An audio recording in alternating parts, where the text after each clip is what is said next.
Good morning, yo, YouTube, Twitch, what is good? Happy Thursday, yo, what is up? Good morning, everybody.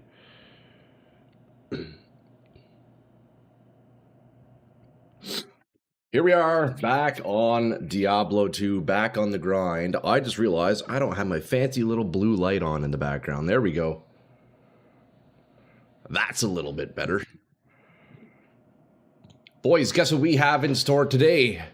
You guessed it. Diablo 2. We have a lot of grinding to do on the Warlock. I feel like I haven't been making very much progress in terms of my equipment. So today, hopefully, we can grind a whole bunch. And that is exactly what we're going to do. I'm hoping today I can keep grinding out some more key sets because I kind of want to push some Ubers. Maybe not Uber Tristram, but I'm pretty certain I could at least do the key set Ubers. So, yeah, we got to keep blasting some key runs for sure.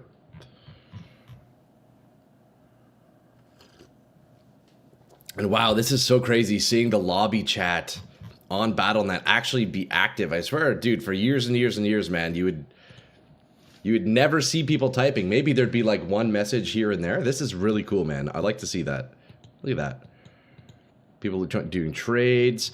Now I wonder, are there also trading channels still? How do I do that? We used to have like multiple lobbies that we could join online. There'd be like trading lobbies, clan lobbies. Is that still a thing? I guess not. Maybe not, maybe not. All right, well, let's start off, boys. Let's get warming up this morning. It is another cold one here in Canada. I got my black coffee on hand. Hopefully you guys have a beverage as well. Let's warm up IRL and in-game, and may we be lucky with our key finding. I have one terror key at the moment. I have all three of my hate keys, which is nice. So then we have to go and try grinding out Neelathok. Yo, Peter, what's up, dude? Peter number 1 in the house. Hey, man, it's good to see you, dude. How has your day been so far? I am frickin' cold, dude. I cannot wait for winter to be over. Diablo 3. Nice, man. Here, let me guess what class you're doing. Peter number 1. You're definitely playing Witch Doctor, right? Just doing some bounties. What are bounties in D3? I don't actually know what that is. Man, I haven't touched Diablo 3 in so long. But yeah, are you on a Witch Doctor? Man, Witch Doctor was fun. I always enjoyed playing Witch. Okay, yeah, so 3 hate keys, 1 terror key. So we got to go blast some tower runs. We got to go blast some tower. Perfect way to get started in the morning. Crusader. Oh, nice, dude. I only ever played 1 Crusader. I didn't put too much time into him. I did that the last 3 seasons? Okay, is that your favorite class? Dude, nice. The Crusader, to my remembrance, is vaguely similar to the Paladin in Diablo 2. He has like some auras, I think, and he has like some shield charges and whatnot, like kind of similar. Wait, doesn't he also have like a Blessed Hammer attack as well? It's basically the Paladin, right? Man, it's been a long time since I played that game. Jesus, dude. That's crazy. It sure is crazy how time flies, man. It is just Paladin. Okay, I know, yeah. I remember there are resemblances, but I remember when I first played them being a bit disappointed, thinking it was going to be like an exact copy of the Paladin, but I guess close enough. I guess close enough, you know?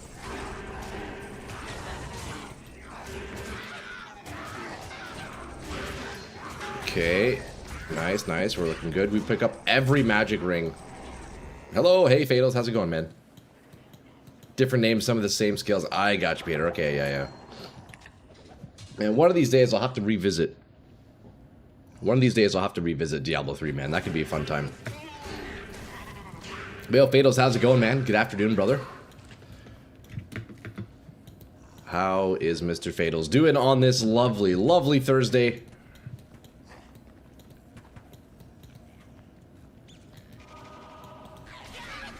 I'm here just blasting some D2. You know it, brother. You know it. Blasting D2, doing some runs. I'm looking for a very particular material here, so I can attempt and do some uber fights. But I still have a long way to go on my character. My goodness, I have not been grinding nearly enough. Yo-ho, how are you guys? Hey, Fab, how's it going, man? Good afternoon, brother. Been getting battered at work lately, so I haven't been able to join stream. Aw, Fados, you're good, man. You don't ever have to apologize for not hanging out, brother. You're chilling, man. I appreciate that, though. Hopefully things kind of slow down a little bit at work for you. That'd be nice. Yeah, it's rough, man, when you're in those sprees at work where it's just weeks and weeks of just fucking insanity, man. Nobody needs that.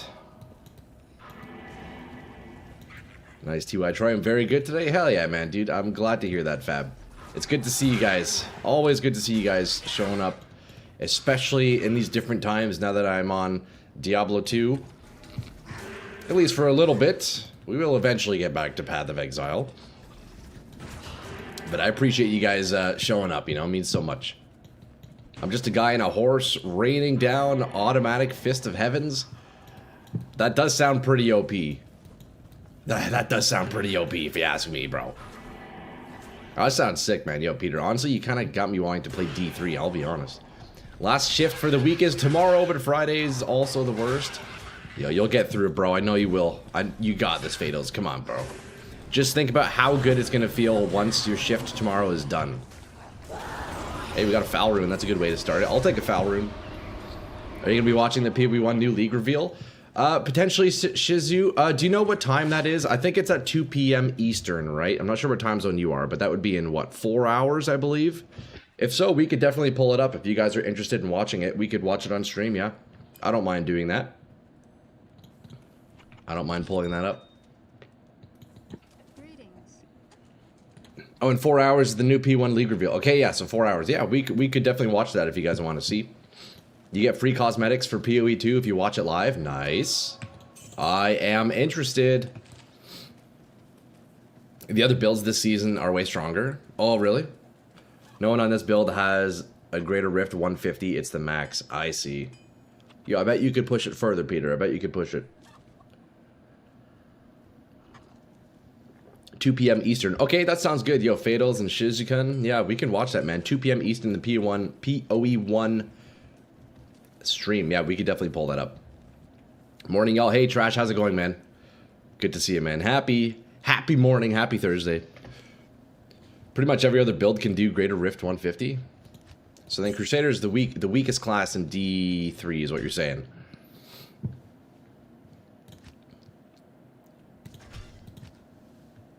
The season theme does nothing for the build. Okay, season theme. This is all jargon to me, man.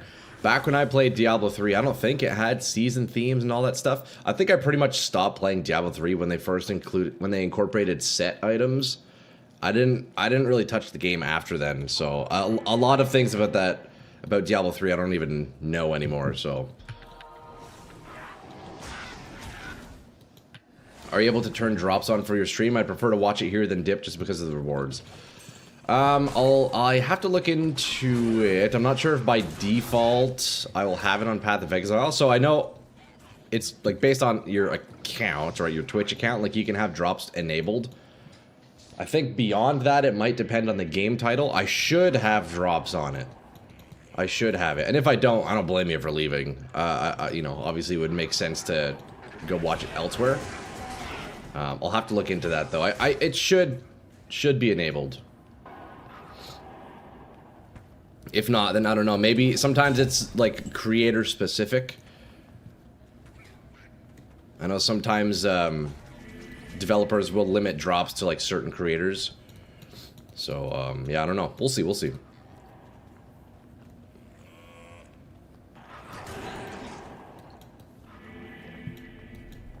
Yeah, we can watch that. Yeah, I should probably add that to the after this run. Let me pin that in chat actually. That we will watch that PoE1 stream in 4 hours time. I guess I have your stream open on YouTube and stream drops on Twitch. Yeah, exactly. Yeah, you get the dual stream going. I redid that short last night with a new copyright-free song and it got hit with another copyright. Dude. Man, trash, that's bullshit. See, dude, that happened to me on one of my videos. I forget which one, not too long ago.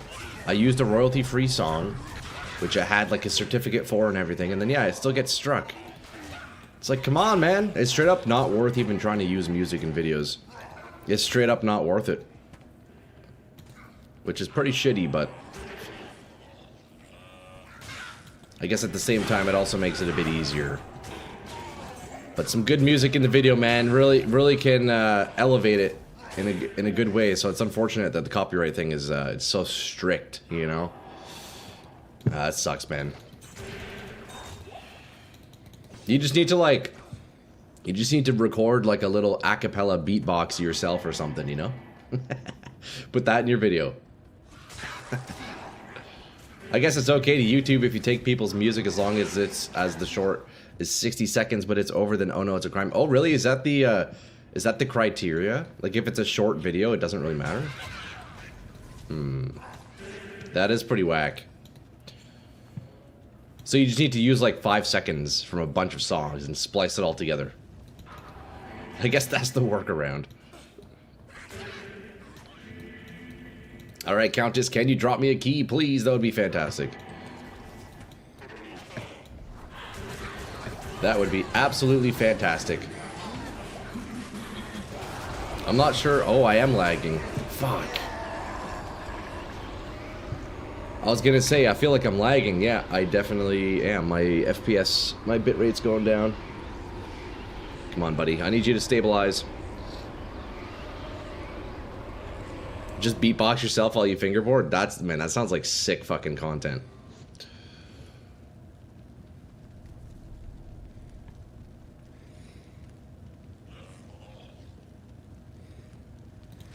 Okay, it looks like, my internet connection dropped a little bit. I was wondering why my teleport wasn't working. But it's because I was lagging.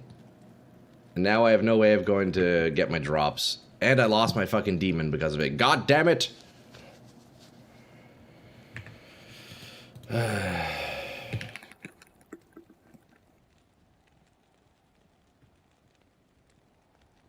Connection is laggy.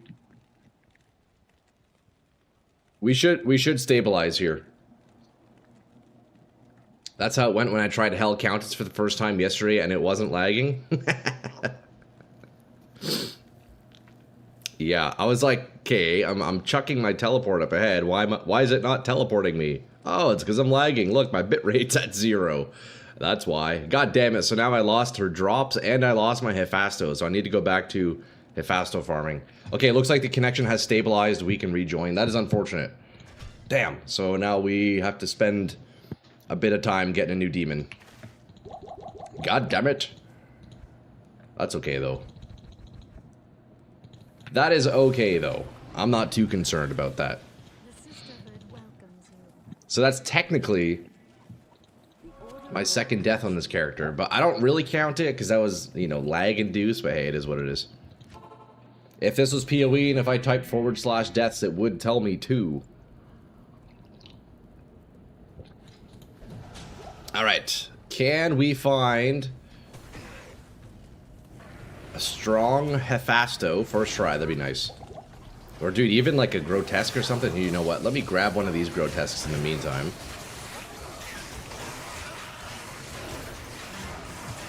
Hello, sir. Do you want to be captured or what?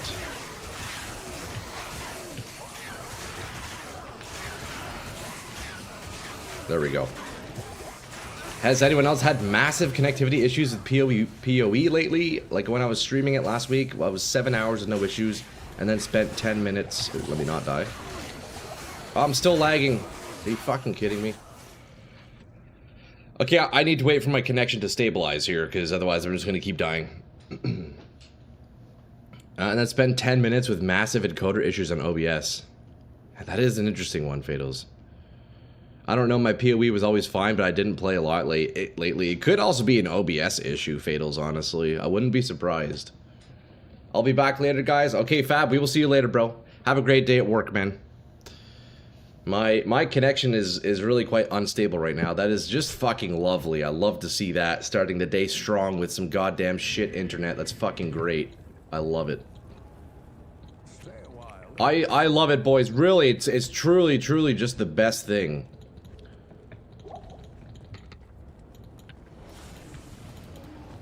You have nice fast internet, but the goddamn connection is garbage. Sick, bro. What am I paying for? Absolute bullshit. I think we're back. I don't even know, dude. I'm just gonna keep going. I'm probably gonna die. Who knows?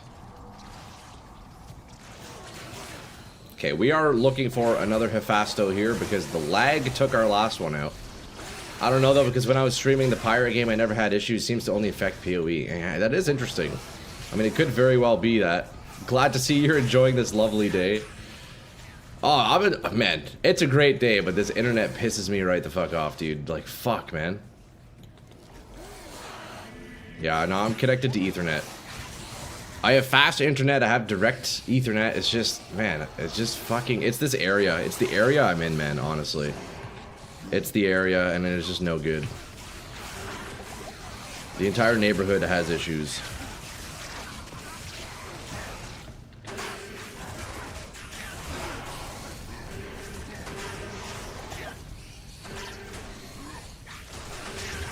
Okay, we got Hephasto. He's not the best Hephasto, but I'll take it. We got a Hephasto that's cursed. He has Holy Freeze, which isn't ideal. It would be cool otherwise to have Holy Freeze, but not really on Thorns, which is a bit unfortunate. So let's see if we can get a better one, and then, yeah, we go straight back to tower farming, boys.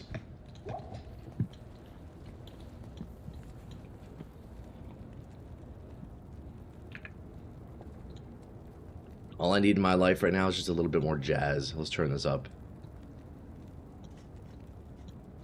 Woo! There we go.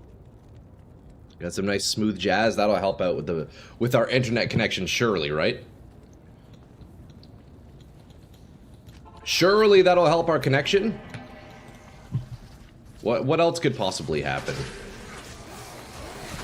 Okay, we want to see Hephasto with Holy Fire or Holy Shock, ideally. How well is the building doing? Building is not doing well.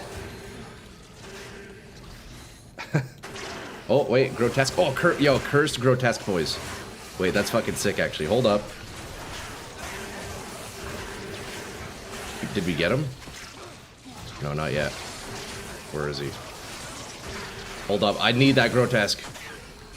Where'd he go? Right there. We got him, we got him. Okay, that's sick. Yo, that's sick.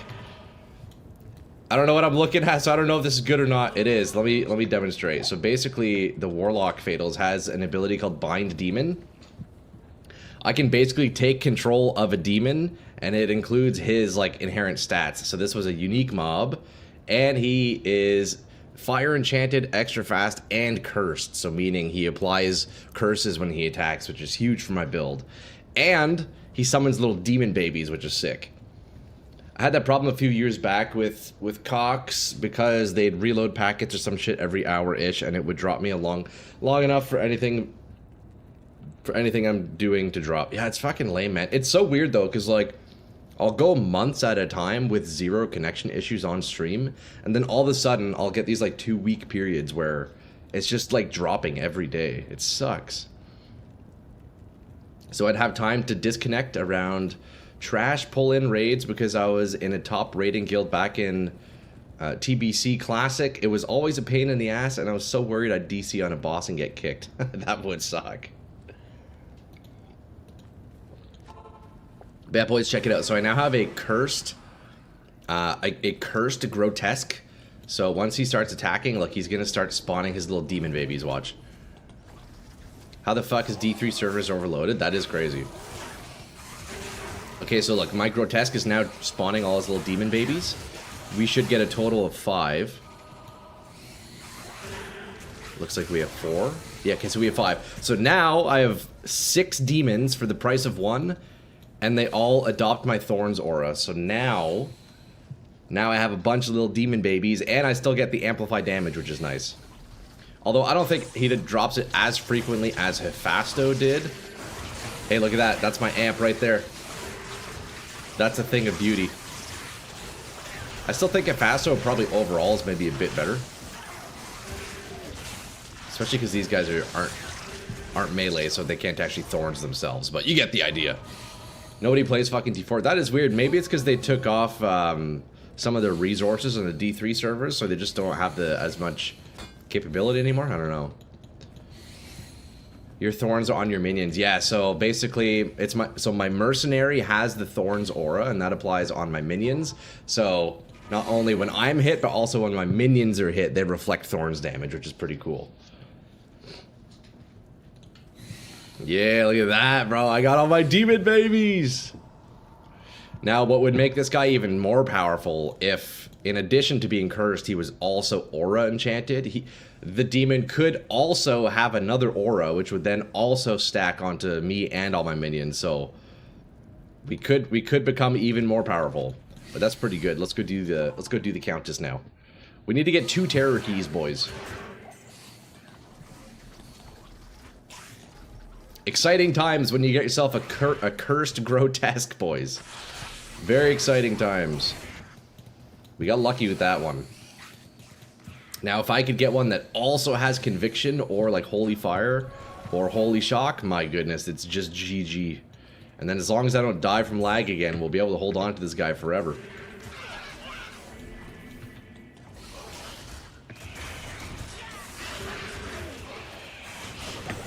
Not bad, not bad. I still definitely think Hephaestus is stronger for that initial kill, but the Grotesque gives a better idea of the actual Thorns damage itself, since they don't do as much damage as the other demon with their melee attacks.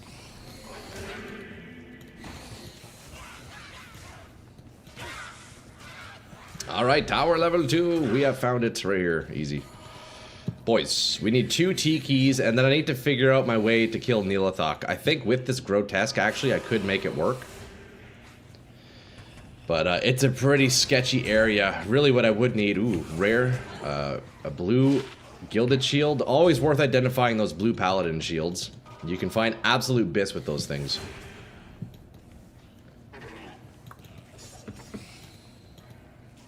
Dude, if you manage to come by a rare paladin shield with 4 sockets,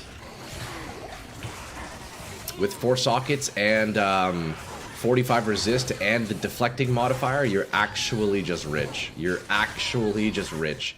Now, you probably wouldn't be able to sell it until later in ladder because it would be like the most expensive item in the game, but later on it would have a ton of value. I can see why D3 stopped the real money auction house. That first week I had like 1K sitting in my Battle.net account. Man, good times. It definitely ruins a game, but it was sick because I made some money, so I don't mind it too much, you know.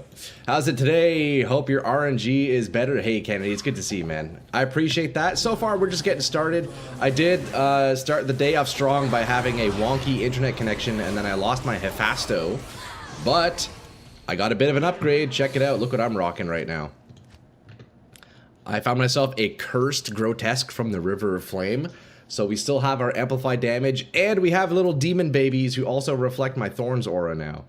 So for the price of 1, I have 6 demons. So I think dying from the lag early on was secretly a blessing and not a curse. Leo Kennedy, how's your farming been going? I see you've been grinding, dude. Whereabouts are you in the game now? Are you, did you make it into hell mode, or are you still in nightmare? Do you want me to... Oh wait, no, I gave you a nightmare rush yesterday, right? Yeah, so are you in hell yet?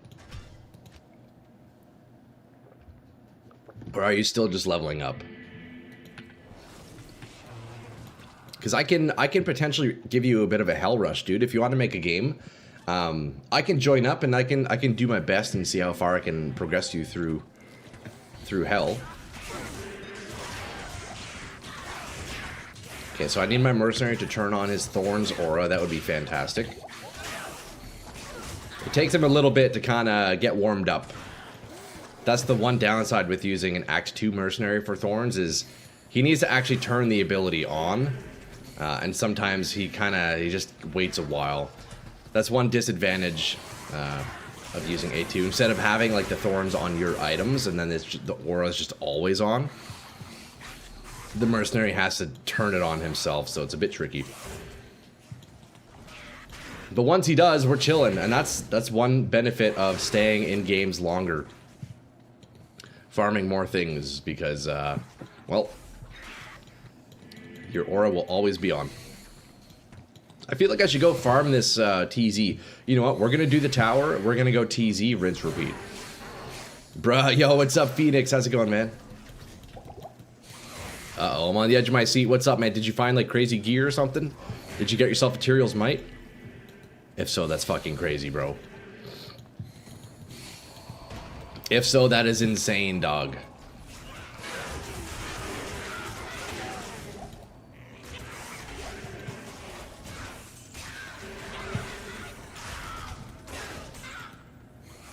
Good to see you, though, brother. How's it going today, Phoenix? I see you're online. You're grinding already, man. I love to see it. It is the only way.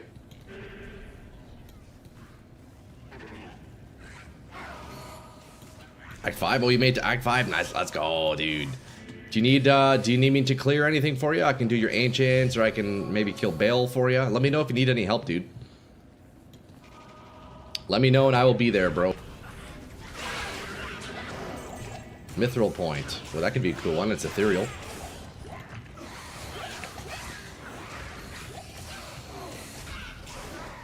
I really like having the grotesque.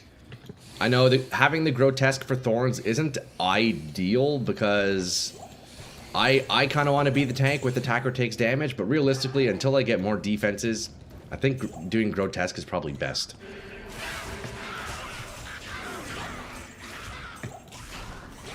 I'm good, man. You, my mans, though. Oh, I'm doing good, man. It's been a good start to the day. Other than initially, I had a bit of a connectivity issue there with my stream, but it looks like we're all good now. Yeah, we're doing good, man. We're chilling, dude. On today's schedule, I'm hoping I can find the rest of my key set and potentially attempt Ubers. Maybe not Uber Tristram, but I'm pretty sure I could get away with doing the key Ubers, and I'd be fine.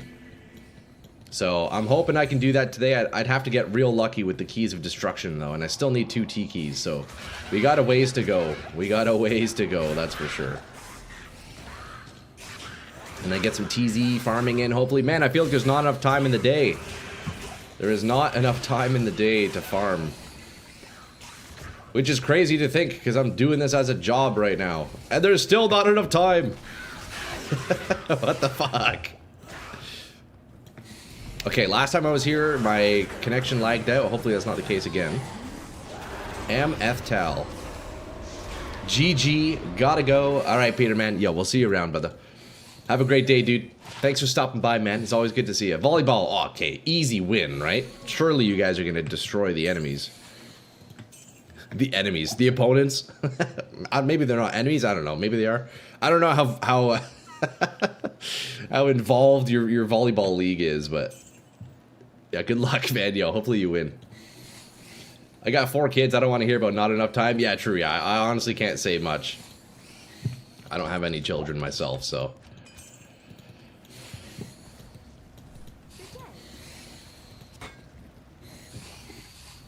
Alright, coffee has been consumed. Let's go attempt Nilathak.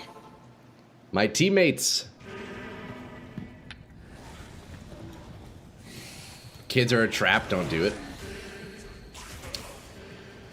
I mean, yeah, there's obviously like pros and cons to each, but I wouldn't mind having children. But I also don't feel like the priority to do it. I don't know.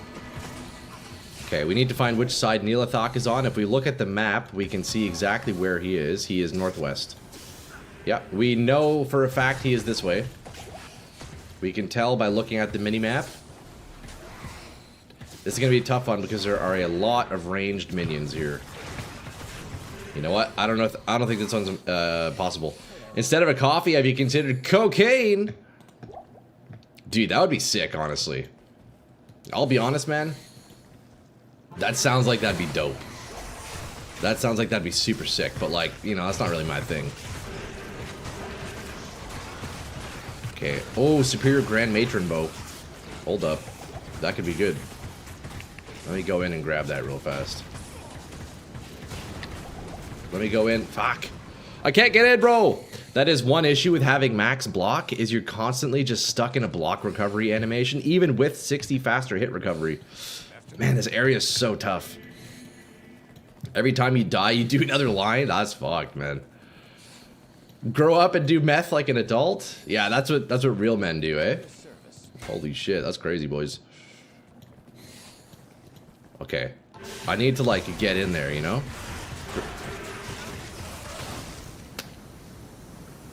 I want that Grand Matron bow! Hold up, I will lose all my experience trying to get this bow.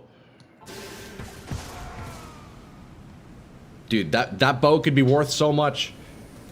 And now I lost my demon again. God damn it! Okay, I actually can't farm Neolithok. Alright, it's over. It's over. There you go. We now have 5 deaths on this character. Fuck. I still find time to put in hours, even with 5 boys, they're a bit older now. That definitely helps a little bit, Trash, I'd say. Didn't you only die twice on this character? Yeah, now I'm at 5 deaths. Dude, I actually can't farm Neolithok. As long as he has all those ranged minions, it's literally impossible. He's too hard, bro. Even though I have max block, the corpse explosion just one-shots me, bro. Fuck, boys. Fuck. Always forget to click live after you lag a bit so I get a few minutes. Oh, I gotcha. Yeah, fuck. That is annoying. I'm sorry about that. Boys, if I do lag a little bit, you definitely do want to reset or refresh your stream. That's 3 lines of coke, dude. I'd be fucking off the walls right now, boys. Okay, let's see. Immune to physical. Oh, mana burn. Wait, hold on. I actually want to test that out. We had a theory about mana burn, or I guess I should say Leo yesterday had a theory about mana burn. I kind of want to test it out. Let's see. So we put our demons on that guy. We need to inflict damage, and then we can bind him. Come on, man. Hold up. Stand by. Stand by. I need to deal damage to him first. Okay, there we go. Now we do that, and then we bind. Come on, just bind, you bitch. Can I not bind physical immune? What's going on?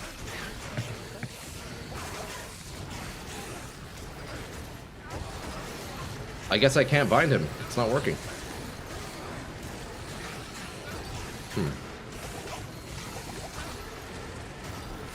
Magic resistant? Maybe that's why? I guess you can't bind magic resistant monsters? Does anybody know? Is that a thing? Bind just is not working on them. Interesting. Good evening.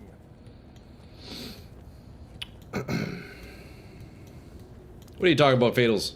If you have children, it's literally legalized child slave labor. What are you saying, bro? You can bind magic resistant. Okay, I don't know why can't I get this guy? I feel like that would be a really nice one to have. Isn't Fizz immune bad for Thorns? No, yeah, no, I only want to get this guy for testing. I mean, thankfully, even if I am against physical immunes, that's why I get a cursed demon to cast amplifying damage and get rid of the physical immunity. But I just want to test something, because in stream yesterday, Leo had a really interesting idea. I don't know if it works. But the idea is if I get a demon with mana burn, if I'm bossing, you mana burn the boss so they're incapable of casting spells, so then they're then forced to only be able to melee, which is what we want as Thorns, because it only reflects off of melee attacks. So the thought process is you get a demon with mana burn, and then you can like kill all bosses super easily. I don't know if that's actually the case, but I kind of want to test it. This guy has mana burn. I don't need proof, but it might lower the odds. It's Pokemon odds, true, yeah. I'm just trying to clear the area a little bit, and then we can properly give this guy the treatment he needs. Okay, I'm spamming chain on this dude. So far, nothing. Here, we'll let all the other guys die out here. So we have definitely done damage. Oh, you know what? Maybe it's because I haven't done damage to him because he's physically immune. How could I get him then? Maybe... Here, you know what? You know what? Blood Boil does fire damage. So we put our minions on him. We Blood Boil. That way we inflict damage. Like Blood Boil. Now we should be able to get him, right? Maybe not. Oh, we got him. Okay, that's what it was. It's because he was immune to physical. I was only doing physical damage to him. I needed to do any other type of damage, which then allows me to capture him. So that's what it was. That's what it was. I needed to do damage to him. So, all right. So look, now we can test this out. Stone Skin, magic resistant, mana burn, immune to poison and physical. Now, I do need a cursed demon, but I do kind of want to test out the mana burn. So we need to go find a boss that does a lot of spell casting, ideally Bale, and then we can see if we can mana burn Bale. That would be interesting. I've caught Hephasto at full health before.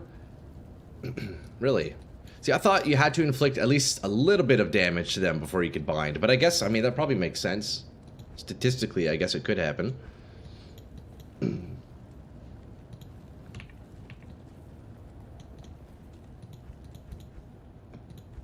Okay. What would be the best boss to test this against? I guess Mephisto is decent. He takes a while to get to. I could do Bale, although without the amp it might be a bit rough. Maybe we just go try... I guess we'll do Andariel. She does spell casting, right? I got 26% to bind. Oh, do you have it maxed out? Nice. Okay, so I don't know exactly how I'm going to test this or how I'm going to know if it works. But I guess if, as my demon is hitting Andariel, if she then kind of like stops using her Poison Nova, then I guess maybe it's working. I don't know. But if it does work, then that could be crazy. Then I think best in slot demon would be a Grotesque.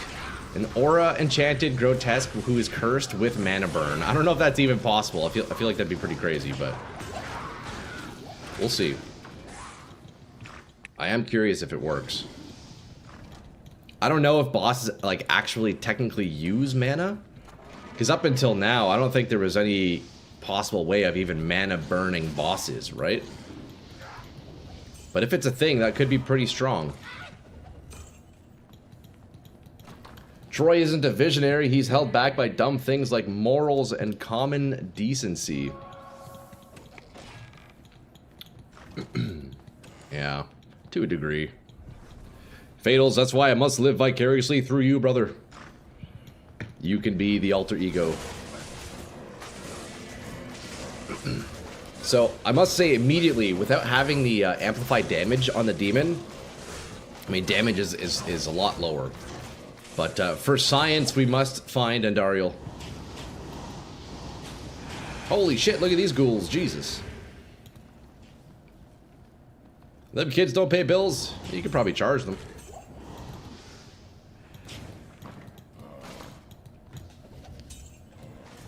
Yo, out of Troy, hope the blasting and loot is good today. Hey, Behemoth, how's it going, man? Yeah, we're mostly just getting started here.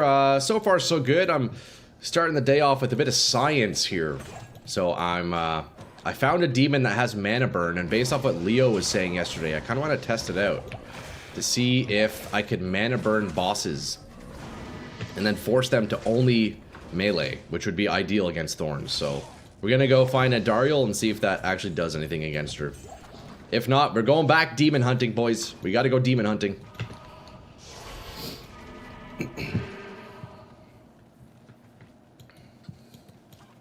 If they're not paying rent, they have to earn the stay even if they're 4 years old. I mean, yo, in this economy, dude.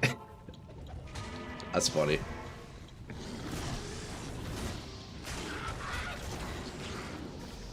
Alright. Let's clear every monster here. That way we have a nice, easy playing field so we can do our science experiment here. You know? Quick little science experiment, boys. Hey, Troy, good to be back on stream. Oh, Leo, I was just talking about you, bro. Leo, I was just talking about you, brother. Look what I found. I got a demon with mana burn. We're about to test it out on Andariel to see if your idea works. We're about to test it out. It's not the best mana burn demon, but it's something. I'm thinking about doing mini Ubers and going for the Venom Lord Izzy's domain. Dude, nice.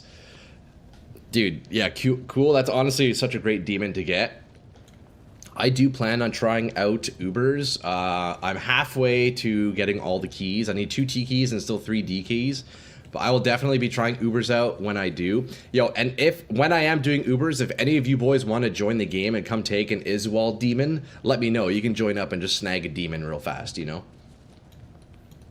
We can spread all the demons. There's plenty to go around. Immune to everything except magic. Yeah, they're so powerful. Although they don't have amp damage, which is such a massive, massive thing on so many builds. But I guess if you're doing, like, fire, you don't really need it, right?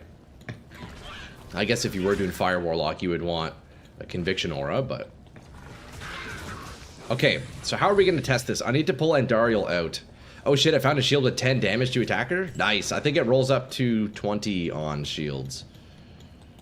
I'd have to double check that. Abyss build, true. Okay, boys. We have Andariel. Let me send my demon on her. Let's see. Does she stop using her Poison Nova after she gets hit? Come on, demon.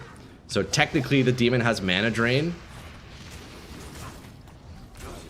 If she like stops using her Nova, mana drain is probably working. Yo Max, there's no build command, but if you go check out my YouTube, actually in about 2.5 hours I have a build video going up on the Thorns Warlock. Okay, boy, she's not using mana. Ah, no, she is. I don't know if mana drain. I don't know if mana drain is actually doing anything. She's definitely still doing. She's definitely still doing Nova. Yeah, Leo, I don't know if the mana drain on bosses works. I would assume if she has no, I would assume she has no mana now, but she's still able to cast. So it might be. It might not be a thing. Yeah, I don't know if that theory works. It was a good thought though, Leo. If it did work, that'd be fucking sick, man. Because if the bosses would then just stop casting, dude. I don't think you could use it, but I saved it. Yeah, Phoenix, probably not. I think the only use of an attacker takes damage shield would be if it was a max roll, which I believe is 20, and if it had the Jeweler's modifier. So it would need to have 4 sockets and max ATD to be any value. So you can just drop it. And yeah, 10 isn't very much, but it adds up. So attacker takes damage it's a pretty rare modifier, Fatals, but if you can stack like 10, 20 here and there, it starts to add up. Because right now I have, let's see, attacker takes damage of 556. At the high end, you can scale this up to like 900. But it adds up. It all adds up. So, Leo, I think it's safe to say it's not working. Bosses must have plenty of mana, so it might take a while. Yeah, in that case, it, yeah.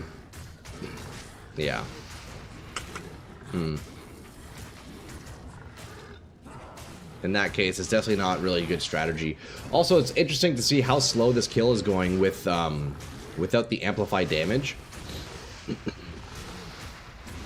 I guess it's also because Andariel doesn't do like that. Oh, you know what it is? Right. No wonder she's not dying. It's because my dude's physically immune. That's right. Right? My demon is immune to physical damage. Ah, this is actually a really cool test. Look, my demon is immune to physical, so he is not reflecting Thorns damage, and Dariel is only dying to the attacker takes damage from Thorns. So every time she's attacking my demon, she's taking 248 damage. Because he's physically immune, he is not reflecting the percent damage returned. That's actually really interesting. So yeah, physically immune, like you were saying, Peter. We don't want that on our demon, because then they can't take damage. Is 900 a lot? I remember I'm used to PoE being 1 million DPS. Yeah, it's completely different in Diablo 2. Like, the highest damage you'll ever see, like, on a character sheet, maybe is like 100k. Like, maybe 150k. But that's like a lightning build, like, completely maxed out. But even then, lightning's only high because it's 1 damage up to like 10 or 100k or whatever, you know. Yeah, it's 9. So in that sense, 900 damage is quite a bit in D2. That was actually really cool to see. To see the damage of attacker takes damage only, huh? So yeah, it looks like mana burn on bosses doesn't seem to do much. So we need to go find ourselves a new demon. But that was actually a really, really good test. Stone skin and physically immune, that demon was crazy strong. That is a very nice demon. If I wasn't using Thorns, yeah, stone skin and like double immunity is really nice. Fucking look at him too. Jesus Christ, look at him. He's disgusting. What the fuck? Yeah, it's too bad we need to get rid of this guy. He is no good for me. I need him to take damage to be able to reflect damage, right? So that's the thing about Thorns. You need to make sure you don't have a physically immune demon. But yeah, Max, if you're still hanging around there, brother, make sure to drop a sub on my YouTube and keep an eye out, because at 1 p.m. Eastern today, in just about 2 hours, I do have a video going out on Thorns Warlock. If anybody wants to see a bit of information about that, some of my thoughts on the build, some build variants or some like gear variants. There's some neat things in there. It is like a preliminary idea. I'm hoping my ladder character, I can really flesh it out. Yo, Kennedy, excuse yourself. But yeah, I do have a video going out today if anybody wants to see a little bit more about Thorns Warlock. Also, does anybody want this Hawk mail? The Hawk Tua mail, 10 faster run walk, cannot be frozen, and max cold res. One of you guys can have that if you want. Classic Hawk Tua scale mail, brother. That's the good shit. I still believe that bosses like Neelathok and Super Unique might run out of mana. If they do, and even if it takes a while, I don't know if it would be worth it. But, I mean, Leo, I guess, if I could find a demon that's cursed and has mana burn, it couldn't hurt, right? I feel like that'd be the best in slot. Tinkering with a gold find barb, I've never done one before. Dude, Kennedy, I could tell you all about gold find if you want. That is my favorite build in the entire game. Or, Kennedy, if you want to have an idea of how you can actually build one, check out on my YouTube. I do have a gold find barbarian video. I would highly suggest checking it out. But basically, you want to stack as much gold find on your gear as possible. You pretty much max out find item and find potion. You go kill the Trav in Act 3. You go kill the High Cancel in Travancore. And then you hork their bodies and you get like millions of gold. It's the best build in the game, bro. And then you can just gamble your heart's desire. I love it. Okay, boys, we need to go find a better demon. If I can get one with mana burn, I'm about it. But the main thing is we need cursed. Auras are potentially helpful if I can find like a holy fire or a holy shock. That would be nice. But the main thing is we need cursed. Hello again, Troy. Hey, Turkey. What's up, dude? How's it going, man? Good to see you, dude. Oh, shit. Oh, okay, we have... Hold up. This is a crazy looking Hephasto. Hold the phone. Extra fast lightning enchanted or enchanted. No, I need cursed. I need cursed. Let's try that again. It's gonna be sad to depart ways with this demon. He is a very cool one, but unfortunately not what we need. Can we find Biz here? I saw a guy have 10% chance to cast Nova when hit. Was that on an item? Yeah, you can stack that on a lot of items, which is really neat. And you can kind of do like an on-hit when struck build. You can do some neat things with that. Crazy Hephasto is what we're looking for, right? Hephasto is definitely the easiest, but honestly, any demon with cursed, I will take. Honestly, I think I prefer having grotesques. If I can find a grotesque that is cursed, and I guess aura enchanted too, ideally, I think that's really what I need right now. Just because I'm not super tanky, so having the extra demons would help. Late game, I think Hephasto probably still is best. But if you want to hear exactly why, I mean, I do explain that in my video that's coming out today, but... Only up to level 5 Nova? Yeah, it's up to level 5, yeah. My current Nefasto's Conviction / Holy Freeze or whatever it's called.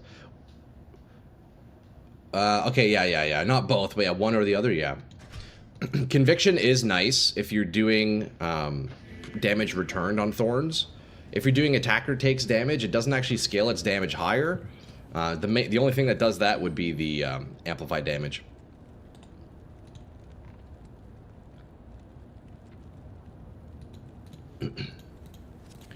But yeah, I still think my favorite demon to get is a Cursed Grotesque. So we get six demons for the price of one.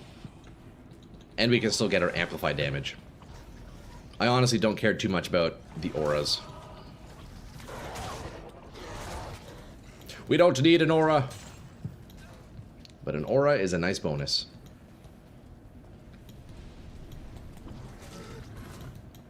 It's such an interesting ability, though. Other than the fact that Bind Demon is clearly like overtuned, I think it's such a cool ability, man. Because if you're lucky, dude, and if you spend enough time looking for a really powerful demon, well, you can get exactly that. You can you're rewarded with you know, the time investment that you put into it. I think that's pretty neat. Conviction aura would be cracked on the Firelock. Yeah. Am I lagging? I can't tell. I can't tell if I'm lagging or if it's because Blade Warp. It looks like I'm lagging. Yeah, it was definitely lag.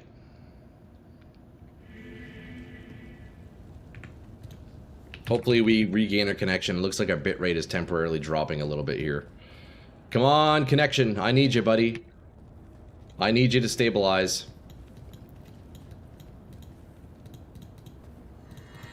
Come on, man. We're gonna chill here. It looks like we're still connected, but it's a little wonky. Let's just give that a minute or two, boys. Sorry about that. My internet connection today isn't being very cooperative. I was running Conviction plus Amp Curse on my Firelock. Was amazing. Yeah, it's so strong, eh, Behemoth?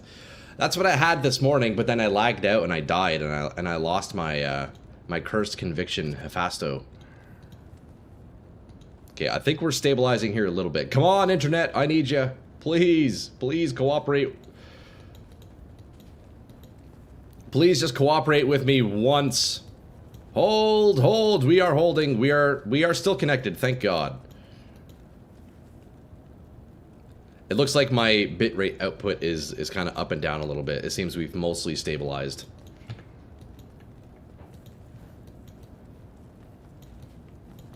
Come on, come on. Okay, let me reboot my game. It is being very buggy. Okay, boys, it looks like we're back. Sorry about that. God damn it, my internet is so bullshit. You guys probably want to refresh the stream just to catch up since we had a bit of a lag there. Maybe refresh just so you're back up to the live timing. Welcome back, boys. We are back. Sorry about that. Looks like, yeah, my connection today is a little bit unstable, but as long as we're not dropping, that's the main thing, right? As long as we're still connected. Okay, we need to find a demon, boys. I need to pick it up. Still feeling laggy. I might have to chill for a couple of minutes. Whoa. Okay. Maybe not.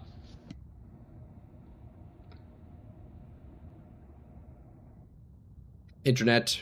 Well, we're just going to keep talking over the lag. I assume some of you guys can at least hear me. Guys, look, once this internet stabilizes, here's what we have planned. First of all, I need to find myself a new demon. So what I'm looking for is a demon that is cursed so I can apply amplified damage. And then I need to go do some key running. And we're back temporarily. Jesus, man.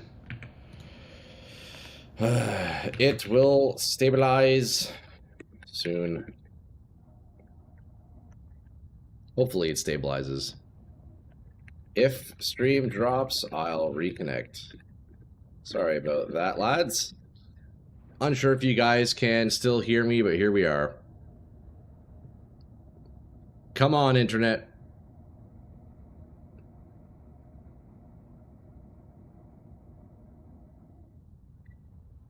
Inconsistent internet is so fucking annoying. Dude, I agree, Fatals. It is the worst thing to have when you're trying to fucking stream for a job, man.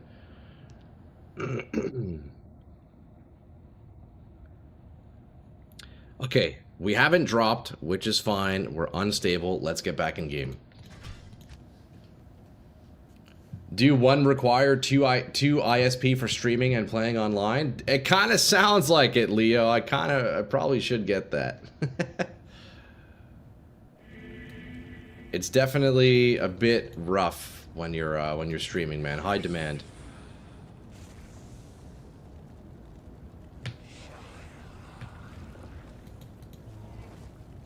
Come on, internet.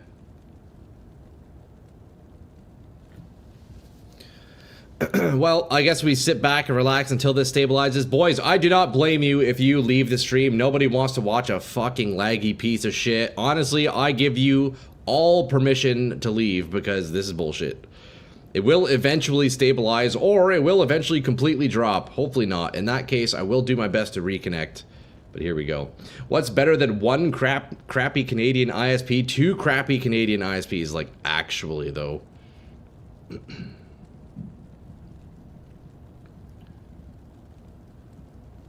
Okay.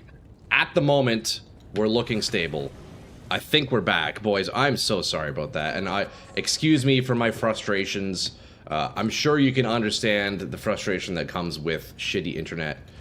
Or, I don't even have bad internet. My internet's not even bad. I have fast internet. It's just, I don't know, man. It just keeps dropping. It's fucking stupid. So excuse my frustrations. It looks like we're back. I would implore you guys to maybe refresh your streams. That way you are back on like live time. That way you're not delayed. It looks like we're back. I'm so sorry about that, guys. Let's go back to demon hunting, shall we? Hephasto, what does he have? Cold Enchanted.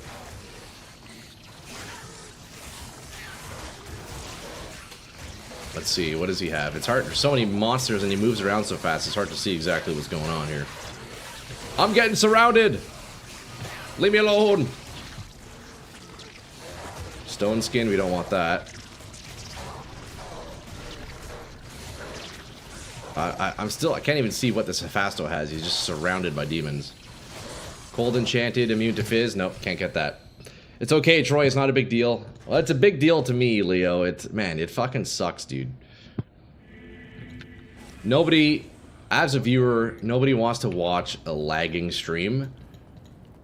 And, you know, of course, people leave. It's what it is. But it's very frustrating, especially if I drop completely, man. It really sucks to lose that momentum. But thankfully, it looks like we've stabilized for now. Hopefully it lasts, and thank you guys for sticking around despite my poopy internet, you know. See, child labor would solve this issue, put them in a hamster wheel. Man, sign me up.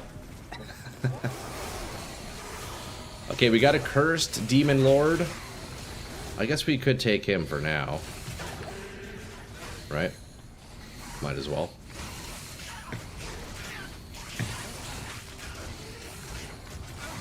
Just need to clear this area a little bit first. Well, there goes the Merc. I really need to change where my hotkey is on Bind Demon. For some reason, I have it all the way on the right side of my keyboard, so I have to look down every time I want to bind a demon. It's so far on my keyboard. I don't know why I put it there. Next time it lags, you can make a dial-up sound where we can all feel nostalgic. True, that is a good idea. Although I don't know if it would even come through because I'd be lagging. That'd be funny, though. Okay, you know what? I don't care about that demon anyways. If I could get another cursed grotesque and then not die because of lag, that'd be great.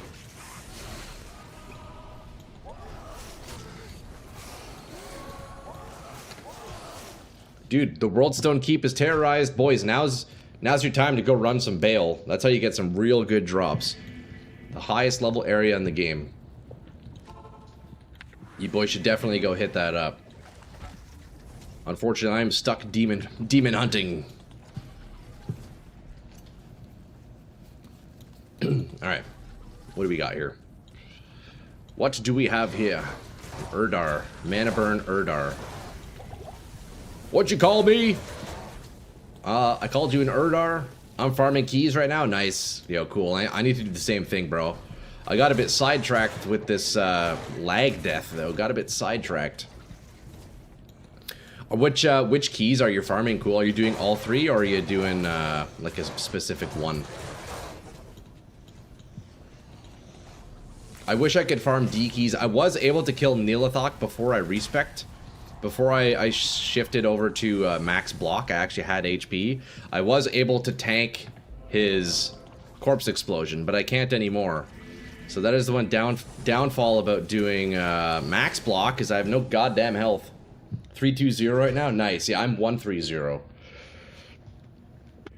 It took me so long. Dude, I spent all day yesterday just trying to get my hate keys. Dude, I got 2 hate keys in like 4 hours. That was rough. Super, super rough.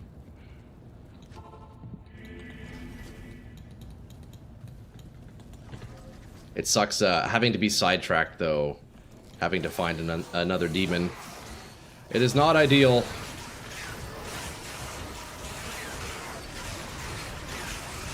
Okay, can I maybe capture this guy? That'd be nice.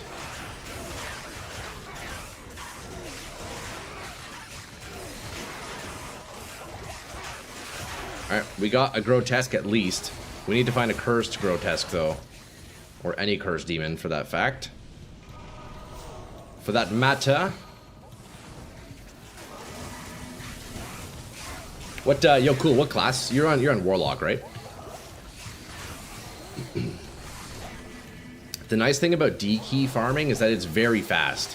If you know the maps, you can guarantee you get to Neelathok in like 10 seconds. Oh.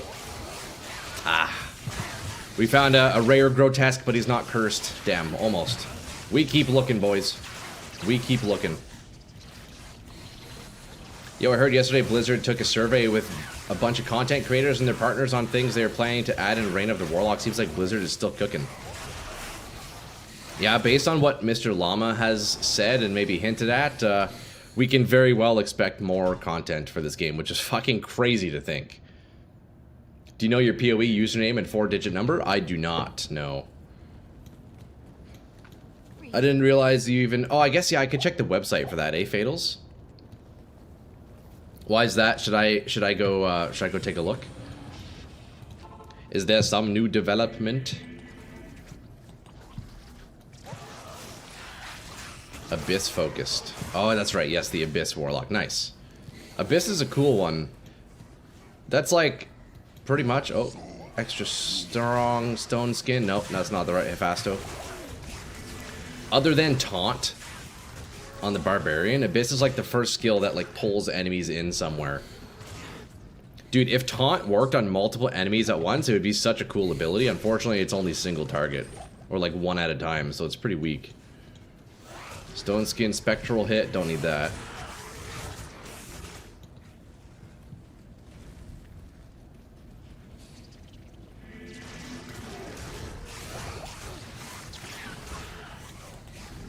It'd be in the top left. Why do you need it, Fatals? Is there something you need it for? Double Spirit, SOJ, Chance Guards, and Authority. Ooh, you got a Stone of Jordan? Dude, nice, man. Was it extra strong, extra fast, stone skin? Don't need that. I can see your trades and see if the focus sold. I checked yesterday and it didn't. So I doubt it did today. Same with the diamond. The unidentified adorned diamond. It hasn't sold.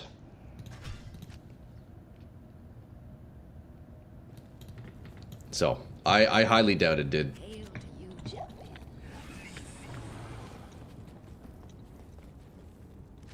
You know what? Let's change it up. Let's farm. Let's check outside town for some grotesques. We might get lucky. I think usually there are more grotesques out here than in the river, but it's always hit or miss. Okay, there's one. I need a pull and vex that I'm going Hodo Spirit. Dude, nice. Oh, here we go. Grotesque. Ah, he's only a champion. He's not a unique close one. Rip? Yeah. Honestly, I don't think they're ever going to sell for the price they're on, Fatals. It's been sitting at like 4 mirrors. Yeah, nobody's buying that for 4 mirrors. Cool. I have a pole rune if you need it. I don't have a vex though. No vex rune. I'm already at plus 10. Dude, nice. One downfall about my build and a lot of the best in slot stuff for Thorns is I have almost like no plus skills, which kind of sucks. Not that I really need many, but yeah, I get almost no plus skills on this build. All the plus skills are going into my mercenary to level up his Thorns. Alright, we are looking for a nice, juicy, grotesque here, boys.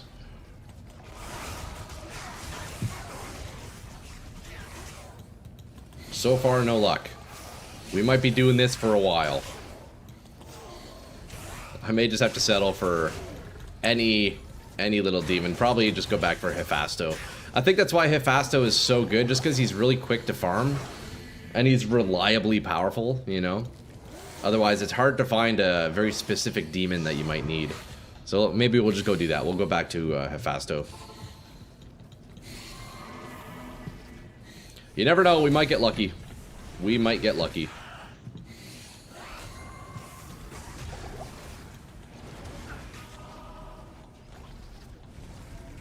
Pit Lords, don't need those guys. Come on, baby, give me a cursed demon. And then let's continue the magic finding and hopefully not die to lag this time, eh? That would be great, boys. That would be just phenomenal, wouldn't it, if we find a demon and don't die because of lag? Lister's popular too, and he wouldn't be terrorized, or only he would be terrorized, that's right. Yeah, that's pretty cool, actually. If you can get yourself a terrorized demon, oh, buddy. Okay, we have a stone skin, immune to fizz, Hephasto, no good. We go back. I just hope Blizzard doesn't ask for more money for more content, knowing Blizzard, that's just wishful thinking. I know, dude. That is one fucked up part about them adding a lot more content into D2. You can almost guarantee they're gonna charge for every little update, which is actually bullshit. Like, if they give us an Act 6, they're probably gonna charge for it, which is nonsense. Because realistically, Act 6 should have been paired with the Warlock. It would be insanity if Blizzard doesn't charge us for Act 6, but I mean, I guess we could have wishful thinking, right? Oh, what is this guy? Extra strong? I can't see. Extra strong. No, he's not cursed, I don't believe. It's hard to tell because it's just a clusterfuck of demons. I had TZ Hephasto with conviction. Oh, that's disgusting. With a Neilithok blew you up? Fuck. That sucks. Okay, conviction, extra fast. Damn. Almost. Dude, TZ conviction cursed Hephasto is disgusting, bro. Dude, imagine, cool, if you were really, really high level as well. So then Hephasto's level is also really high. Realistically, not that it's needed, because even just a regular, like, even level 1 bind demon Hephasto is strong enough. But yeah, if you had like a 97 TZ Hephasto, oh my god, that'd be disgusting. Or, imagine this, getting yourself a grotesque herald, bro. Getting a tier 5 grotesque herald with conviction and curse. Imagine. Imagine the power. And we're back. Yeah, we are back. Lightning immune, immune to fizz. No good. Level 89 we're down. Nice, bro. If I stopped dying, I'd probably be 89, but I died like 4 times today because of lag, so that's good.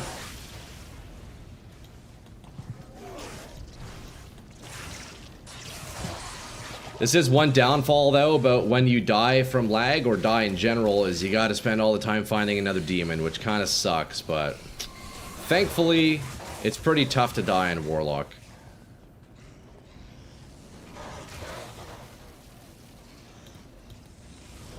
Just looking for that demon, boys. Do you guys have any tricks to this? Have you guys found any like good tricks for reliably finding a good demon? Probably not, right? It's just repetition.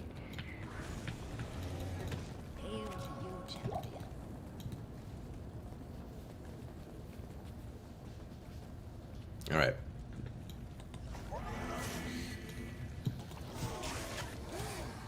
Champions, we don't want champions. We need those uniques, baby. I hope for my aura enchant demon. Ooh, look at these, all these guys. It would be concentration aura. The aura is so underrated.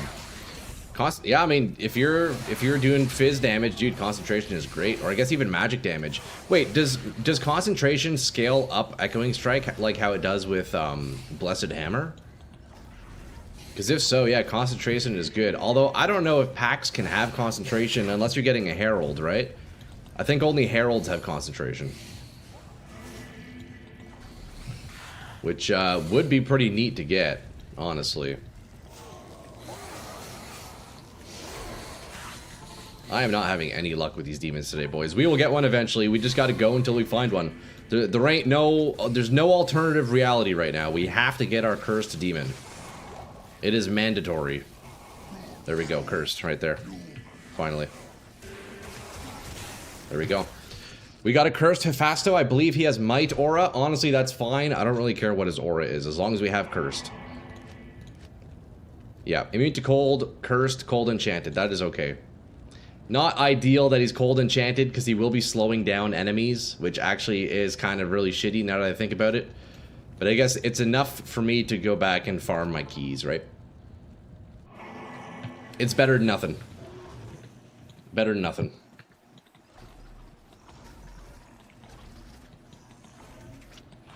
Does anybody have any 4-socket monarchs for sale? Does anybody have a white monarch with 4 sockets you're looking to sell? Because I am in need of one. What up, Troy? Hey, yo, what's up, Shift? How's it going, man? Good to see you, dude. How goes Shift on this lovely, lovely Thursday? We finally found ourselves a new demon, so we can actually get back to farming the game, which is nice. I have a raw monarch. I wouldn't Larzik it. I could cube it. I could cube it. If you're willing to watch me brick a monarch, I could buy that off you for cheap. Would you take like a foul rune for it or something cool? I'll chuck you a foul rune for it. Good man, excited for the PoE 1 announcement today. Yeah, we will be pulling that up on stream. It's at 2 p.m. Eastern, so in a few hours we'll be watching that on stream together, boys. If you know, well, if we have enough interest, that is. If it's predominantly Diablo guys in the stream here, we might not watch it, but so far the plan is that we will tune into the Grinding Gear Games PoE 1 announcement stream today, 2 p.m. Eastern. And apparently there are drops on it. I guess you get skins for PoE 2 for watching it. How about I just give it to you? I mean, that works too, brother, if you want to give it. Otherwise, I can chuck you a foul rune. I will be cubing it, though, so the odds are it's gonna brick. Cool. I don't think we have each other added, do we? Or I guess here, after this tower run, I'll make a game, and then you can join up. How's that? I think for cubing shields in, or for socketing shields in the cube, I'm trying to remember the formula. Is it Talthul Perfect Amethyst? I think it's Talthul Perfect Amethyst, right? I just found your stream today. Ah, I got you. Okay, word to word. It's hard to remember exactly all the faces that come by. A lot of you guys swing in, swing out. It's good to have you here, cool. It's good to have you here, man. Here, I'll make a game. I'm on NA servers. I'm not sure about you. I'll make a game. It's called Troy1 password Tesco, like you see on the YouTube channel. Troy1 Tesco. Talan P Ruby. Oh, it's a ruby. Okay, yeah. The amethyst is for the weapons, I believe, right? Amethyst is for weapons. Oh, Shift, what do you got there, brother? Is that a gifted sub? 6 gifted subs, Shift. Holy fuck, brother. That's crazy, man. Gemins, Alborg, Shamaxing, Take Care Dave, Kidomatica, and Meister all getting subs. Thanks to Shift. Shift, that's crazy, crazy generous of you, bro. I appreciate that. Congrats on getting 100, man. Oh, is that 100? Fuck, man, that's nuts, dude. Shift, you're way too generous, brother. Thank you so much, dude. I appreciate that so much, man. Next to fire. Oh, cool. Thank you, man. Here, you know what? Oh, you just left? Cool. Thanks again for the monarch. Let's roll it and hopefully not brick it. Shift, brother. You are way too kind. Very, very kind. Thank you, thank you, thank you. And now the 6 of you lads get to enjoy an ad-free experience. Honestly, shout out you guys. Shout out to them. Okay, so we're looking at what? Perfect Ruby, you said? Tal MP Ruby. Man, I love this new stash is so amazing. Oh, okay, Shift. This craft is going to be for you. Watch. On behalf of Shift's generosity, may we hit 4 sockets. Come on, baby. 4 sockets on the Monarch in 3, 2, 1. Tal Am, not Tal Thul. Tal Am. Come on, 4 sockets, and baby right here. Ah, cool, I'm sorry. I just bricked your Monarch, dude. Fuck. I can still give you a foul rune, bro. I'll still pay for the shield. I will still pay for it, brother. Thank you, though, man. But yo, Shift, on the topic of hitting goals and milestones, I am almost at 1,000 subscribers on my YouTube, which is crazy. I can't believe I've grinded my way up to 1,000. And yo, it's all you boys showing crazy support, showing up on the live streams, checking out my videos. It means so much, man. I have a new video going out today on the Thorns Warlock on my channel. I'm hoping that's going to be the push. I'm hoping that's going to be my final push to hit 1K, dude. It's such a milestone on YouTube. Man. Very exciting times, honestly. But yo, Shift, thanks again, man, for your generosity. You've been way too kind to me, brother. I appreciate you greatly, man. It's you lads who make this even a reality. I would not be streaming unless you guys showed me some big support here, so let's keep blasting. Can we get our last 2 T keys? That would be fantastic. And let's pray that the internet connection stays stable, eh? Jeez. You want your subs back? How do you get them back? I guess you could refund, but then I think I actually end up spending money. I think that costs me money when there's refunds. So hopefully that's not the case, but don't mention it, man. You've been doing a great job streaming, especially for just starting out. Ah, dude, thank you so much, man. That's very kind. I appreciate that so much, dude. You know, I'm putting the work in for sure. I'm treating this like a full-time job. For those of you who don't know, I mean, I've been doing not pretty much. I have been doing full-time streaming and content creation since November. When in November I quit my job. I quit my job and I figured with my free time, you know what? Let's go all in on content. And we've been doing that, and so far, you know, it's kind of been working out. So we're gonna keep doing it as long as I'm gonna do it as long as I can, boys. Right? I'm gonna go as long as possible. I was just kidding. It was regarding the Monarch. Oh, I got you. But yeah, yo, cool, bro. I can still chuck you a foul rune, dog. I don't mind. A foul rune for a white Monarch, I feel is still a pretty good price for me, even though I'm rolling it in the cube. Let me know, brother. Or whenever you need a foul, just say the words and you have a foul rune, bro. I'll make sure to always keep one in my stash. You can have it, dog. Alright, tower level 4. Dude, if I can get a T key here, that would be fantastic. And maybe an Ist rune. Yo, Countess. We're counting on you, baby. Give us the Ist rune. Although the main thing is the T key. See, I kind of want to do more demon hunting too, but like, come on. It's such a time sink. It's probably not worth it. We'll just stick to Hephasto.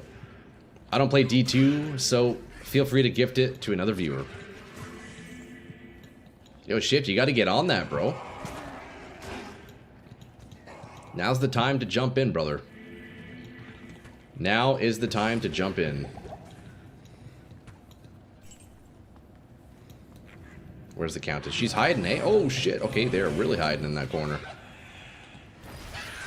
Oh, why is my teleport not on my right click? There we go. Whoops, I had Bind Demon on my right click. Whoops, a lie. MF. Damn. But yeah, if there's any time to jump into Diablo 2, man, I feel like now is better than ever.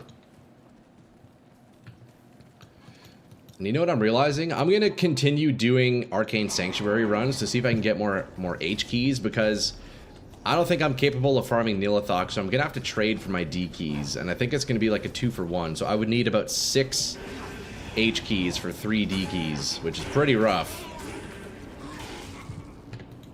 Pretty rough, if you ask me.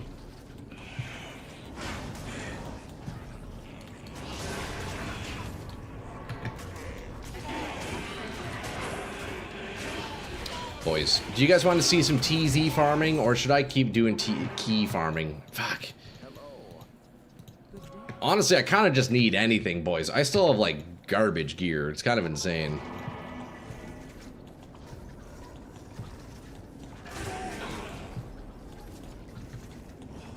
I'm still using rings from, like, Act 1 normal. I still have, like, my amulet from normal. I guess the rest of my gear's okay. My mercenary has been completely neglected, however. Hey! Key of Hate! First game! Okay, that's huge. First Arcane Sanctuary, we get an H key. Okay, that's actually massive. Maybe we just keep farming Arcane. It's definitely the fastest out of all of them for Warlock. Let's go, dude. First game, Key of Hate? That is massive. Yo, I am trading 1 H key for 1 T key. If anybody has a key of terror, Jesus. If anybody has a key of terror and you want to trade it for a key of hate, let me know. We can do a 1 for 1. I bet Barricade would trade you a 1 for 1. Oh, is he farming D keys? I think I saw him farming D keys. Ooh, maybe I should hit him up. Maybe I should hit him up. That would be, dude, if I can get 1 for 1 H for D, that would be massive. That would actually be massive.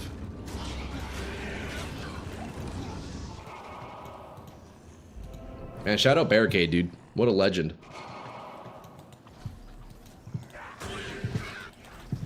Alright, so we're gonna keep the rotation, Black Marsh, and Key of Hate. LFG, yo, you trying to group up? Phoenix, do you need a rush or something? What's going on, buddy? Talk to me. You need a rush? I can rush you, man. I can kill your ancients. Whatever you need, brother. Let me know, dude. I'll help you out. Help you out where I can. Or feel free to group up and we can run keys together, you know? We could split up, boys. We could do group key farming. Although the main difficulty of that is the players count. Makes it a bit tougher, but... just a wee bit tough, you know?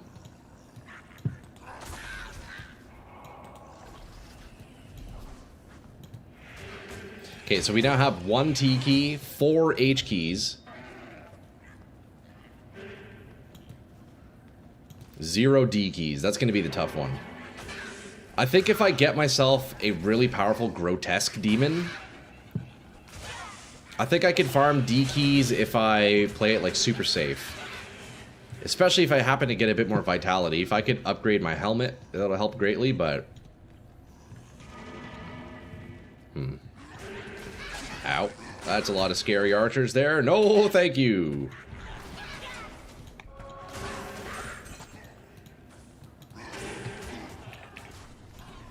Alright, level 3. So it's definitely looking like Arcane Sanctuary is the faster farm for my character. We're definitely going to keep that in the rotation. I think 1 for 1. 1 for 1's a good trade.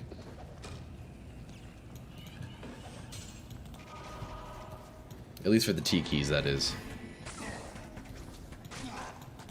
Alright, level 5. Right there. Come on, Countess. You know you want to give us good luck. Compared to our luck yesterday on stream farming keys, it was basically non-existent. Let's change that right now. Let's change our luck right now. Nah, no key. We got a few runes, though. I don't mind. I don't mind. Oh, now I remembered Barricade. Dude looks like Sweet Phil. I dropped on his stream and called him Phil one time. Dude started a full monologue clip on showing he's not Phil. That's actually so funny. Yeah, they're both bald Diablo 2 players, eh? Although Barricade's got the beard. I think Phil's clean shaven, right? That's actually so funny, man. Both legends, bro. Both fucking legends. That's hilarious. Yo, does anybody want a Hawk 2 a scale mail? I got one just sitting in my stash if anybody needs one. Yeah, Hawk 2 a scale mail. Dude, look at that. That's not bad. That's a good piece, honestly. That's a nice piece. Okay, so you know what? I'm gonna do H key for T key. My brother is a mod in Sweet Phil's chat? No way, bro. Nice. That's sick, man. Shout out Phil. Honestly. Dude makes some decent videos.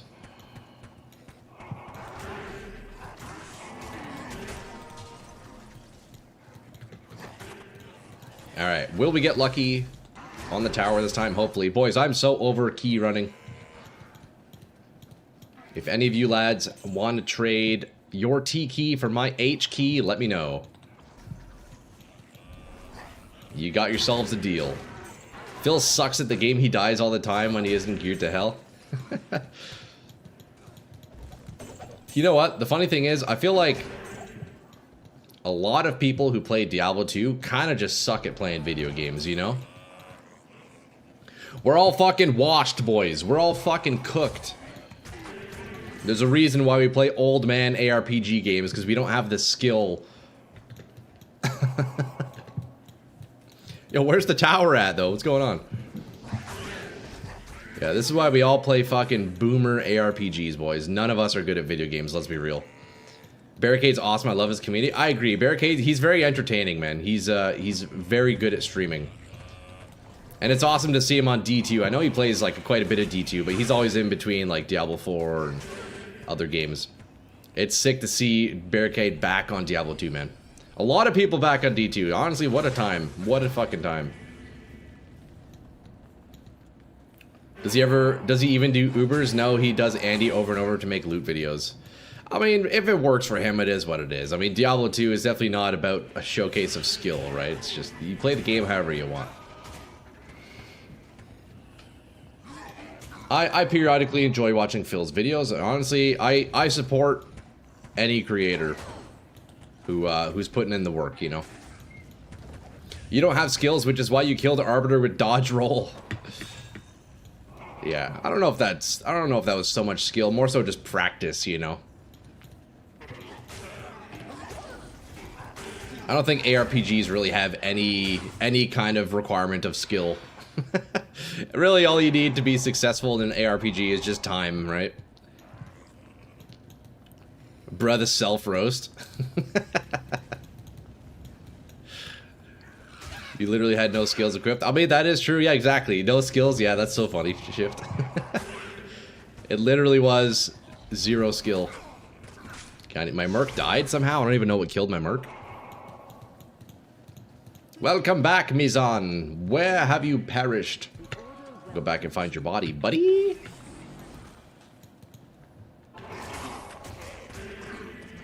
Boys, on the topic of no skill, if you haven't yet, I would greatly appreciate a subscribe over on YouTube. We are approaching 1,000 subscribers, which is crazy, and I have a new video coming out this afternoon, 1 p.m. Eastern, so just in about 2.5 hours, I have a new video being released about Thorns Warlock. So if you're intrigued by the idea of running Thorns in Diablo 2, definitely check it out. I explore a couple of build ideas and what I found kind of works best, you know, mercenary options and all that. If you haven't, I would greatly appreciate that follow over on YouTube. I'm sure you guys are already. If not, though, yeah, thanks in advance. Okay, let's jump onto the Countess here. Instantly one-shot her, and she does not drop a key. That is okay. The advantage of at least running Countess, even if she's not dropping keys, is we're kind of just filling up the stash, you know? We're kind of just filling up. Look at our rune collection, boys. We got 3 Mal runes. 3 Mal runes? Holy shit. That's an ist and a half. Or that's a Mal ist. All I need is the Ohm rune, and then we can make a call to arms, boys. Honestly, if I get an Ohm, I am absolutely making CTA. First thing. I desperately need the HP. Look at my health, boys. 600 health. That's after consume. Oh, the Forgotten Tower is terrorized. Boys, that's perfect. That's what we're farming. You know what? Now that the tower is terrorized, I'm not doing Arcane Sanctuary. We're just going to keep blasting tower for the next 30 minutes. Might as well, right? Free TZ. We happen to be there anyways. That actually works out very nicely.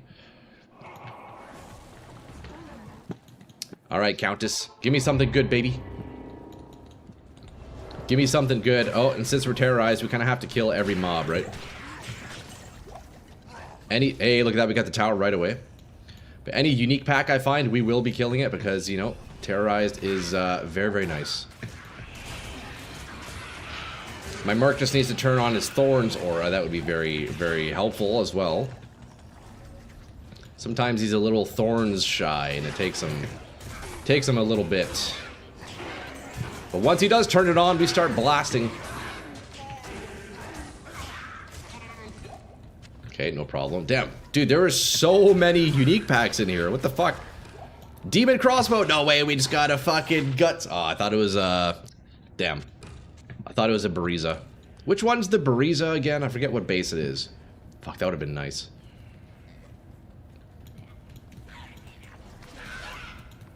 Okay, TZ Tower goes kind of crazy, no? His density is wild. Okay, finally my Merc turned on his Thorns aura. Let's go. Now we can just start blasting as intended.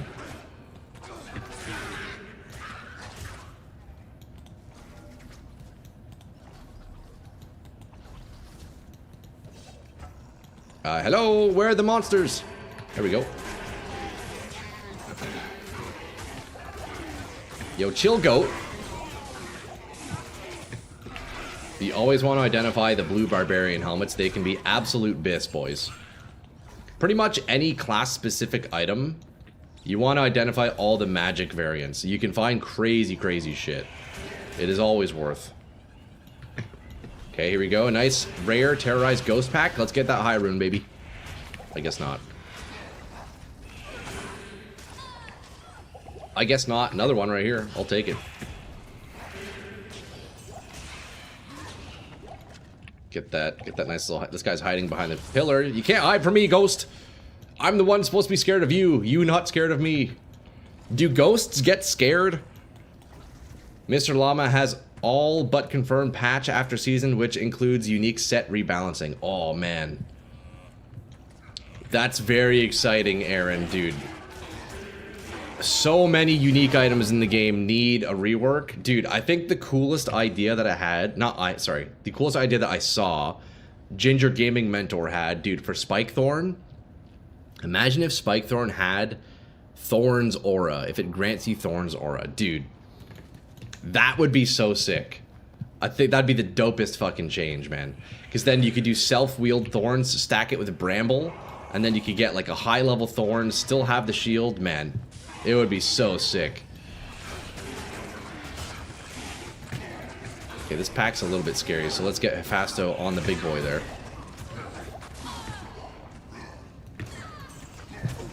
But that's exciting, man. Dude, if they continue to, like, rebalance items, give us new content, it's still hard to wrap my mind around the fact that we're even getting updates on this game. Like, what? Truly, truly, what a time to be alive. I guess we're stacking up our second row of rejuvenation pots here.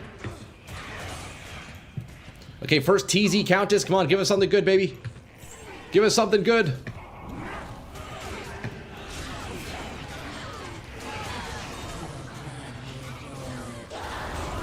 FF. Nothing. We got nothing. Brandon Bramble can stack. It's Edge Bow. Yeah, Edge.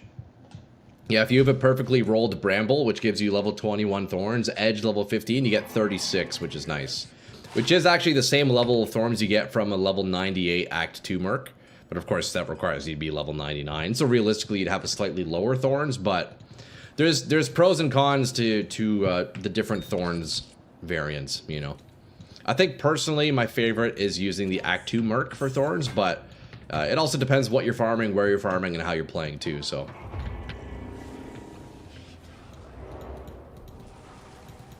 She only dropped a RAL for you? Man, yo, we're gonna get keys soon here, though. We still got 25 minutes of TZ Tower. Boys, you better be farming that tower right now. If you aren't, I'll be mad. Gotta be farming that TZ Tower. Bariza's base is Ballista. Okay, yeah, I think you're right, yeah. Oh, no, not Bariza, sorry. I was talking about Demon Machine. I forget which one that is. Demon Machine's the crossbow. It's like the smaller crossbow. Is it repeating crossbow? Is that the one? I forget what the elite base is called. Anyways, we almost got it. Oh, another champion pack. Might as well, right?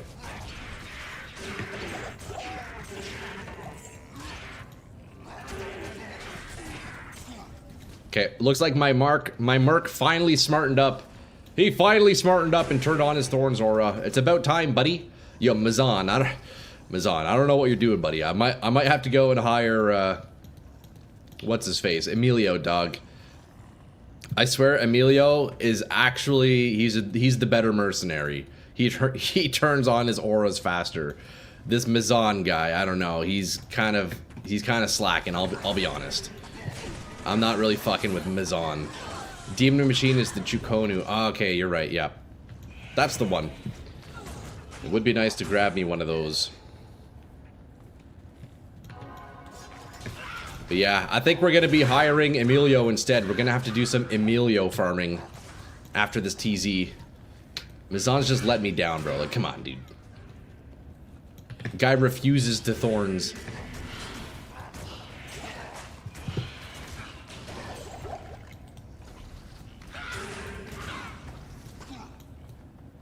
The assassin slaps with Tiger Strike and Dragon Tail? Oh, nice, man. Is that what you're rocking right now, Aaron? That's crazy, if so. I feel like assassin is probably the least played class at the moment, now that, as long as Mosaic is out, eh? Fuck.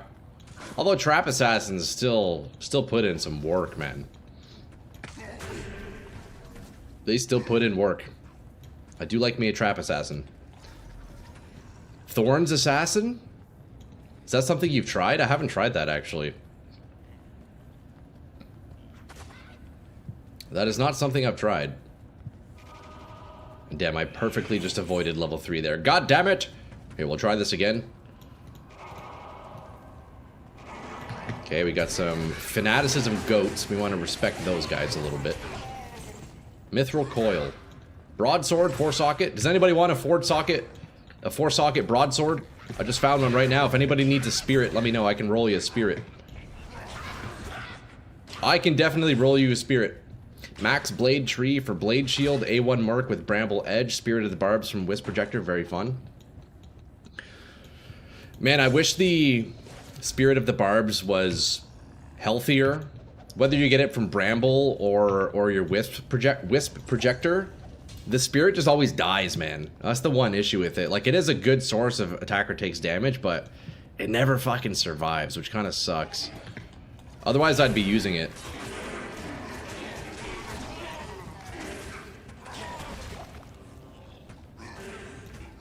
Yo, I'm back. New name? Wait, you changed your name, bro? Wait. Fab. Okay. Yo, this is crazy, bro. These when I see you guys change your names, this flips my whole fucking world upside down. You know I'm gonna just inevitably stop calling you Fab, right? That's crazy. I mean, I guess you're no longer Fab then. You're 432. Yo, 432 Nika. Bro, what are you trying to get me to say? Is this some kind of a cruel joke? 432 Nika. Please, if anything, Nika. Okay, I mean, yeah, Nika it is. Fab, damn, rest in peace Fab, I guess, huh? That's crazy. That's gonna take me a while to get used to that, bro. That's gonna take me a while to get used to it. Okay, so Fab makes sense. Okay, I'll have to remember that's you. I may eventually just start calling you Nika. And then hopefully I don't slip up and accidentally say the wrong thing. Yo, does anybody need a spirit sword? Key on second run? Let's go. Cool. Hell yeah, dude. You know what? Here, let's roll a spirit real fast. Watch this. Tal, Thul, Ort, Am. 35%, just like that, we roll a 35 spirit. It's that easy, boys. First try, 35, let's go. There you go. Up for grabs. If anybody wants a 35 spirit, let me know. It's all yours. Oh, fuck no, please. I didn't relapse what Nika is close to. Yeah, dude, it's a little bit like... It's a little sketchy, you know? If I'm sipping on a couple of beers during stream, or if I'm slurring my words, yeah, that could be a risky one, brother. That could be a little risky one, dude. Okay, yeah. Okay, Fab. I'm gonna keep calling you Fab as long as I can remember that's you, you know? I'll take the sword. Yo, lock the fuck in, Fatals. Log in, brother. It's all yours, dude. It's a max roll. Flanged Mace. Do I have that one? Hey, eligible for Chronicle. Cannot be frozen. Sure Shrill Frost. That's a neat one. Yo, do you guys want to see something cool? Watch this. You guys want to see something cool? Look at this. Yeah, Frozen Orb Warlock, baby. Yo, you gotta play Fab. Or not Fab, sorry. Fatals. You gotta jump on, brother. Yo, check that Frozen Orb, dude. Yeah. That's sick.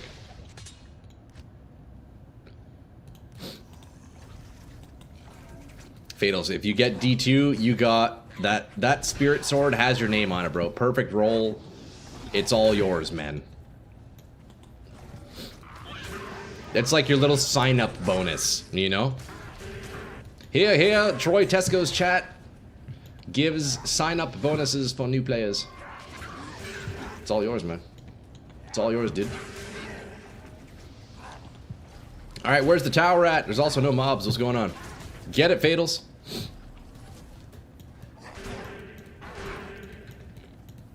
It is a good time. I'm telling you, boys, Diablo 2 is going to be the new PoE. As funny as that is to say.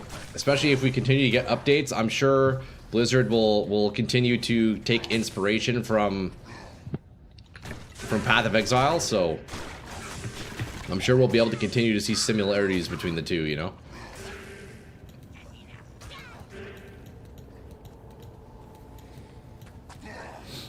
Alright, we are on our third terrorized tower run. Can I get a key? Can I be as lucky as Cool getting a key on the second run? Goddamn, I'm jealous. No way anything Blizzard does kills anything that GG does nowadays. No, I definitely wouldn't kill it, but I could see myself reprioritizing Diablo content-wise if we continue to get more updates. If it kind of just stops here and dies here, then it still makes more sense, like longevity-wise, for me to focus more on PoE 2. But if Blizzard continues to develop Diablo 2 and if the updates are good, then, you know, there could be more of a future with this game. I'm sure Blizzard won't get your hopes up and then throw them on the floor, dude, I know. Well, thank God that Diablo 2 Resurrected is at least primarily under control of Vicarious Visions, and they seem to know what the fuck they're doing. It's essentially, I guess, just a different division of Blizzard now, right? They've been doing a good job so far. So we can remain optimistic.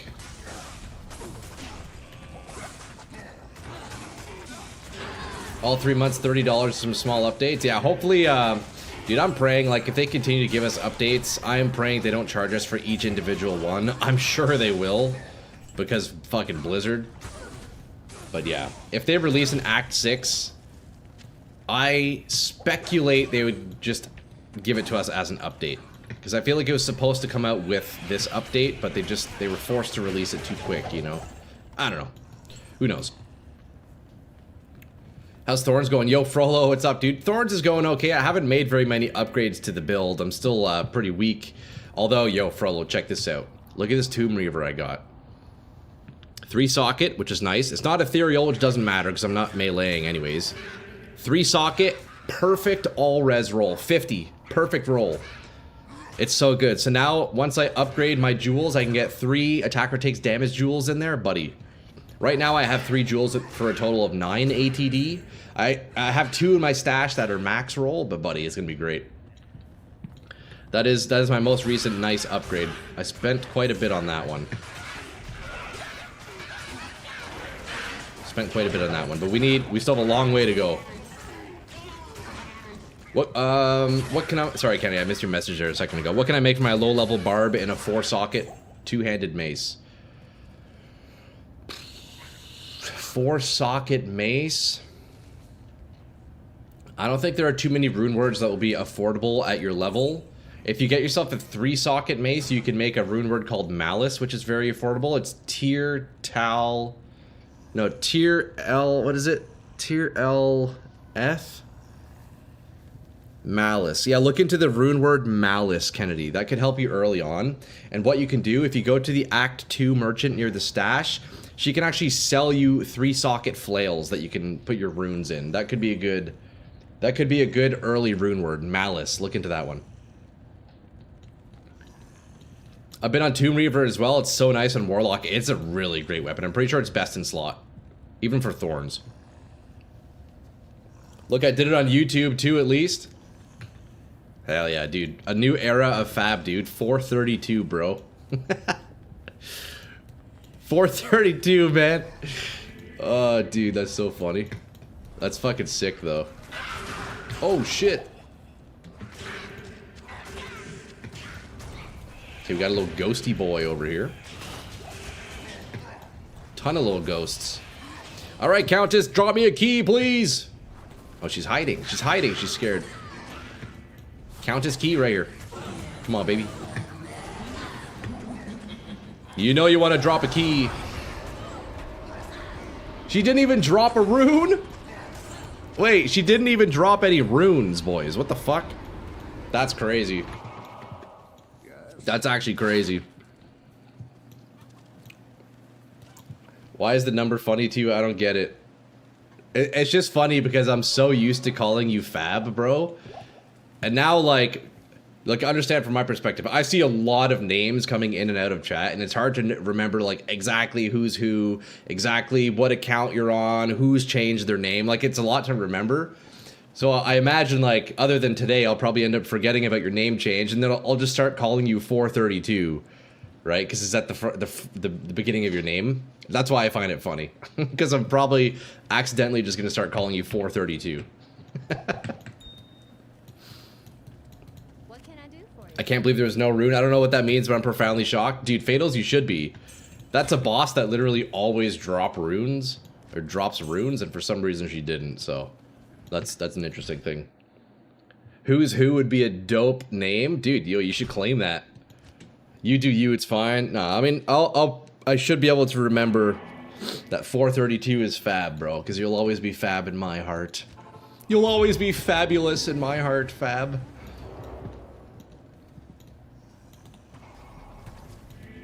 Next run, 2 runes.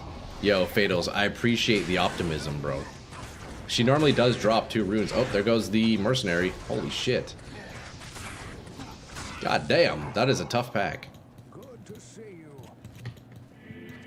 Bro, your frozen orb cast made me realize you can also rock Rift. It has level 15 Iron Maiden charges. I don't know if it's better than amp damage, though. Yeah, you definitely can't beat amp when it comes to Thorns. But dude, Rift on the Warlock is a legit fucking thing. Dude, if you're using mirrored blades, Rift is actually kind of disgusting. It's like, man, Warlock is so overtuned. But yeah, Rift on the Warlock is really nice.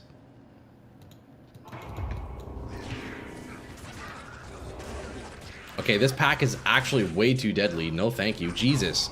That's a double pack of archers with fucking might aura. Holy fuck. No, thank you. That'll just slay anybody. Mirrored Blades / Summons is my favorite build so far. Yeah, Mirrored Blades is super cool, man. Also, dude, you was acting for 4-socket weapon on Barb. Rift is good. That's true, although I don't think, Kennedy, you probably wouldn't be able to afford Rift quite just yet. It requires a fairly rare rune, a Gull rune. You'll be hard to come by that. Maybe once you're in Hell, you can get it from your Hell Forge. Might be hard to come by, but yeah, Rift is a pretty cool weapon. But if you're just leveling up, I think your best bet for an inexpensive mace rune word would be Malice on a 3-socket mace, and you could just buy a 3 open socket flail from the vendors in normal difficulty. Anyone need Ancient Pledge Monarch? I didn't get 4 sockets. Oh, there you go. Hey, we got Kennedy offering somebody an Ancient's Pledge. I'm sure you can just hold on to that. It's always nice to have.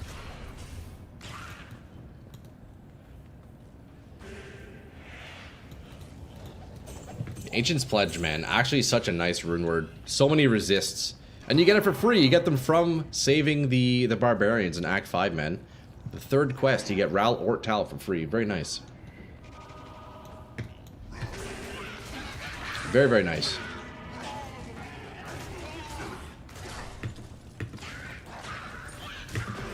Oh, I heard a charm. I heard a charm. Max damage, no good.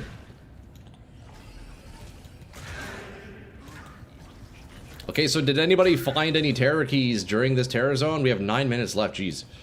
I'm only on my 4th run. I'm going at the pace of molasses. My goodness. Get me through the door! I'll be back again after work if you still remember me. Okay, yo, 432. We'll see you later, bro. Viewer number 432.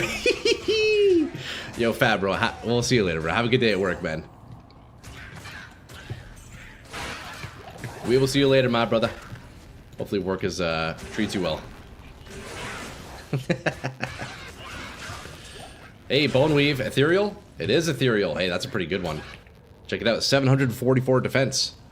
That's not bad. That is not bad. We can cube that. I now have 4 ethereal chests that I need to roll in the cube. Maybe we can hit big, boys. Maybe we can hit big on those. I'm really sad that E-bugging is no longer a thing. Do you guys remember that in LOD? Ethereal bugging your items in the cube. I wish they would reintroduce that.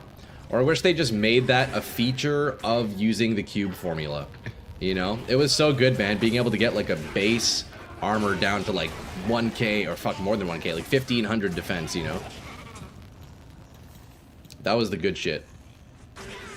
I do, man. Yeah, they should, dude. They got to bring e-bugging back, man. They shouldn't. That is one bug they should not have fixed.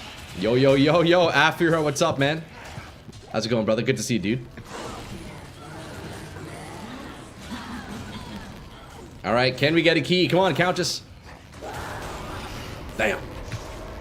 She ain't dropping very much for us today. She ain't dropping very much. Yo, we're gonna roll this chest, though. Does anybody know off the top of your heart? Ooh. Grinding matriarchal. Dude, if this had more plus skills and attack rating, that could have actually been worth a ton of money. Holy fuck. Like, real life money, too. E-bug was pretty crazy, though. It gives a crazy amount of defense. Yeah, straight up. Was that a pull? No, I got a Ral rune. Okay, does anybody know what the recipe is for armors? I think it's... Is it Tal Thul Perfect Topaz? Fuck, I don't have Perfect Topaz. I think it's Tal Thul Perfect Topaz for socketing armors, right? Maybe I'm wrong. Tal Thul P Topaz. There it is. Tal Thul P Topaz. Look at that. 4 socket, boys. So far today, I got a Gull Jaw Is. There's no way, bro. Yo, Card, where'd you get that, man? Where are you farming to get your runes? That's wild. Yo, check out this bone weave we just rolled, though. That's pretty good. Look, we have a few others I need to roll. We got this one, though. Check out the ethereal collection, boys. We got the bone weave. We got the bone visage. That's pretty sick. Is the Zod bug still in the game? You Zod a gear and remove it with the cube and the item stays indestructible? I don't believe so. Nice armor. Yeah, that's not bad. Yo, check this one out. The Sacred Armor, Ethereal. Although it's only 790. It's a bit of a low roll. Gull and Arcane Jaw, Neelathok and Is from Countess. Holy shit, man. You've been crazy lucky today. That's awesome, bro. Nicely done, Card. That is very nicely done. Okay, let's roll the Sacred Armor. Tal Thul P Topaz. Can we hit big? 4 sockets. Damn, boys. Look at that. That's 2 in a row. Wait, that's actually crazy. Okay, we do another one. We're gonna do the Balrog skin next. Tal Thul P Topaz. Another 4 socket! Holy shit! What the fuck? That's 3 in a row. What are the odds of that? Wait, that's actually insane. What? Can we make it 4 in a row? Surely not, right? Bro, that's crazy. Tal Thul P Topaz. What is happening? This never happens. We just rolled 4 ethereal chests in a row. What the fuck? Look at this. Does anybody need ethereal fucking merc armor? Bro, what the actual fuck? That's crazy. What the fuck? How does this even happen? Yo, that's wild. Damn, I probably should go buy a lottery ticket. Dude, the odds of that is actually insane. What, like, what? Okay. See, I secretly did that hoping to clear up some stash space, but now we're just stuck here with armors that actually have pretty good value. That's wild. That's actually crazy. Oh, I have a Monarch in here too, apparently. Whoops. I had... Cool donated me a white Monarch earlier. I didn't realize I had one. Okay, can we hit the 4-socket on the Monarch? Surely, right? Is it... It's Ruby for shields, I believe, right? Talthol... No, it's Tal Am Ruby, right? I think. Tal Am Ruby. And we get the 2-socket on the Monarch. On the piece that I actually need. God damn it. Does anybody want a 2-socket Monarch? Crazy.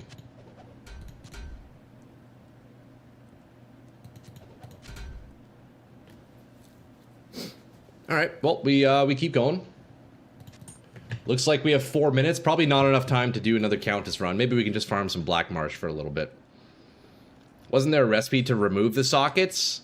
No, there's a recipe to remove items from the sockets, but you can't remove the sockets themselves.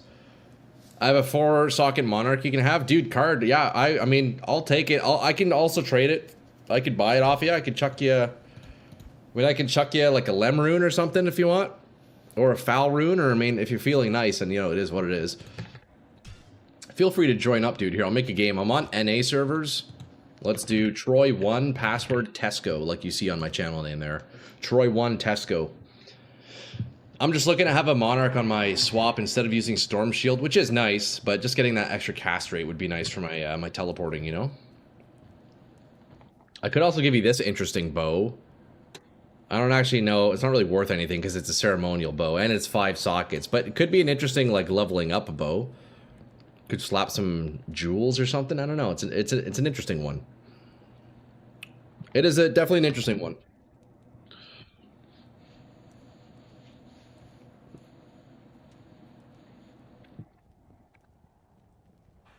But yeah, yo, that guy. Feel free.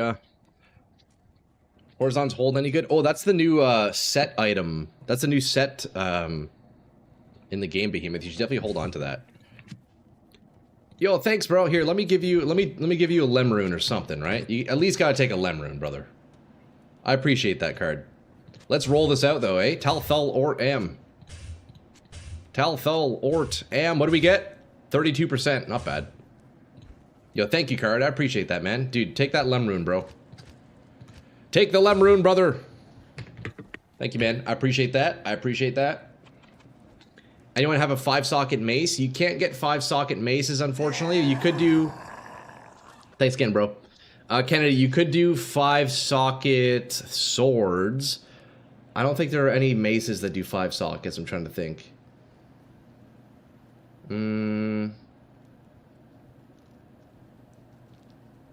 Yeah, no 5-socket maces. They seem interesting. 140 to 270 fire damage. Life Dex Crushing Blow. Yeah, that's not bad, eh?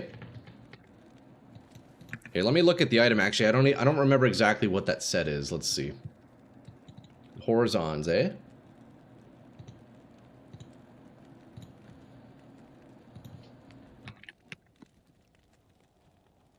Aura. Wait, what is it? What is it? Horizon Horror? Oh, I need to go on set items. That's why. Horizon Secrets. The boots are hard to find. Yeah, apparently they're really rare, eh? Which piece did you find, Behemoth? Horizon's Hold. Oh, those are the gloves. I see. Just one Terror Key and a Chaos Skiller in that TZ. That's not too bad. Yeah, 10 Crushing Blow. That's actually pretty nice. Wait, okay, this is actually insane, I'm realizing. The fire damage, bro, this could potentially be best in slot on a fire Amazon. On an explosive arrow Amazon, that's a massive amount of damage. Oh wait, hold on, it's not showing. 270 fire damage is actually insane. And that's probably BIS on an explosive arrow Amazon. Or really any character that's using explosive arrows, whether you're using like a Kuko Sork or something like that, or even like any kind of explosive arrow Warlock. Those are actually crazy. Boots and gloves combos is pretty sick. Yeah, like 30 attack speed with 2 sets. with 2 pieces. That bow's awesome for Miss Rune Word. Oh, this one? Yeah, Leo, it's a nice one. Although the only downfall with this bow is it's 5 sockets. Also, Leo, it's possible you're behind a little bit. You might want to refresh your stream. Earlier, I did have some lagging, so you might be a little bit delayed. But yeah, this is a pretty crazy bow, eh? Wait, isn't Mist only 4 sockets? I don't know. All right, boys, we have a new TZ. I don't really care to farm it, so I guess we just go back to hitting some arcane, hitting some tower. You know how it is. Dude, main priority right now, boys, is I need to get these keys. I need to get myself a chance at a Warlock torch. And now we just kind of keep going. What sword can I get with 5 sockets for lower level? I think the first sword you can get at low level with 5 sockets would be a flamberge, I think, could give you 5 sockets. I'll show you what it looks like. Yeah, I think a flamberge would be the first one. I don't know what level you have to be to start getting 5 sockets, though. Okay, this guy doesn't sell any. Let's do gamble, maybe. 5 socket swords, Kennedy, you would be looking for something like this. Yeah, you want to get a flamberge. I'm pretty sure that can roll 5 sockets. If not, so the flamberge is the normal tier of that item. If you go up to the next one, what's the name of it? That surely can at least do 5 sockets. Here, while we're here, let's buy a ring real fast.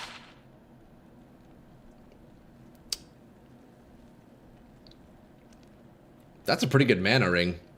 14 energy and 64 mana. Jesus. That's pretty good, actually. Zweihander. Yeah, Zweihander is this tier 2. That's right. I might set up an account at that website. Looks like a chaotic grand charm sold for a jaw. Damn, dude. That's pretty sick. Yeah, on Tradery, are you talking about? You're gonna go try Tradery?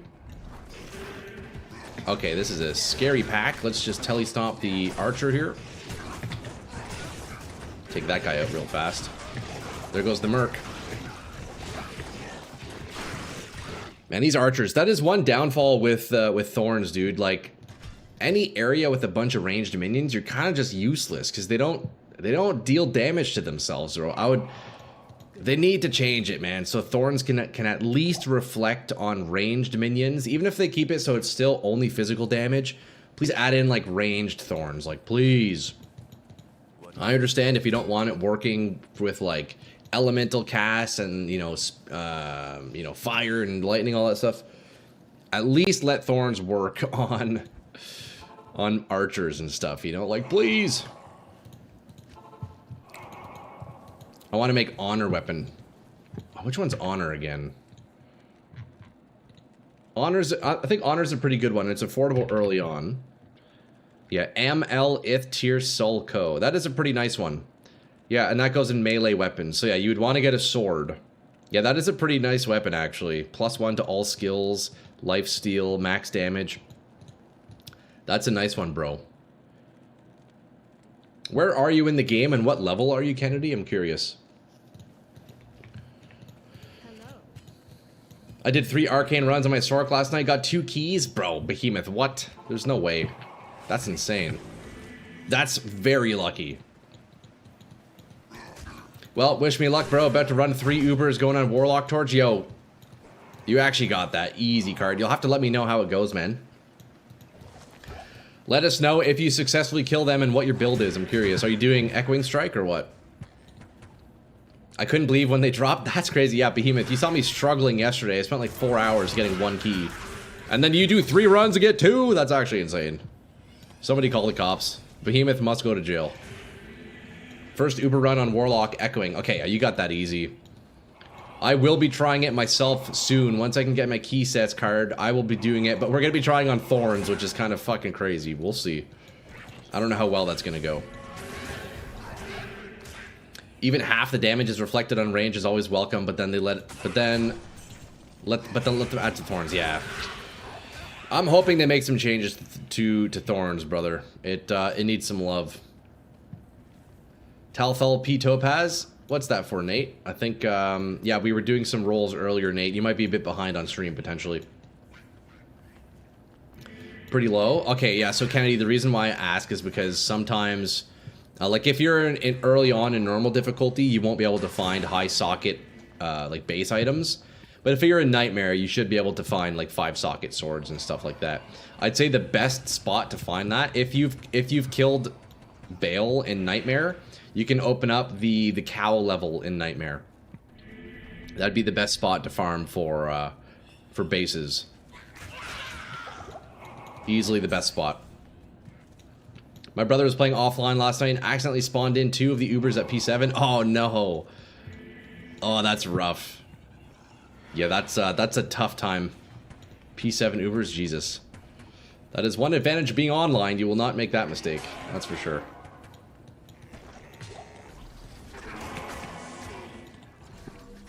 Ooh, that cast speed is nice with that Monarch now. Oh, buddy. Although I'm not actually sure if that even gave me a breakpoint. I'm at, what, 84 FCR? And it's the same as Necro, so I think, yeah, 80 FCR, I believe, is a breakpoint for Necro. I might be wrong. It's been a little bit since I've built an FCR Necro.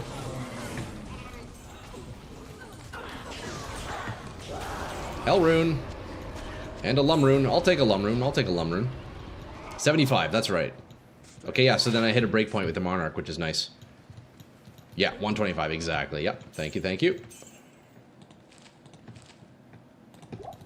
Not joking, lost a freshly dropped Shaco and Arachnid Mesh. No! What do you mean by that? Cool, how'd that happen? How'd that happen? They each have 50% chance to spawn 4 sockets, but yeah, that is quite crazy.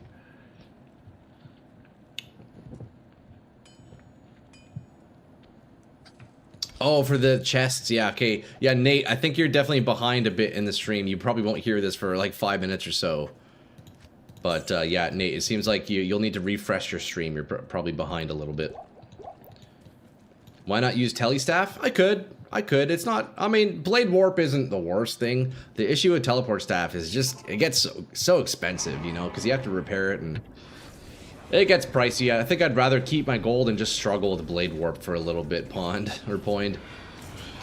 He accidentally walked Meph back to the portal and then got spawn camped. Ah, dude. Yeah, that's the worst, dude. You can so easily just fry your Uber Tristram if you get the portal surrounded. That's a rough time. That is unfortunate. Thankfully, on single player, you could, if you really wanted to, you could just spawn in some more, more organs. I wouldn't do it. If I lost my organs in single player, it's my fault. I wouldn't spawn in more, but it sure would be tempting to boot up the hero editor real fast and pretend that never happened, you know?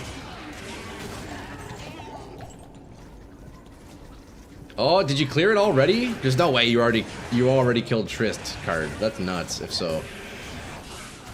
Wait, hold on. This is a lot of ghosts? I think I should kill these. This is a lot of ghosts. And the advantage is I can kind of just sit here and they all die, right? That's not bad.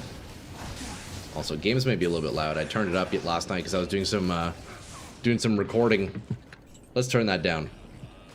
Not yet. Leaving game open long enough in case I die? Good call. I mean, yo, Card, if you die, let me know. I can join up, bro. We'll make sure you don't lose your Ubers, dog. You got the whole community here to help out. If you die, we can come in and get you a new portal, you know? You don't gotta worry about that. You ain't gotta worry about that, brother. Okay, Chikonu, we almost got the Bariza. Not the Bariza, sorry, the Demon Machine.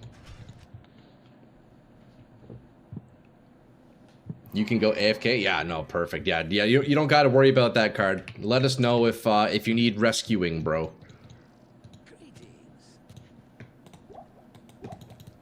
And I remember back in the day, not having any friends playing this game, you would have to, like, drop trade yourself. You would join a random game and, like, drop your items in the corner of a lobby somewhere. Like, you would hide your items somewhere in, like, Act 2. And then you hope to rejoin in time and go pick up your items because there was no shared stash tab. So, and if you had nobody to trade with, you had to, like, swap items from character to character doing it that way. Dude, I remember dropping high runes randomly, like, in town somewhere. Yeah, and then you fail to join the game and you lose your shit. That definitely happened to me. But yeah, like, you would try to get, like, a high rune onto one of your other characters, but you had no friends to trade with, or you didn't trust anybody enough to, like, hold on to them for you. So you had to go drop your runes in the corner of, like, an area somewhere, and then hopefully your internet connection doesn't die, and you can actually, like, successfully join on another character. Dude, I've done it before, too, where I tried transferring that way. I join, and my items are gone. Like, somebody found my items on the ground. Oh, free high runes. Oh, free enigmas. Man, it's crazy how the game used to be, bro. Or you had to create a private game and wait 5 minutes. Dude, that was so sketchy cool. Yeah, I remember I did that. Kind of like what Card is doing right now with his Uber Tristram game. You let your lobby perm. And then you risk it, you drop your items, and you sure hope the game is still open. I've absolutely had it where, like, you do that, you let your game perm, you drop the items, and then you fail to join the game. Oh, and then the game shuts down. That is so tragic. Yo, kiddo, thanks for the follow, man. I appreciate that. I did that and still came back to no items, dude. I know. Man, those old days, huh? Good times. It is very nice having a shared stash tab now that we can just transfer with ourselves, man. What an archaic time that used to be. You do like a few test runs, and if it works, then you drop one trade. If it fails, yeah. Man. Oh, to go back in time and experience that again, eh? Ooh, serpent skin armor, you always want to identify those. Those could roll 4 sockets, I believe. Wait, serpent skin, yeah, 4 sockets, right? You can get yourself a nice jeweler's serpent skin of the whale. That'd be a nice little base to have that on. Okay, a pack of champion ghosts. We always kill those. Actually, they're unique. Never mind. Elite. Always kill the ghosts, boys, no matter where you are. You always want to kill the ghosts.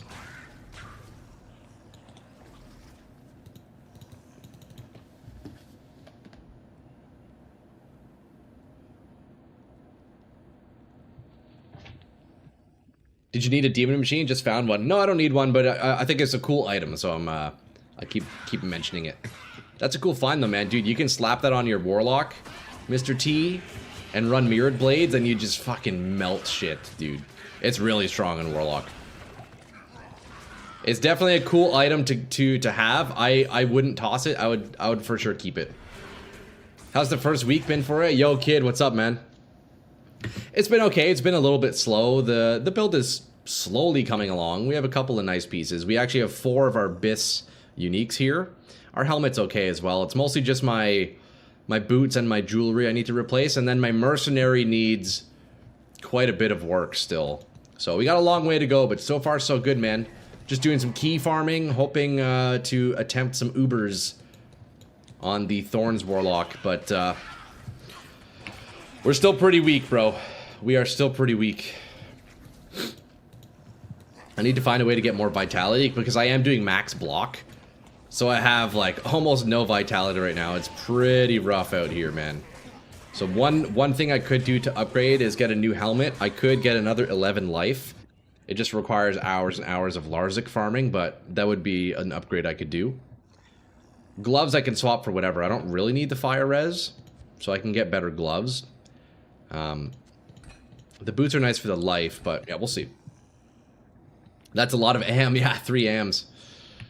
Yeah, you can make some really crazy Thorns gear with some nice magic items and some AM runes. Bro, I'll have to show you actually right after this run. Let me show you my offline Thorns character that I've been testing. Some of the pieces on him are just insane. I swear the Countess doesn't actually drop any keys, boys. But yo, Kidamatica, you want to see something crazy, bro? This is, keep in mind, this gear I'm about to show you is edited in, because I've been testing Thorns, but look how crazy some of this shit is. So you can get a Jeweler's Armor of the Swords, which is 4 sockets with 20 attacker takes damage. That's the max roll, 20. And then what you can do is you can socket it with a Scintillating Jewel of Malice, which gives you 15 all res and another 5 ATD. So combined, you get yourself a chest like this. Isn't that crazy? 60 all res with 40 attacker takes damage. And you can do the same thing with your diadems. You can get an artisan's diadem of the swords with 3 sockets and 20 ATD. You can slap in those jewels and boom! You got yourself 45 all res, 35 attacker takes damage. Or you take this same chest and you put am runes in and then you get 76 attacker takes damage. This is like obviously extremely difficult to get on ladder, but that is some like potential endgame bis. Isn't that just the coolest chess piece? Like, that is style points, bro. Imagine having that. But yeah, these jewels would be like impossible to get, let's be real. Not only because it would be very rare to find them yourselves, but quite literally nobody would hold on to these. Like, there's nobody in the game that uses attacker takes damage. So these would practically be impossible to get, but it is neat to see like what kind of items you can make, you know? All the same color jewel, of course. Yeah, dude, of course. There's no other way. A bit on that topic. Hold on. Let me do a little bit more show and tell. Let me show you my hardcore Frozen Orb Barbarian from a few seasons ago. Check out his chest, bro. Check that out. We got the 4 blue facets, perfect 5/5 cold in the blue chest armor on the Rift Barbarian bow. Look at that shit. That's style points if you've ever seen it. That is fucking style points, boys. We got Voice of Reason in one hand and Rift on the other, rocking the Nightwing Spired Helm with this insane chest. God damn, that's a sexy piece. Yeah, this is hardcore, bro. Hardcore. Yeah, this is my hardcore ladder. You can see I don't have very much in the stash. He's still in the old version of the game, too. Yeah, this is a sick character. Look, we ignite, we enchant myself and my merc, right? And then we BO, and then we run around and we slap a bunch of. Oh, hold on, wrong. There we go. We get double swing to stack up our fucking, or we get frenzy to stack up our attack speed, and then we double swing and then attack fast and get frozen orbs everywhere. This is hardcore, so I want to make sure not to die. That would be fucking tragic. Ah, dude, man, this is the coolest character, though. This is actually the coolest character. Anyways, we'll get back to the Thorns Warlock. I just wanted to do a little show and tell. This goddamn chest piece is beautiful. It took me so long to build this in hardcore. Dude, I don't know if you guys play hardcore at all, but trading in hardcore is really tough. I swear there's like nobody in the hardcore servers. Nah, this is sick. Do you want me to keep blasting on this fucking barbarian? I could. It is a very cool character. And look at that. So we have the, I need to do this again. We enchant, so like we boost our fire damage, we buff up our merc. Merc also is running double Voice of Reason, boys. Check it out. So not only am I doing frozen orbs, my merc is also doing frozen orbs. Don't die, I'd feel bad. It would suck to lose this character, but it's all good. I don't really plan on playing hardcore anyways, especially non-ladder, so. Check the attack speed, boys. Just seeing it come out of the barb is so funny. Yeah, isn't this crazy? Now, this is only players 1 hell, but still, you get the idea.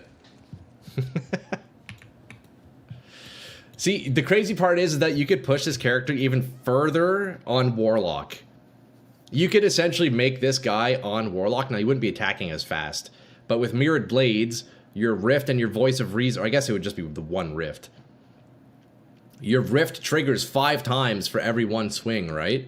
So you probably get even more procs on the Warlock. You can still build it similarly, right? And on top of that, you can get your demon to give you, what, I don't know, Holy Freeze aura, Conviction aura, right? So you could definitely make this on a Warlock and be quite successful. So like you Frenzy to get your stacks up, and then once you're full stack Frenzy, you use double swing, because it actually attacks faster than Frenzy. Your screen is full of orbs. Isn't this sick?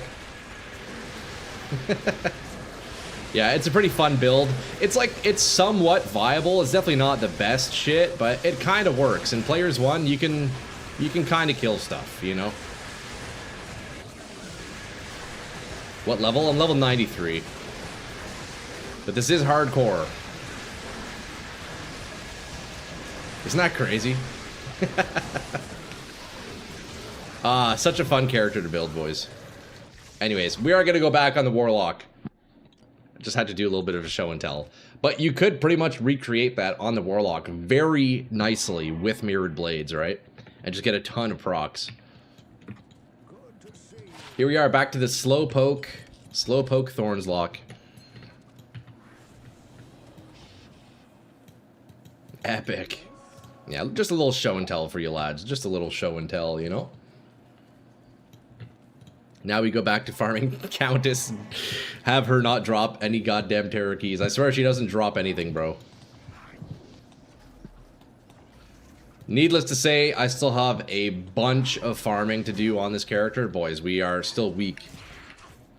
My merc has been completely neglected.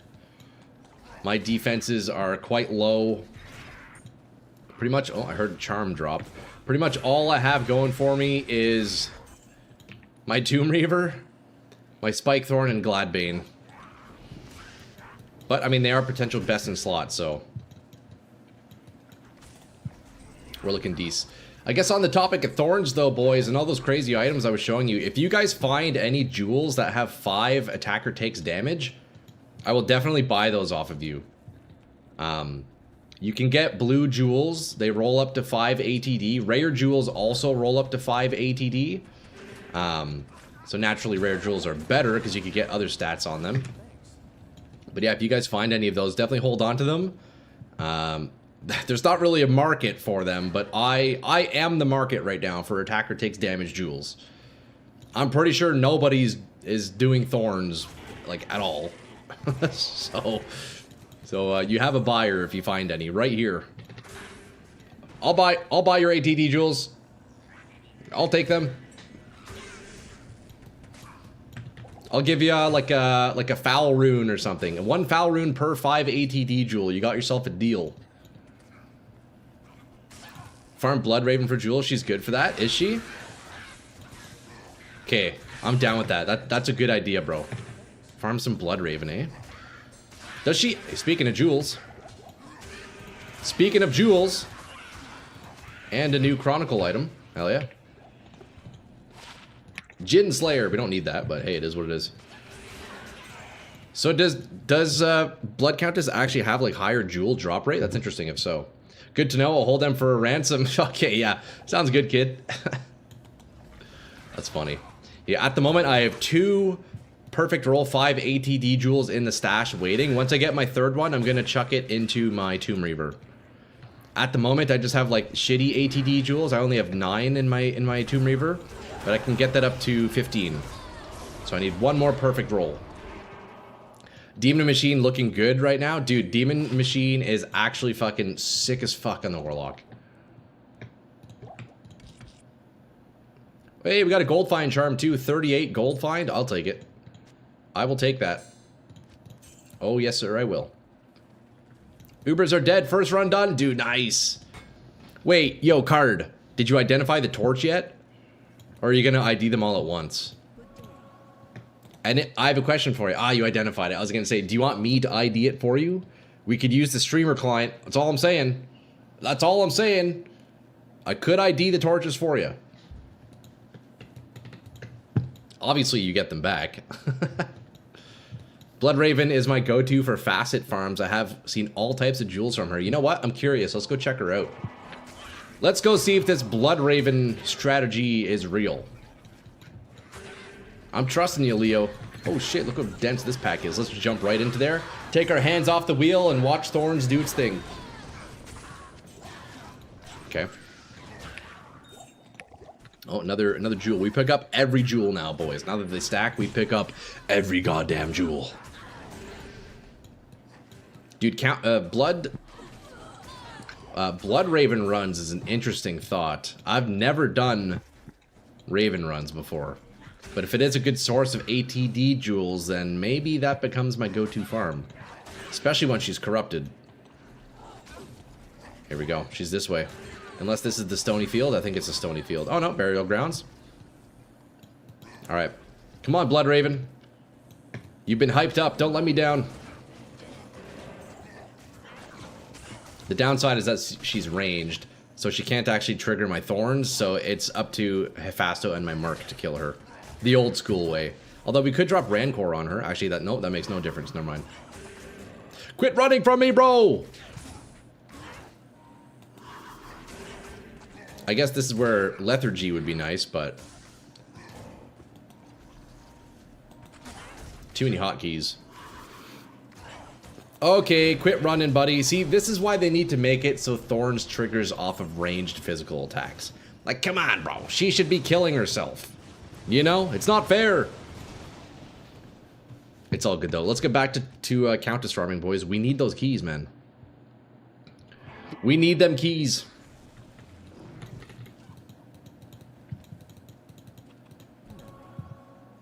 Yeah, let me show you, boys. Let me show you. So these jewels right here is what I'm looking for. Jewel of Malice. Attacker takes damage of 5. That's the max roll. I need one more of these, and then I'll be putting them in my Tomb Reaver here. At the moment, I have 9 ATD. We can get that up to 15.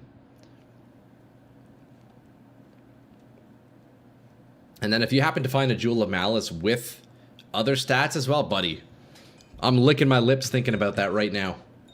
I'm just absolutely licking my lips.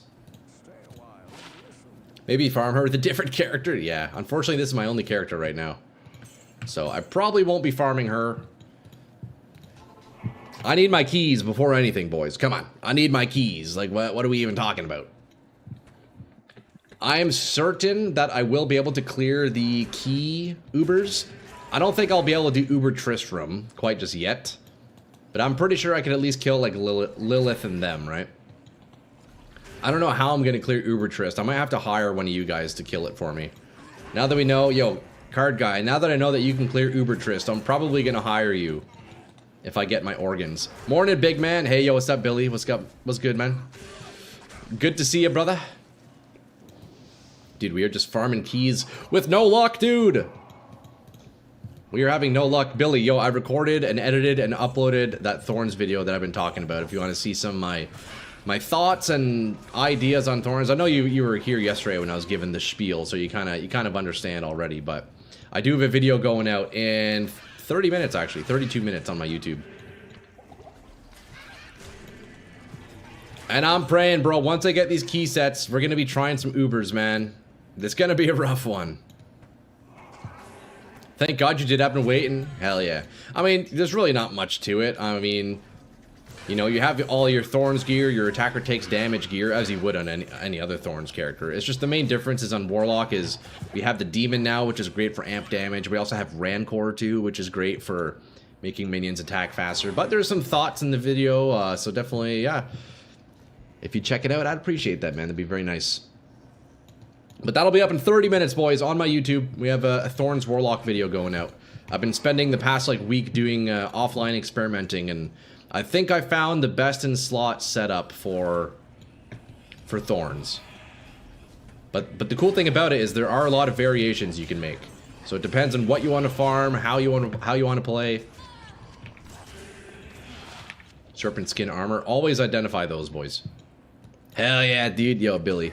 It's good to see you here, man. Hope you're having a great day so far. And you gonna be streaming today or what?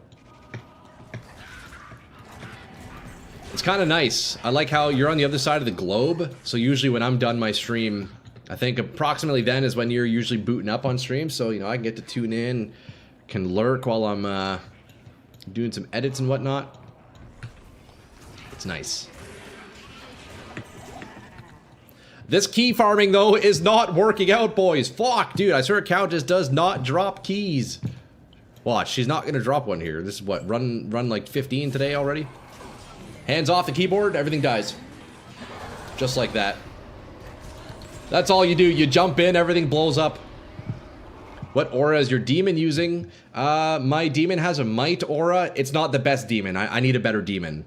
I had my best in slot demon this morning, but then I died to lag.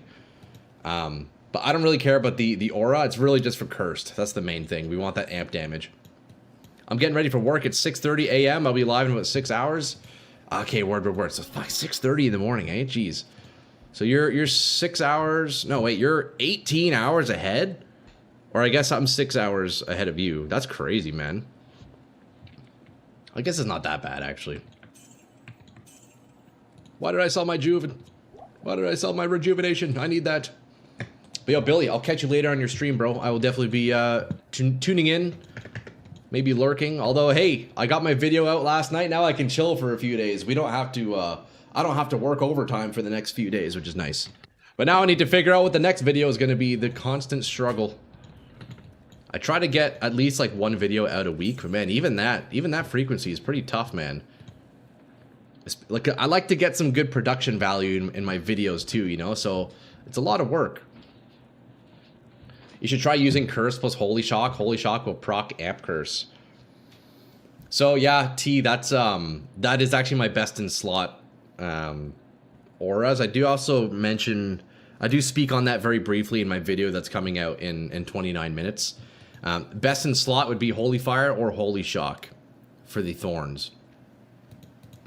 But, yeah, honestly, the aura isn't too important. Also, earlier we were testing mana burn. We have a theory. I'm not sure. Yeah, Leo, you're still here. Leo had a really great idea in yesterday's stream.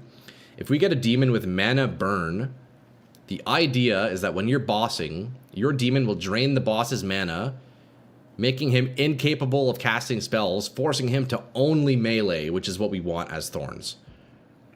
I briefly tested it this morning. It seems not to work, but maybe there's some tech where you can mana drain the boss enough so they can only attack like with their melee. That would be the best way of just making bosses absolutely shred themselves. Because when Bale's using his like cone, when Bale's using his mana burn, well, you're not doing Thorns damage. You know, when Andariel's using Nova, you ain't doing Thorns.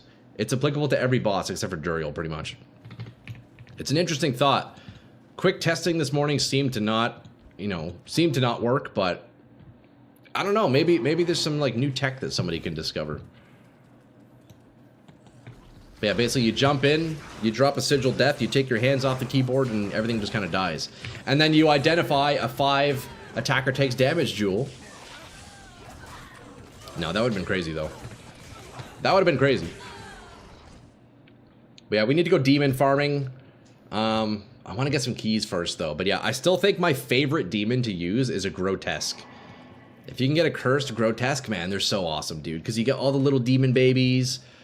They also hold your Thorns aura. It's very nice for more of like a summoner approach. Although in my particular build, I'm trying to be the tank, so I guess more summons in that case is actually bad. But because at the moment I'm pretty squishy, the Grotesque is quite helpful. But with the late game setup, when I have like my call to arms and I'm a little bit tankier, I don't want Grotesque. I want as little minions as possible. The reason for that is because the attacker takes damage stats on my equipment doesn't apply to my summons. So I can maximize my damage if I'm the one being hit. So that's why we want less minions. But as it is right now, I think the Grotesques are probably my best in slot. Just so I can sit back a little bit easier.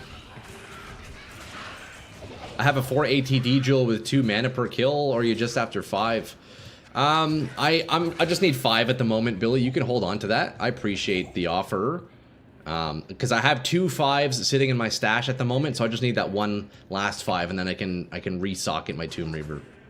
But definitely hold on to that, bro, because at the moment in my Tomb Reaver, I have 2 4s, I have a 1 ATD, and you know, we got 9 in total. It's not bad. Definitely hold on to it, though.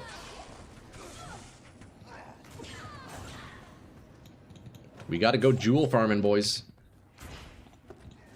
13 to life. You know what? I need all the life I can get. I'm actually going to be using that. That's the crazy part. I have such low life. I will even hold on to like a 5 life small charm at the moment. I need everything I can get. It's a rough one out here, boys. It's been a rough one. Yep, there's our amp. There you go. No gear.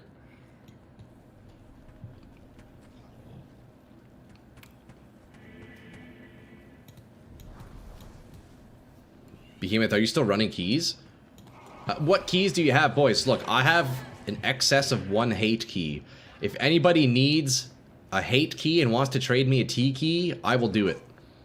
Or even better, if you have D keys and you want to get rid of, I'll gladly take a D key, but I know they're more valuable than the H keys. I will gladly trade 1 hate key for 1 T key. Let me know if anybody wants that. Superior zombie head, don't need that. Finally, after 34 summoner runs, a key. Hopefully you get some too. Dude, I got really lucky this morning, Mr. T. My very first arcane run, I got a hate key. I've only done a few since then, but yeah, I got mad lucky. Yesterday I spent 4 hours and I got 1 key. It was fucked up. But yeah, I have 4 H keys, so if somebody needs one H key, I am looking for a T or a D. Let me know. I'll be down for that trade, yeah? Okay, let's do it. Let me finish this tower run. We can link up, Mr. T. So I'll take your T key, you can take my H key. Let's fucking do it. Oh, we got a pack of ghosts. You always want to kill the ghosts, boys. I'm at 420. Perfect. I'm at 140, so we can even out our numbers there. Sounds like a great trade, brother. Or that's you, cool. Okay, sorry, I'm mixing up your names, boys. Yeah, I will trade whoever.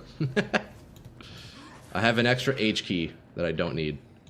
I want to be careful here. I have amp on me. A little sketchy.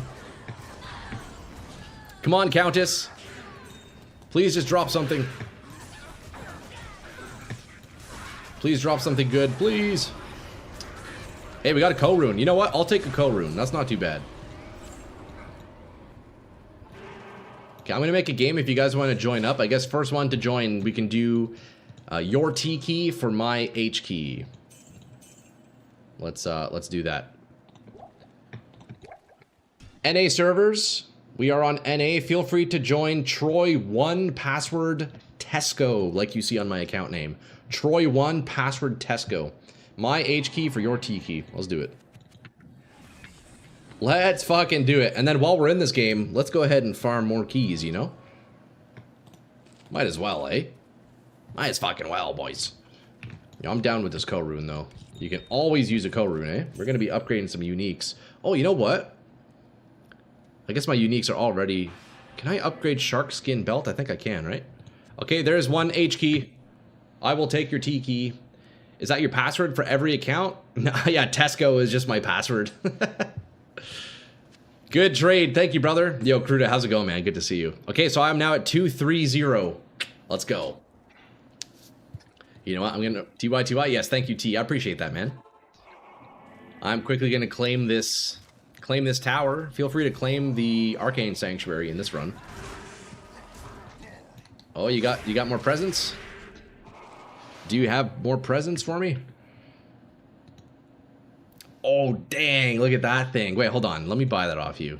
Let me at least give you a foul rune for that. That's sick. Yo, okay, boys, hold on.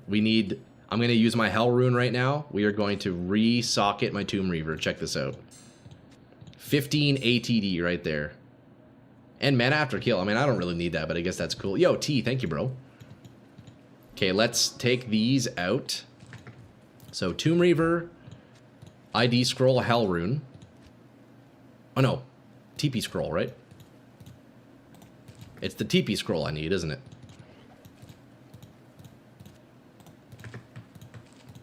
Okay, we have a nice empty Tomb Reaver. I've spent the last 3 days very ill. Ah, Crudo, you're still not feeling good? That's unfortunate, man. I hope you start feeling better soon, dude. You gotta stay hydrated, brother. Get as much sleep as you can and stay hydrated. Love the innovation, by the way. Can't wait to see the run. Ah, yo, T, I appreciate that, bro. I appreciate that, man. Okay, look, boys. Before I socket my Tomb Reaver, let's first appreciate how beautiful this is. Right? Tomb Reaver. Rolls 1 to 3 sockets. Well, we got the 3 sockets. What's the range on the resists? I think it's, what, 30 to 50 all-res? Well, we got the 50 all-res. It's not ethereal. That doesn't matter, because I'm not actually I'm not meleeing anything, so that's fine. So the damage is irrelevant. In my eyes, other than the Magic Find, this is a perfect Tomb Reaper. Magic Find could be a little bit higher, but it's still pretty high roll. Now we're going to put in our 3 perfect attacker takes damage jewels. Theoretically, I could get better ones. I could get, like, other stats along with this, but that's pretty good. So check it out. 1, 2, 3. Boom! 15 ATD on the Tomb Reaver. God damn, that's beautiful. So without the Thorns aura, we have 314. And Thorns will add 248, and that can scale up way higher too. I can get another 1, 2, 3, 4, 5, 6 skill points on my Merc. So that would be what? Level 33 Thorns, and then I can level him up to even higher to get level 36 Thorns. Boys, we're making upgrades. We're actually making upgrades. Oh shit! Get me out of there. That's sketchy. So, okay, nice. You know what would also be good, I'm realizing, in those ATD jewels, instead of getting all res, even like life or vitality or fucking anything would be good. Even strength would be nice too. I guess not strength actually, because I have the strength in for wielding my Tomb Reaver. So Dex, I could use Dex. Have you considered using cast on crit? Yeah, I wish, man. Although you can kind of do stuff like that in this game. Not really, though.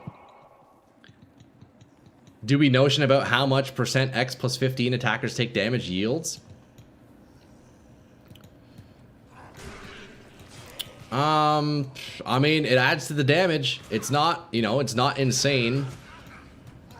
Oh, you know what? That's actually a great question. I haven't actually... Percent plus 15%. Are you just mean like the comparison of flat damage from ATD compared to the percent of Thorns? So it's actually two separate instances of damage. So as much ATD you can get, it actually contributes quite greatly to your damage. Now, your overall Thorns damage increases when you do kind of focus in the percent damage returned, but the issue with that is you actually have to be hit to reflect it. And I'm running max block, so I'm not fully maximizing my damage, but survivability is up, which is nice. Have you considered an upped Gavel of Pain or Suicide Branch? Suicide Branch is really nice, actually. That is a nice piece, Billy, because yeah, that gives what, 10 ATD, you get 10 all res, a bit of cast rate as well. I still think Tomb Reaver is probably best in slot, not only because of the 3 sockets, but the all res is nice, and also, if you're not a masochist like I, and you actually want to use, like, attacks, maybe incorporate Mirrored Blades, then yeah, definitely Tomb Raider is really good. 26 and 25 ATD on those before sockets. Yeah, there are decent weapons. I did try Gavel of Pain. You know what, Billy? That's actually the first weapon. That's the first weapon I tried when I was testing out for Thorns. Yeah, I mean, it's okay. It's okay. I still like Tomb Reaver, though. Just having that quality of life of the resist is really nice. Because if you can get that max resist on the Tomb Reaver, it makes it a lot easier to hit that 75 cap, you know? But there's definitely options, man. There's a few options. There aren't too many pieces that have ATD. Hey, we got a pole rune. I'll take it. No key, but I will take a pole.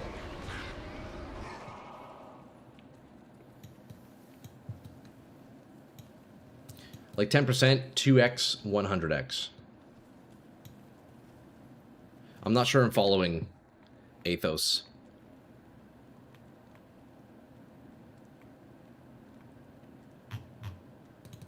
Gavel and Saracen's Amulet both add Iron Maiden when struck. Iron Maiden is also an interesting thing when it comes to Thorns. I still think Amplified Damage is the best overall damage with Thorns, so I don't want to overwrite my Demon's Amp, right? So I'm kind of just sticking with that, but there are options, man. If you're not on Warlock, then yeah, definitely Iron Maiden is what you want to do. Or, you know, if you're not on Warlock, you could use the new sword like Dreadfang or something to apply your amplified damage. But Amp is definitely like the best way to increase your Thorns damage for sure. What are you running on Weapon 2? Oh yeah, I just have a Wizard Spike for the cast rate, and I guess Resist is nice too. And then I have a Spirit Monarch. It's just my teleporting swap.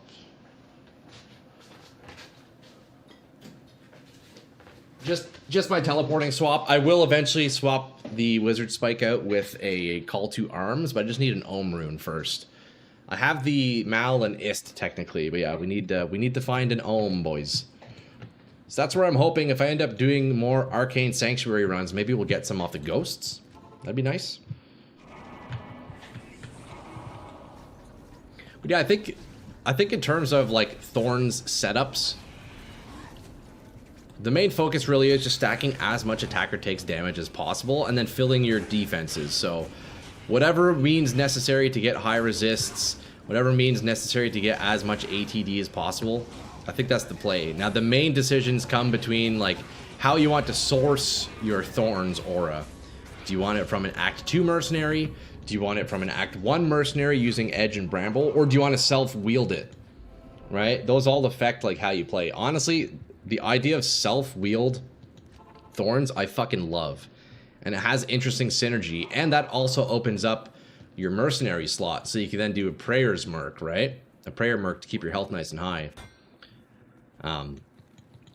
There's a lot of intricacies to each. I feel like the most budget-friendly option, though, is going with the Act 2 Merc, since you could just get Thorns easy like that. Or through normal difficulty, Act 1's Merc is probably what you want to do, because you can make an Edge Bow for dirt cheap, right? There's definitely options. And if I was... Oh, hold on. Let me weapon swap here. I don't know why my death swapped out like that. And if you're actually trying to use melee attacks, unlike me, where I'm just trying to like build the AFK bot, essentially. If you're actually using melee attacks, then, you know, you can take that into consideration as well. You could probably get away with, you know, an Act 1 mercenary in that case would probably be better, because you would always have Thorns aura on, because the Act 2 merc kind of tends to not turn it on half the time. Who knows? I'm just yapping. Who cares? Let's go back to farming, boys. Also, yo, T, thanks again for that trade. T key for the H key. I need one more T key, boys. Come on. And then my question is, how the heck am I going to get the D keys? I don't even know.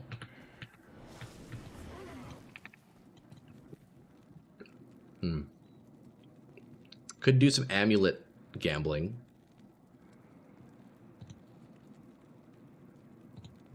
I'm feeling lucky though. Larzik, come on, give me that mammoth artisan helmet. That's what we need, boys.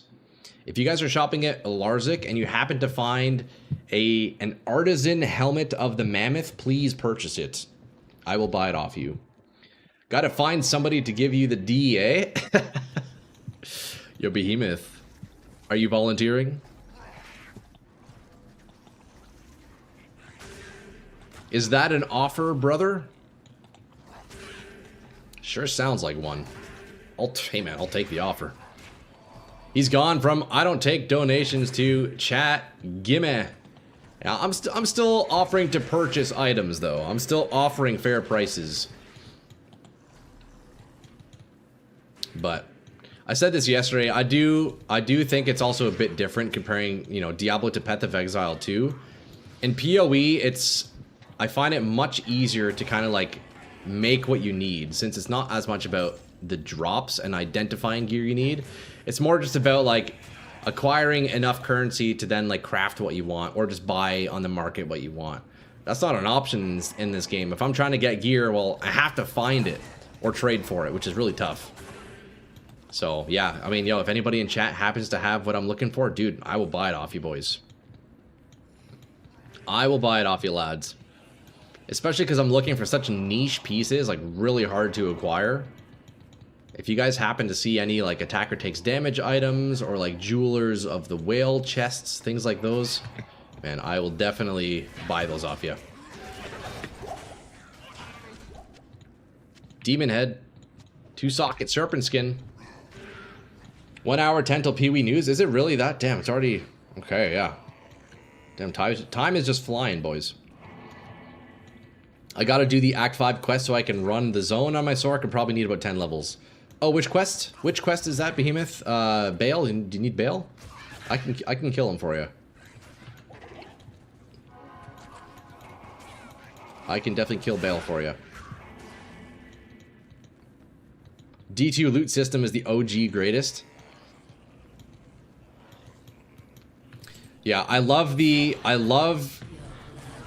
agree. The loot system in D2 is amazing. I wouldn't mind some some components of the item crafting from Path of Exile 2. I like the crafting in PoE 2, but I think it's a bit too easy in Path of Exile.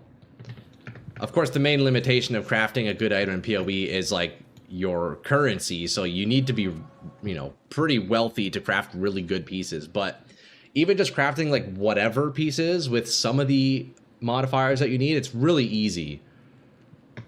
Maybe a bit too easy, but I would like to see some more forms of crafting in this game.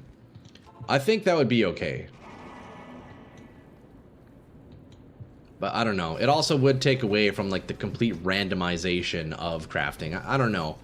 I feel like it would be very, very liked or hated. It's hard to say. You wouldn't say that about PoE 1. I haven't played PoE 1. So, I mean, shift, yo. I guess we'll see when I do hop on. Eventually, right? Your view is skewed from PoE 2. I don't deny that for sure. I will absolutely not deny that. I realize the one and only league I've played in has been probably, what, the richest league you guys have experienced so far. So yeah, it's definitely a bit of a skewed view.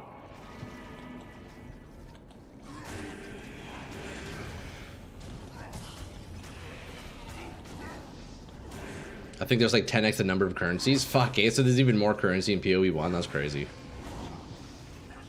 That is one very nice thing about D2 is the simplicity of it. The simplicity of the game, as well as the absolute grind required. I'm a big fan of. Worst season to have been the first? Yeah, probably, man. I mean, hey, I'm eager to play the next season in PoE 2, man. It's gonna be a good time. And potentially PoE 1 if I end up, you know, if I end up jumping on. If I do end up playing PoE 1, which I most likely will, it probably won't be at the very beginning of the season, because I know that's what, like a week, not even a week or two. It probably won't be at the very beginning, but maybe a few weeks in, couple weeks in, yeah. I'll take a break from D2 or so for a little bit.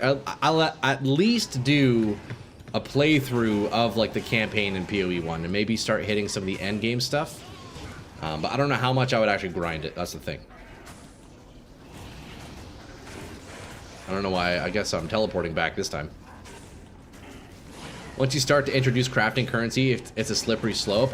Yeah, it would definitely be... It would be a really tough thing to balance in this game and get it right, you know? If they added crafting currency in Diablo 2, I think it would have to be kind of like...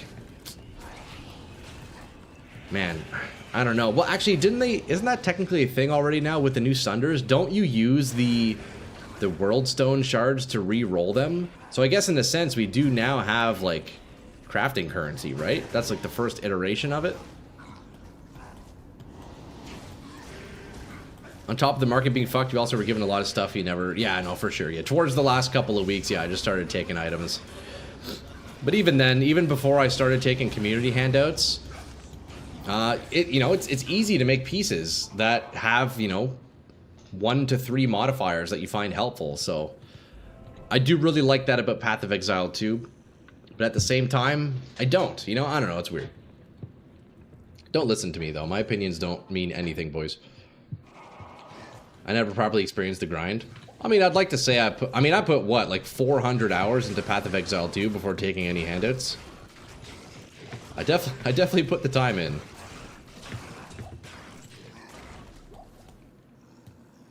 We're on the precipice? Yeah, we'll see, man. Dude, yo, kid, I am optimistic about the future of Diablo. I feel like they've been doing a pretty good job with all the updates in Resurrected. So, we'll see, we'll see. We'll see where it goes, man. Hopefully they don't brick the game. That would be very tragic if they did. But thankfully, if they do end up bricking Diablo 2, we can always go back and play the old versions, right? So... If this season was PoE 2 wasn't bricked, I'd be there right now. What do you need? Yeah, that's fair. I know the majority of people have stopped playing PoE 2. I mean, mostly because PoE 1 is just around the corner, right? But yeah, I put in a solid couple months on it.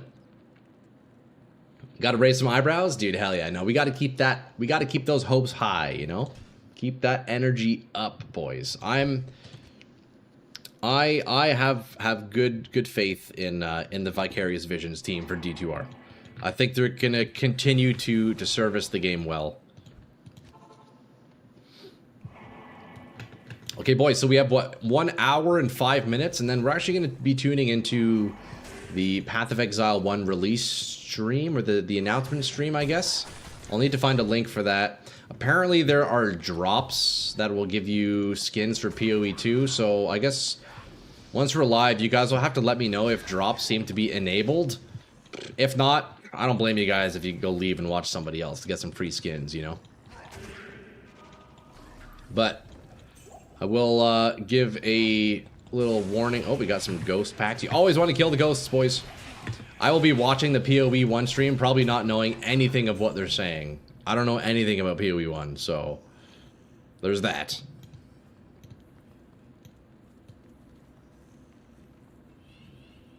Oh, thank you, Behemoth. Okay, so it's just Twitch, Path of Exile. Okay, that sounds good. Thank you, bro. I'm not saying you didn't, but you haven't experienced the full grind sesh trying to get 1k divs on a normal functioning league, and yes, we care about your opinion on things. Oh, I appreciate that, man. Yeah, I think the most, in the PoE league, the most divs I got myself, I think I was at like maybe 400 divs when I sold a couple of items. I think that's pretty fair, you know? I felt rich. But then, as easy as it was to get those 400 divs selling items, I also then lost it so quickly because their value is so low. So yeah, 1,000 divs in a regular league probably would be a big grind. Definitely. I bet that's the equivalent of me, like, farming my own Jaw and Burr rune, you know, to make an Enigma. It's a grind to get that, so. Yeah, I'm really curious to see what the next league in PoE 2 is going to be. And hopefully play some new classes, too. Didn't they confirm we're getting new ascendancies already? I haven't really been keeping up with the PoE 2 news, I'll be honest, boys.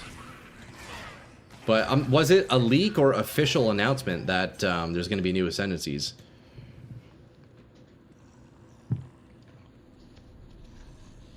They always have been for these launches. Good devs. Probably another drop during the first week or two. Oh, okay, nice. 1,000 divs is insane. I've got like 3k hours and never had close to that. Okay. So on a regular league, if you have 1,000 divs, you're a rich guy. Okay. That does help me out with the idea of like scale of economy of how it should be, you know. Since Warlock update has dropped, no rest for the wicked is struggling for players. Oh, really? I'd believe it, man. You know, I'm really curious actually how many people are on Diablo right now. I wish we could see those numbers. Okay, why is my shit not casting here? There we go. The Countess legit doesn't drop any keys, boys. She doesn't drop keys. You also got a fucking adorned first try, so you've had some insane bullshit luck. Yeah, that is kind of true, isn't it, Fatals? Holy shit, you're so right. Yeah, that was crazy, man. That was my first time ever farming the Trial Master. Because I killed them once, but on my warrior, fuck, not barbarian. Just doing my ascendancy. It wasn't like a farm, you know. The first time intentionally like farming him, yeah, we got the adorned. There was some data mined images. I gotcha. GGG pretty much never confirms anything about an updating patch until teasers start coming out. I see. Okay, so it was a data mine, but most likely accurate. I feel like most data mines are usually pretty close, pretty on spot, you know, on point. PoE 2 should be adding new ascendancies and classes until we have 12 classes and 36 ascendancies. Damn, 36? That's crazy. How many are in the game right now? There's what, like 10, 12 or something? 36 is wild. The drop will be 24 hours only? Okay, so we'll have to see. Once we pull up the stream... Ooh, cow levels terrorized. Ooh, should we go hit cows, boys? Should we get a party going? Do you guys want to do some TZ cows? We could do that. Wait, hold on. Let me go get Wirt's leg. PoE data mines aren't always accurate though, since there's leftovers assets from PoE 1. Yeah, that's also true. You all do some cows. Yeah, join up here. Let's make a game. We will be in Troy 1 password Tesco. I died to Izzy. Oh, yeah, hold on, boys. Let me go help card. Yeah, 1 second. I will come help you out, brother. Password 12XX. Maybe. Okay, yeah, we'll be good. We'll be good. Let me go help Card, and then we will. We can go run some group cows, boys. I'm in Troy when I'll get like. Sounds good, Behemoth. I'll rejoin in just a moment here. I've been hearing Warlock is mega overpowered compared to the rest of the characters. Yeah, Warlock is very, very strong. Do you, yo, Card Guy, do you want my assistance or you're good with the rejoin? PoE is live. Was I wrong about the time? Oh, can anybody confirm that? Are they streaming it right now?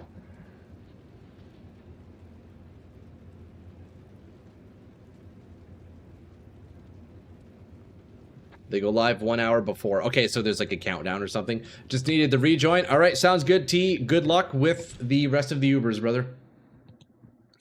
Okay, boys, we are going to be in Troy 1, password Tesco. If anybody wants to join up and do some cow runs.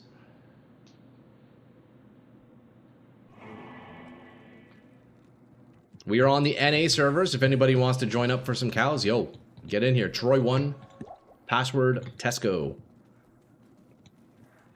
Looks like, oh, there we go. We got 3 of us. Oh, T, did you already finish? Oh, no, sorry, that's another guy. I'm mixing you guys up. Card Guy, T, you're different. Never mind. Don't listen to me, boys. All right, we got P3 cows. I'm down with that. I'm down with that. All right, let's do it, boys. Portal up. Let's do it, lads. I'll be a bit useless until my Merc turns on his Thorns aura. Russet armor. Which one is that? Oh, that's Scalder's Ire. That's a pretty good drop. Identify that shit. We got the new Chris as well. We can drop that. Looks like everybody has it already. But yeah, while we're in the party, if you boys can, identify those items that drop so we can all get our Chronicles unlocked. I'll come after the organs. Sounds good. Yeah, we are running TZ Cows. Troy 1, password Tesco, boys. Get your butts in here.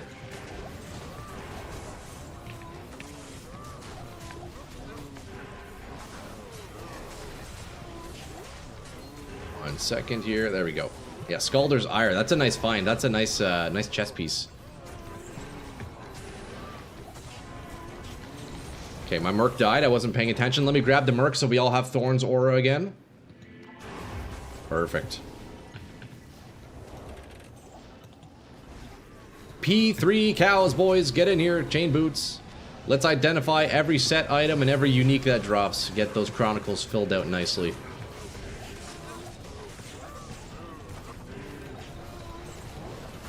I feel like I should probably refine my loot filter a little bit. There's, still seeing a lot of items. Didn't realize it was 1 already. Yeah, so 2 p.m. Eastern is when it should be. Okay, sounds good. Yeah, so at 2, boys, we'll be tuning in. We will check out the GGG live stream for PoE 1. And you guys will have to tell me what the heck we're even watching, because, again, I don't know fucking anything about that game. Grand Charm.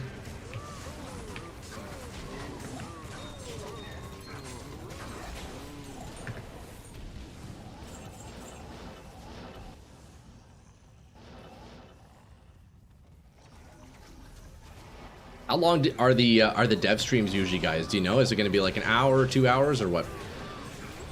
I'm wondering if I can... How can I look into it now and see if I have drops available? If possible, I would like you guys to be able to get drops. What's game again? It is... Here, I'll put game name in chat. TZ Cows, we are in Troy 1, password Tesco. The password will never change. The number will go up incrementally. We're running some group TZ Cows. We got 26 minutes left, boys. They aren't usually that long. Okay, cool. So then we can watch the stream and then maybe get back on D2 for a little bit before we end for the day.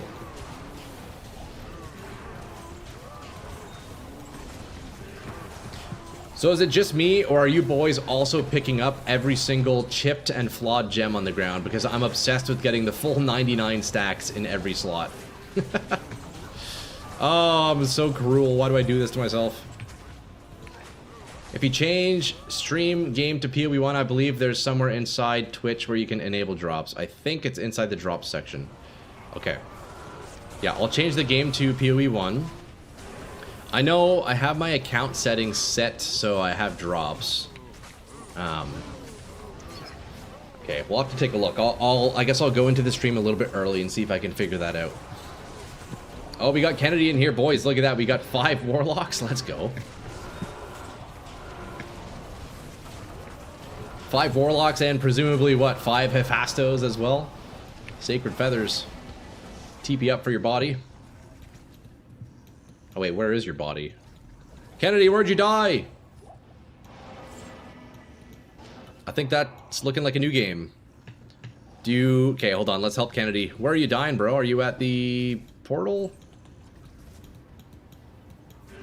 Oh, there he is. I think this is where Kennedy was slain. Although I'm not seeing your body. Where'd you die, dude?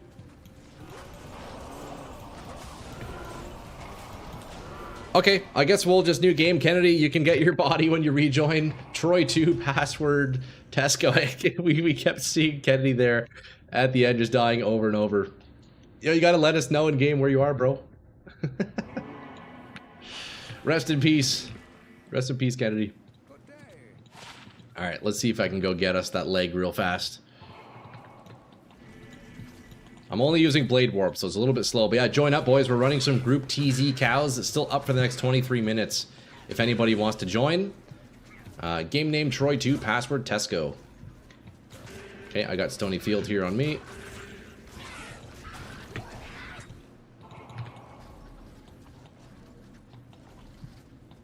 So yeah, I think at about maybe 150 or so, I will we'll pause Diablo 2 for a little bit. I'll see if we can get that stream set up for PoE1. And then we will tune into that dev announcement for PoE. Interesting jewels. No ATD jewels, unfortunately. Alright. Lead the way, boys. Gotta keep that inventory nice and clean, you know? It's the only way. I feel like Eldritch Strike needs some kind of... Game sound seems too silent for that kind of power. Echoing Strike, do you mean? That's actually an interesting observation. It is, like, peculiarly silent, isn't it? It's, like, really quiet. PoE1 is like the joint between Diablo and PoE. PoE2, honestly, that sounds fantastic. You know, if that's an accurate representation, Fatals, PoE1 would probably be my shit. I'll probably end up really enjoying PoE1. I forgot to buy another town portal. No.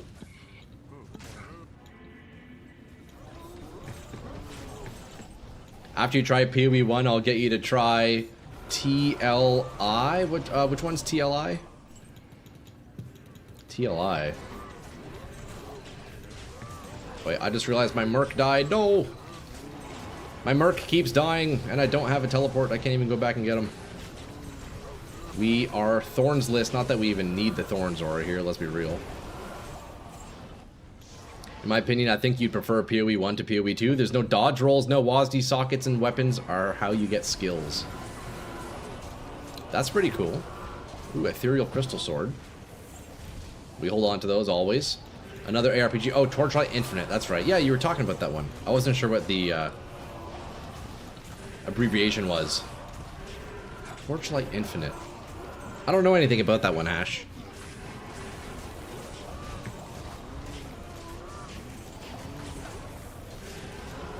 Yo, does somebody want to pop a town portal so I can quickly run back to town here? Thank you. Appreciate that. I forgot to resupply my book after opening the portal. Whoops. There we go. A different style of animation. Ah, okay. Oh, shit. But it's a good game. I'd have to check it out, man. I don't know anything about it. Ogre Mall, you guys didn't want to ID the Chronicle piece, eh? Wait, Cow King's boots. Boys, you don't keep Cow King's boots? These are potential bis, yo.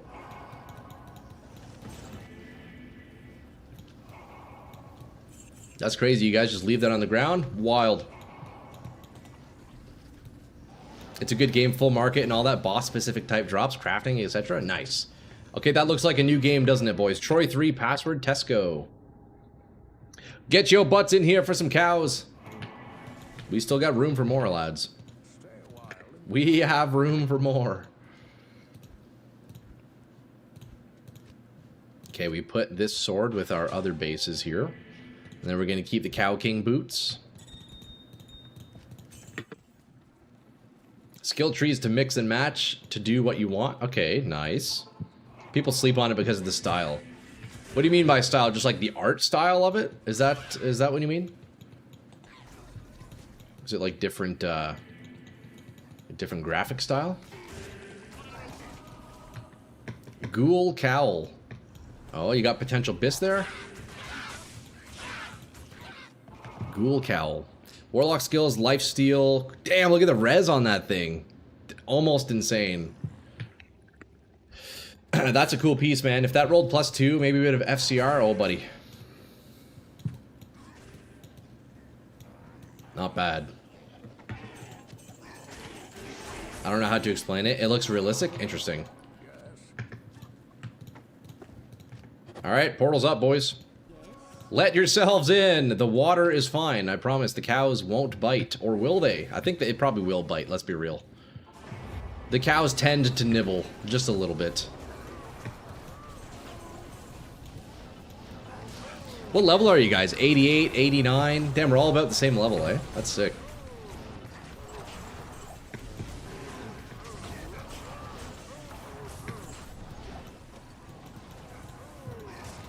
We still got room in the cows if anybody wants to join up, boys. The game name is Troy 3. The password is Tesco. Troy 3 Tesco. I'm currently getting my ass carried. I can't compete with Apocalypse and Echoing Strike. I'm basically useless. At least I'm giving our demons Thorns. That's at the bare minimum, you know. And I guess my Sigil Death is probably doing some work. I'll pretend I'm helping. How's that? Hell Rune. Hey, that's a nice one. Always good to have Hell Runes, boys.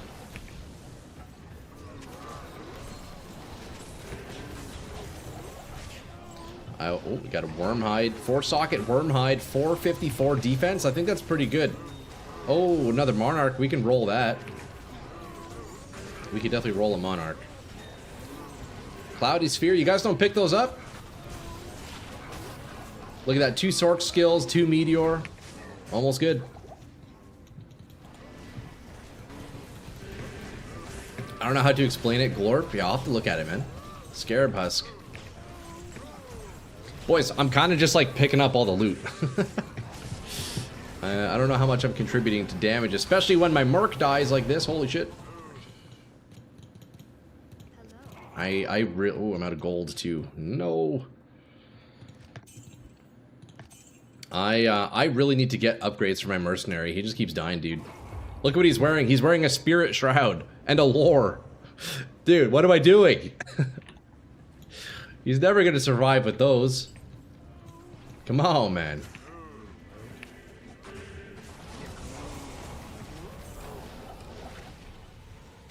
Boys, it looks like we're stuck to P3 cows here. Seems we have lost some of the party here. Hey man, P3 is pretty good though.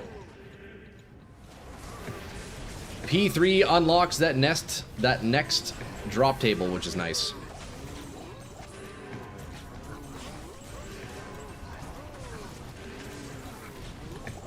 Very, very nice.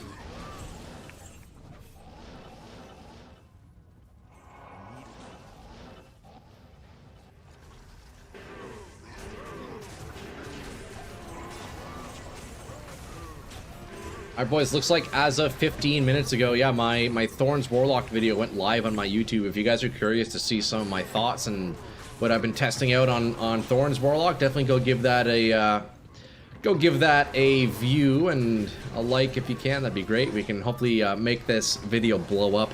My past couple of videos, for some reason YouTube just hasn't really been pushing, so a couple extra views on my most recent video would be absolutely massive. All right, let's new game. Troy 4, password Tesco. NG boys, we still have 15 minutes of TZ cows if anybody else wants to join up. Still got 15 minutes.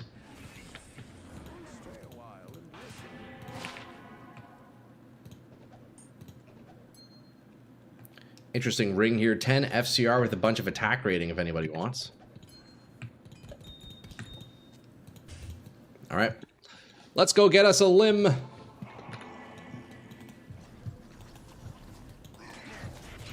I need a limb.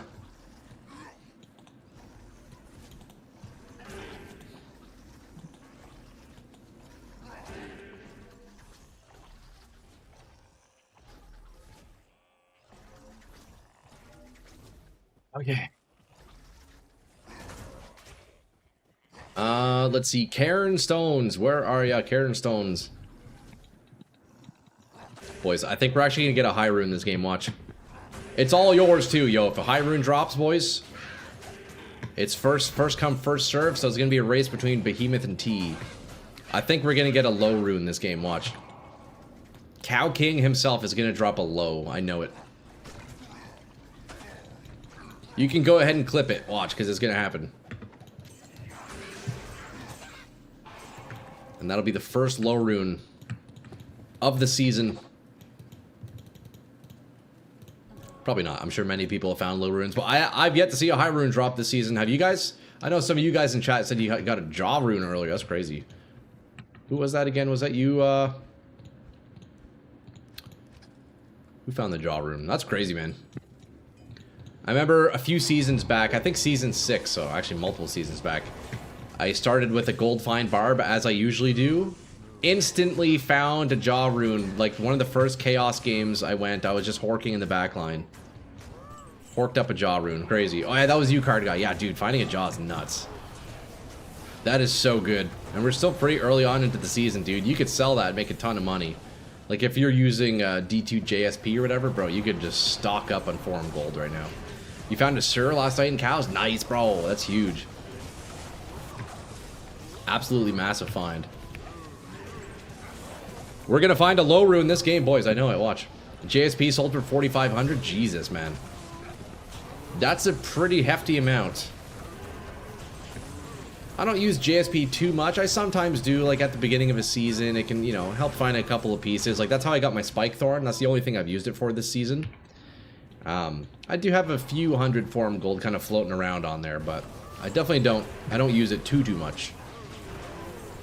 I definitely prefer, like, in-game trading. I like the approach of it, although it's quite difficult. I wish we did have more tools in-game to assist with trading. It's kind of scuffed, but for that reason, you can also, you know, really wheel and deal. Because items don't have prices set in stone from, like, an in-game market, you can kind of, like, you can get rich from trading, which is really interesting. If you know your... Oh, we got a Herald! And we got Triangul's helmet, too. Okay, we got a Herald in here, boys. Let's do that. Hopefully it spawns.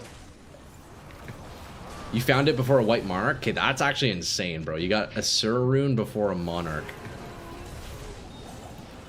Very lucky, sir. That is very lucky, kid. Yo, Trang helm is pretty neat.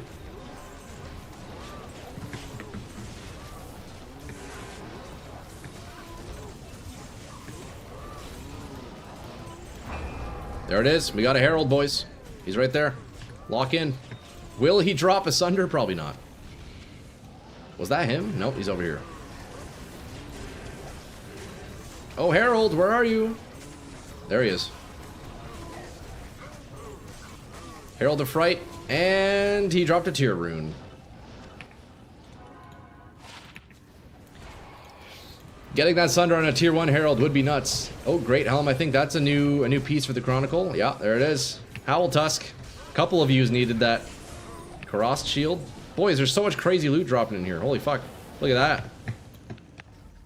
35 res Karash shield. Any of you guys want that?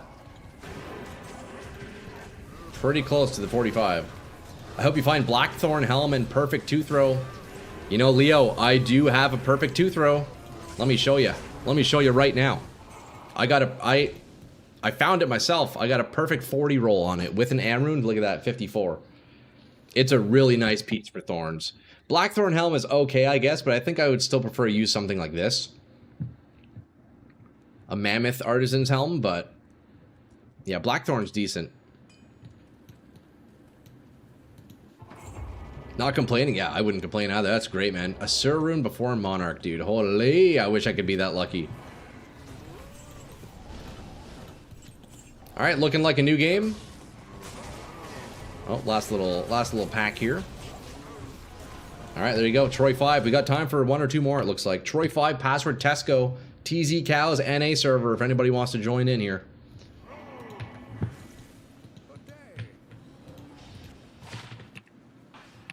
Should I keep that Trang? I guess I'll keep Trangs.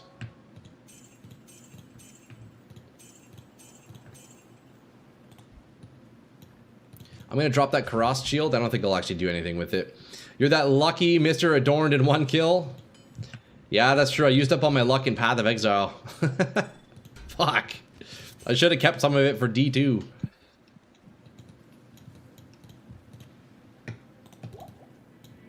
I should have retained some of that luck. Alright, we split ways. We find that stony field.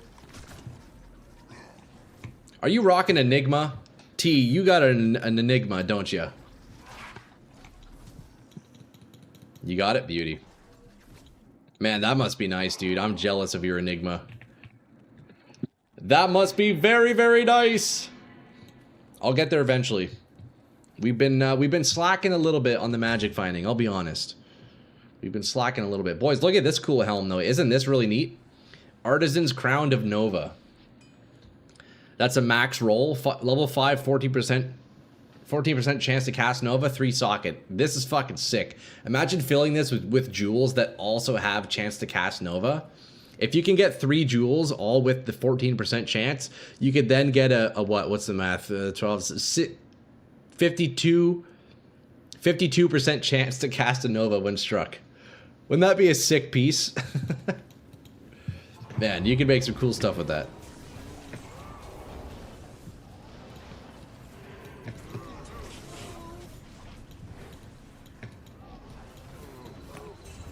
Also, I guess it would make a little bit more sense if we get T to make the game, since you are 1 level higher than me. We could get an extra level in the TZ, but no. I guess we won't be too concerned. It's only seven more minutes of this anyways, you know?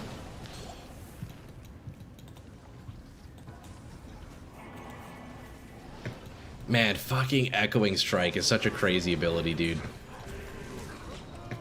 What a crazy ability, man. It looks so ridiculous, too. Is it just me, or, like, chucking all those spears just look insane, bro? Is that an Ariox Needle that you're rocking? T, it looks like it. You got yourself a nice Eth +4 Ariox, or what?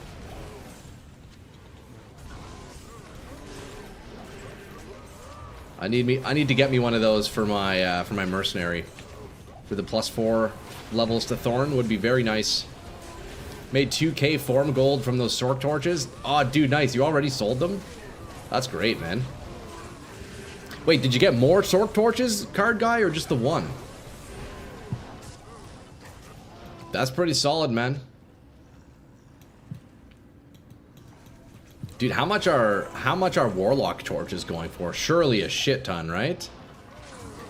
You can take my portal, Kennedy. I haven't checked my JSP in I don't know how long. Yo, you might be sitting on some money there, Hash. Like 3k? Okay, that makes sense. Yeah, I'm sure, dude, the demand for Warlock torches is probably insane right now.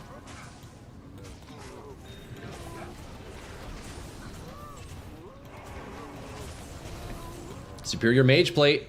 That might be a good one. Is that 3 socket 15 ED? That'd be huge if so. Oh! That's cool. Unfortunately, you can't really do much with that. Oh wait, no, you can still Larzik it. But yeah, it's F.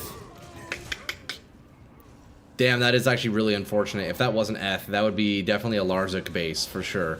You get yourself the 3 sockets. Damn, so close. Really close one. That would have been a big hit.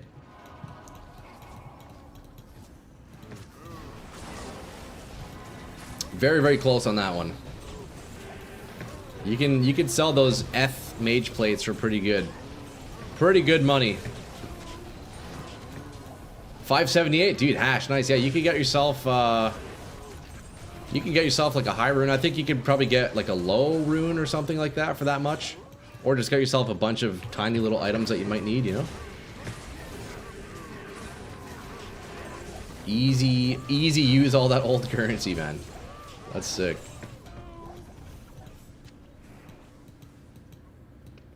Okay, so it's 1:26. Let's see. So maybe in about 20 minutes or so, we'll start getting set up on that Path of Exile 1 stream.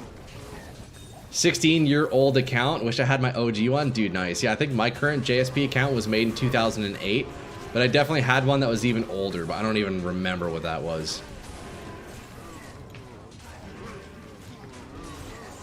Four-socket Phase Blade. That's interesting, actually.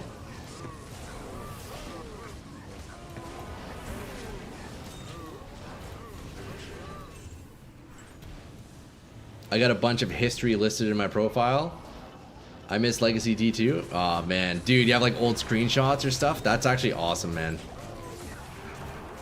Yeah, we were kind of talking about some OG D2 earlier, dude, about like having to self-transfer items and like permed games and stuff. Man, those are the good old days. But also tremendously terrifying. Transferring high runes in an open game or just a permed game, man. Crazy times, boys.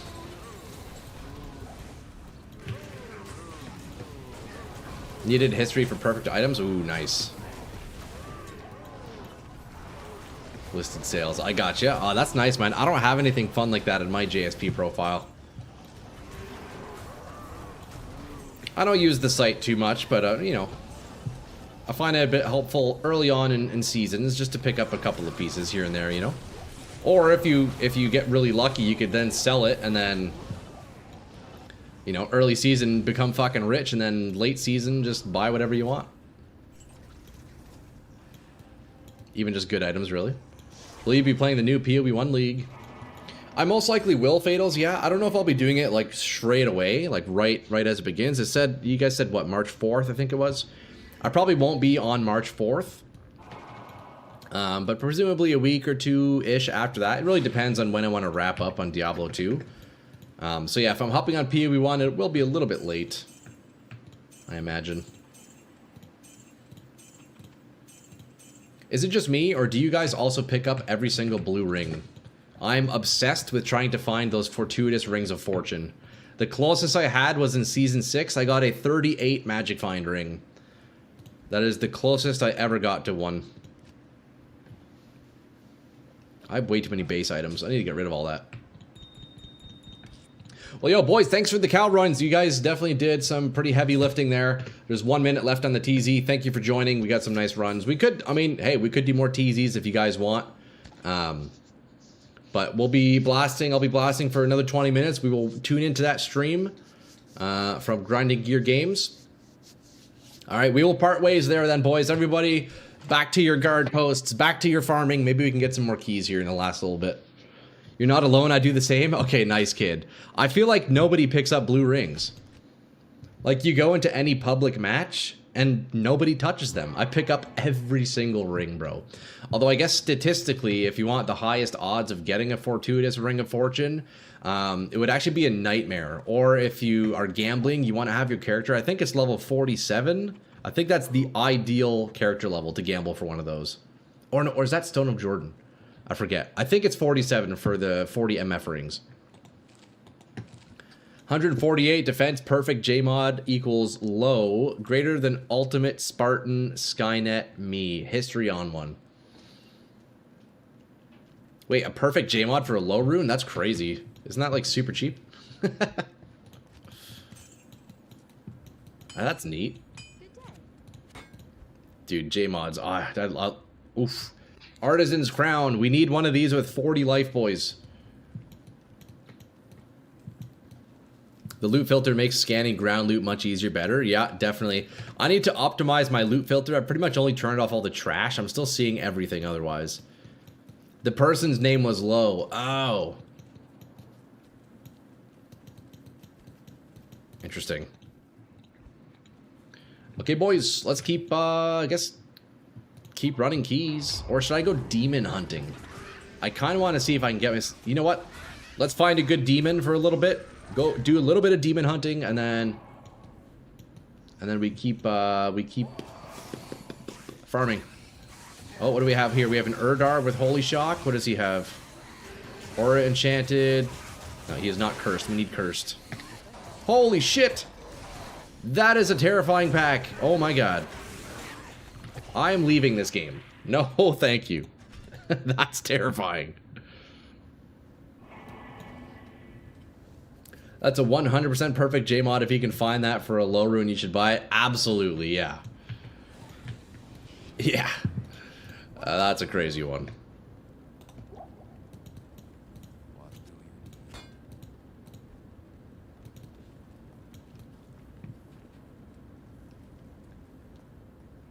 Okay, we're going demon hunting, boys, here. I need to get myself a grotesque or something. I need to find a dope-ass motherfucking grotesque, dude. Give me a nice cursed boy. A nice grotesque. Cursed with, dude, mana burn or like... What do I want? Holy fire, holy shock. Oh, here we go, right there. Cursed stone skin. Okay, hold up. This might be it. I don't know if stone skin... I need to look up exactly what stone skin is. It might not be the best, but we're gonna take him. Yo, Hephasto, please don't kill him. Okay, I can't seem to capture him. Rip Legacy Man, sad. I mean, you could still play it. I'm pretty sure the old BNut servers are still up. I don't think you'll find players on it, though. That's the one issue. Okay, let's do Blood Boil. We're gonna send my demon on him. We Blood Boil, and then we capture. Okay, we got him. I think. No, we missed him. Fuck. He doesn't want to be captured. Why aren't you being captured? Is he dead? No, he's still there. Wait, did I get him? No, I didn't. I think we may have accidentally killed him. God damn it. Yeah, we killed the cursed grotesque. Fuck. Although he was stone skin, so you know what? It wasn't actually what I wanted. We don't want stone skin minion because then they don't take as much damage, and then they're not reflecting as much Thorns damage. So we got to keep hunting. We got to find a grotesque that is cursed without physical resistances. Ideally, elemental resist. That would be nice.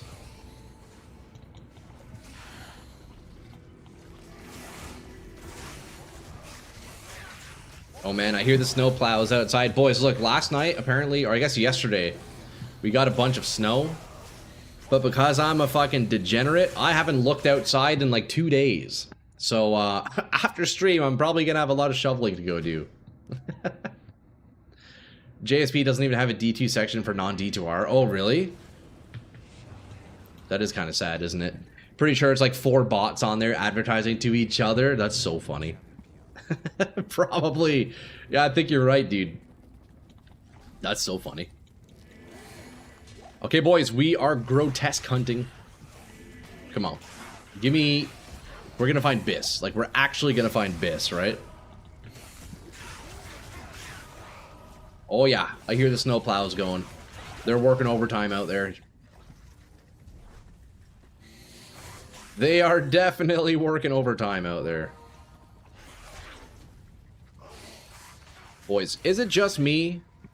Or, for those of you who live in a wintry climate, has this winter just been, like, crazy fucking long? It's 80 degrees outside in Southern California. Man, that must be nice. Oh, what is this guy? Is he a demon? No, he's not a demon. He's undead. The amount of perfect shit I had on build duelers. Oh, dude, yeah, dude. Some of the items you would get for PvP are fucking insane in this game. You can get some nice ass gear. Yo, kid, man, you're a lucky dude. Living in a place that is like always warm. You're pretty much just always warm weather, eh? Man, I swear our winter has been lasting way too long this year. It needs to end. We've had so much snow, it just makes it feel so long. I had like 2 perfect PvE characters and the rest duelers. Nice, dude. You know what? I never really got too into dueling or PvP in Diablo 2. Mostly because it's, I don't know, I find it's pretty janky. It's pretty goofy, but I see the attraction to it. If I am dueling in this game, I much prefer low-level dueling. I really like that aspect of PvP.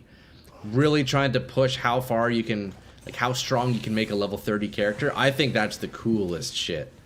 Low-level dueling is awesome, and it really makes you, like, filter through items. It really forces you to just pick everything up, you know? I think that's a super cool aspect of it. I got a good amount of snow early on. Man, I swear the snow for us has just not stopped, bro. Just all winter long. We get 2-3 feet of snow, partially melts. Another 3 feet of snow, partially melts. I had a level 29 hybrid enigma. What is that? Hybrid enigma. Enigma of Peace. Oh, is that like a bugged armor? That's super cool. Sir Rune plus warm weather doesn't get much better? Man. That kind of rhymes too. You could make like Diablo 2 poetry with that one, kid. A Sir Rune and warm weather. What else can be better? You know? You specifically need a British accent though, so we could hire Fatals to read it out for us. Or I guess any other lads who are out in Britain. You can recite the Diablo poetry. That's racist. yeah, sorry man, dude, having an accent, yeah, that's my bad. That's my bad. How inconsiderate of me. Had a Beast of Doom, a Grief of Doom as well. Damn, dude. Hash, if you could somehow... I mean, I doubt you still have your save files. If you did, though, that would be super cool to look at all those old items. I can't believe you'd assume I'm English.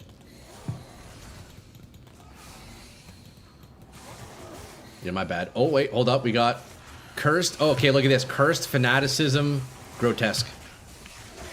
Hold up. Let me make sure I grab the right one. Yeah, I need my merc here. Fucking useless. Okay, we got him. Look at this. I'm Italian, Irish from World War II, not English. Alright, man.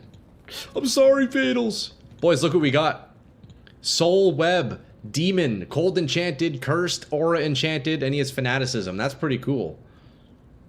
The Cold Enchanted is a bit unfortunate, I'll be honest, but dude, that's not bad. Fanaticism, I guess, helps my Merc's damage out a little bit. We don't really care too much about the aura, but we got a Cursed Grotesque. Let's fucking go.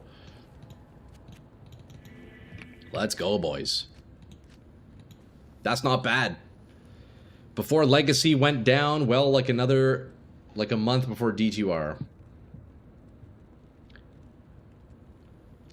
Oh, so you had that barb not too long ago, eh? Jeez, okay. Okay, boys, let's go summon our little demon babies. Watch this. Look, we let the Grotesque do his thing. First, you need to make sure he's not auto-attacking. That way he spawns his babies. Look at that, boys. Okay, Merc turned on his Thorns aura. Now we have all our little demon babies, and we just sit back and relax. Although the issue are all these ranged guys, so let's get away from those. And then, boom, we jump up here, we chuck our Sigil Death down on Shank, we teleport in, we stand there, we take our hands off the keyboard, and everything should just die, right? Look at that. That's a fucking beautiful thing to see. That's beautiful, boys. See, the Thorns build works well in areas that are melee. That's the thing. That's all you got to do. Online stuff was 90 days inactivity, auto delete. Oh, I do not miss those times. Thank God they removed that, eh? Even if it hadn't sold, true. I guess you would have lost it all, yeah. Thank God they changed that feature. That fucking sucked. You always had to like log back in periodically just to make sure you don't lose all your stuff. It made sense back in the day, you know. Yeah, that was I've definitely lost some characters because of that. Also, why am I in the Stony Field? I need to go to the Black Marsh.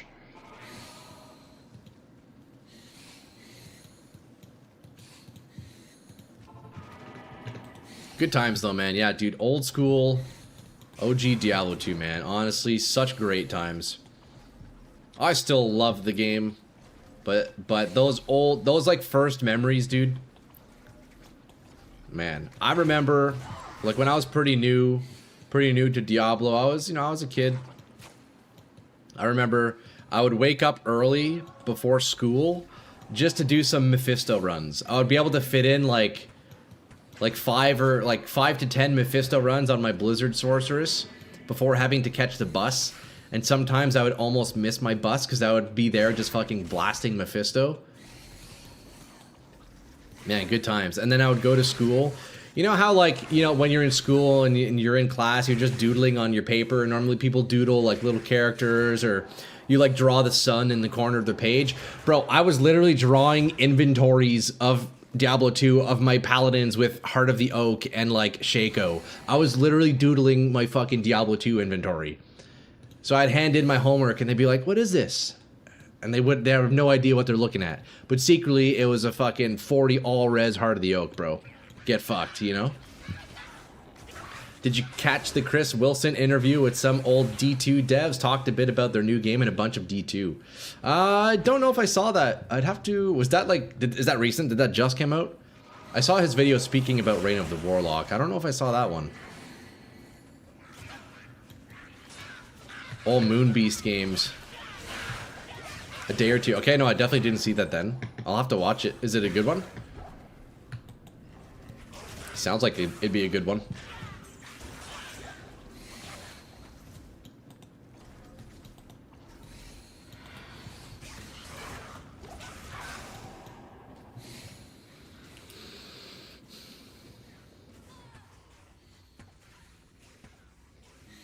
About an hour long? Okay, nice. I'm gonna have to watch that later then. Good little listen when I'm eating dinner or whatever, you know? Plug it in while I'm at the gym. Lifting some heavy fucking metal. Listening to Chris Wilson speak words of wisdom in my ears.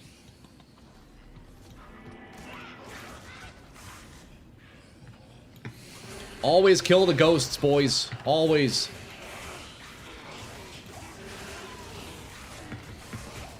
Look at that. That is a thing of beauty. I'm gonna grind out the cosmetic set. I think this league of PoE 1. Yo, do it, bro. It's all about cosmetics at the end of the day. Why else do you think I'm playing D2 right now? This is why! I need this! I need this glow, boys! Look, 18% of the way there.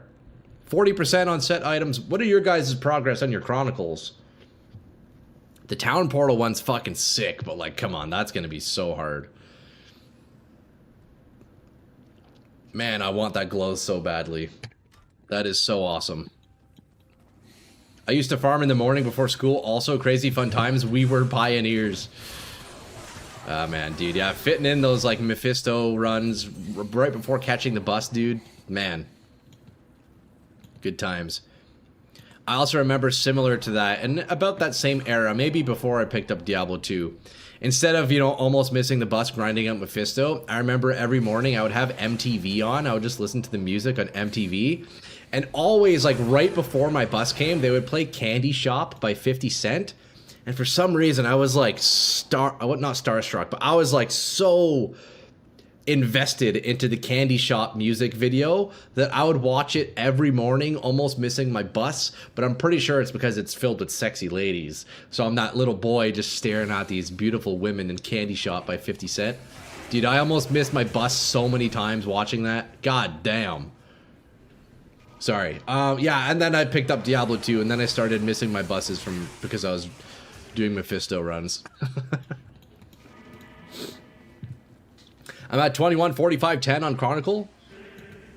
Damn, you're 10 on the rune words? Holy fuck, you've been making a ton of rune words, eh? That's sick.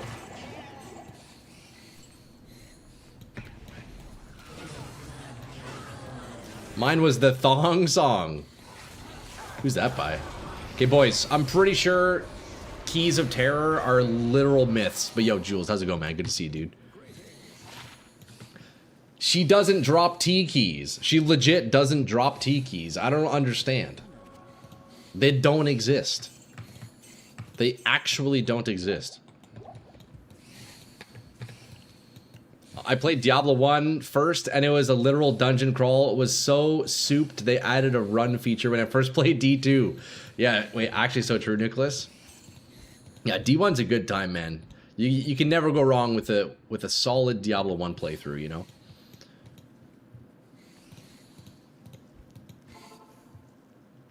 Thong Song by Cisco. I'm gonna have to look that one up. 13 minutes?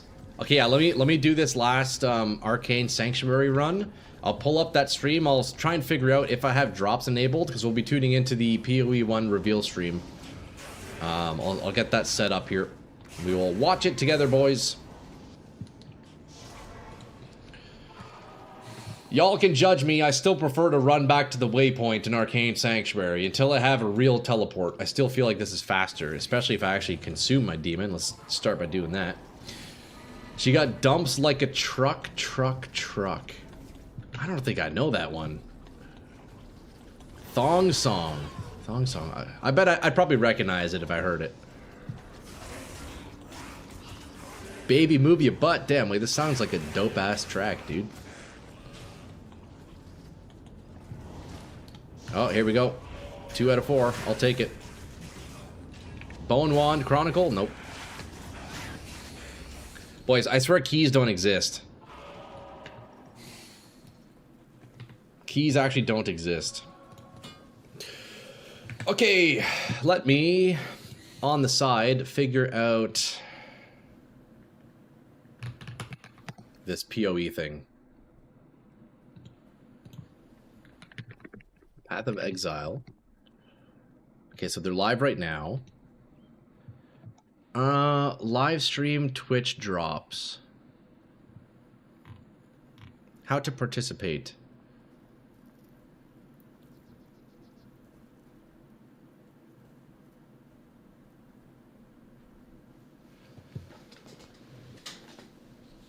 Okay, I need to figure this out because I want to see if I can get you guys drops on this stream. So, how could I do this? Visit your Twitch settings page.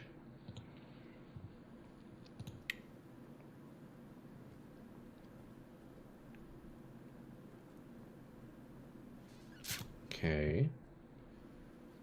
Twitch rewards. Okay, so I have it linked. My PoE account is linked to Twitch.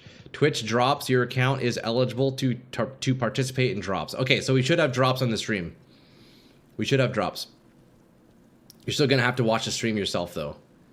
Yeah, I'll well, I mean, yeah, I'll be watching it, you know. So, I guess. Wait, will you guys get it through me? Oh no, yeah, and it's only through Path of Exile, right? Wait, how does this work? I don't get drops, do I? Or is it you guys have? We have to get it through the Path of Exile account.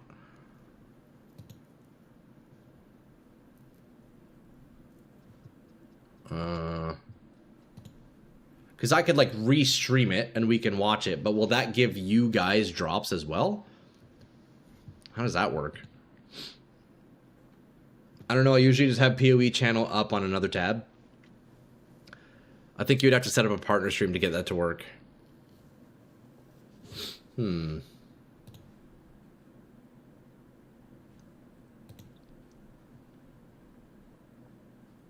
I don't know how that works.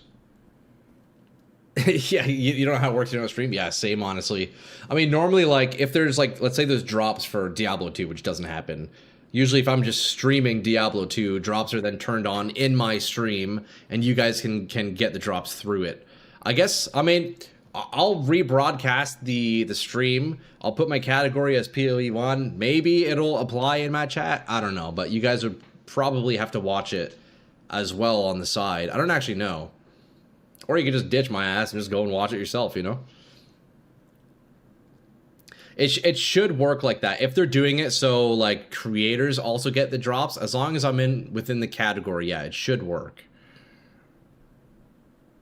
So you know what? Let me go ahead and swap categories and get that set up. Troy on one tab, PoE on the other? Yeah, true. Okay, let me see. Let me set this up.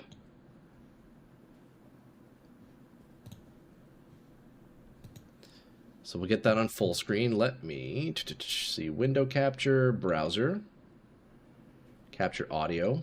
So if we do this, I could then make sure it's a good size.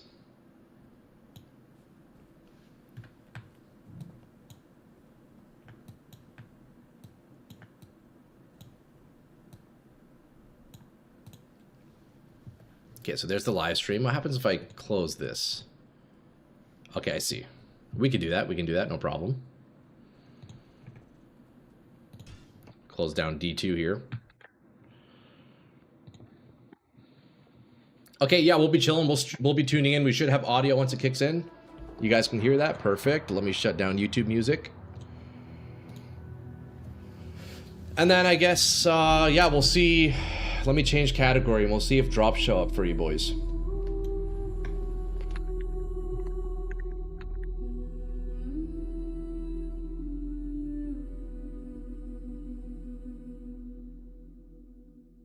That's nice music. I like that. Go to Twitch creator dashboard, click viewer rewards, click drops. If they're active campaign, you'll see it listed in enabled drops.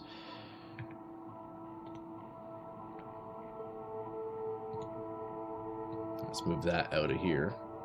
Yeah, I should have it all turned on and enabled. Like, it should work. But I know sometimes with drops, it's like specific to like certain creators, so we'll see. PoE music is excellent. I agree. This is really nice. The thong thong thong. Yo, I could slap that on. Okay, let me see. Creator dashboard.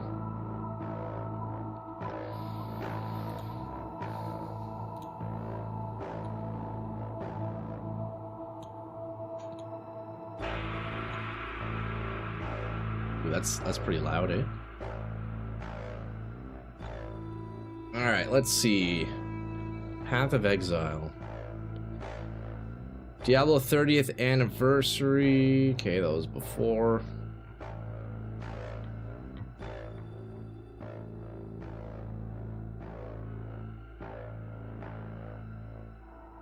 February, are we the 27th? February 26th.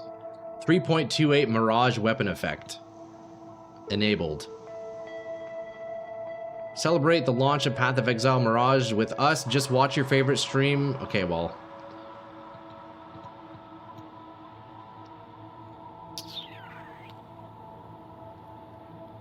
That's the one. I don't know. Is there, if you guys like refresh the Twitch stream? I don't. Okay. Also, let me preface. Anybody watching in YouTube, there are no like drops through YouTube. It's a feature in Twitch. So if you watch the stream on Twitch from the Path of Exile devs, you can actually get yourself a skin in PoE 2. I'm just trying to figure out though if you guys can actually get the drops through my stream or if you have to watch the official dev stream. So I guess if you refresh my Twitch stream, does it show it like at the top of the chat? It would show like our drops available because I've swapped the category over to PoE 1. I'm curious. I'm curious if it's actually doing anything. All I see is it says go to a participating live channel, so I don't know. I seem to have all the settings on, but I don't know. Do you need a PoE tag to stream? Maybe. Let's try that.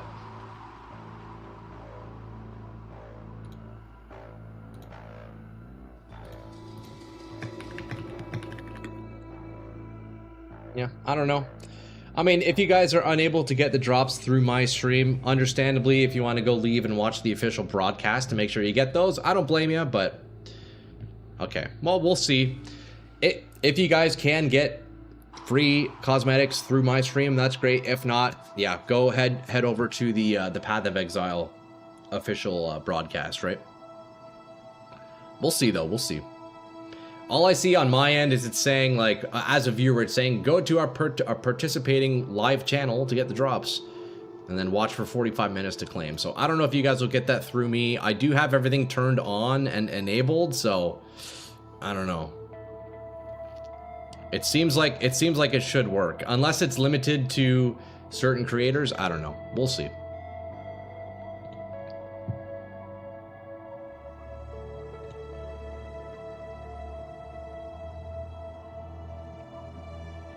Yeah, it didn't list anything for me. I don't know. It didn't show anything, any specific requirements. It seems like I have it all up and running, so we'll see. Dab time, yo, enjoy, Ash, enjoy, brother. Fucking enjoy, dude.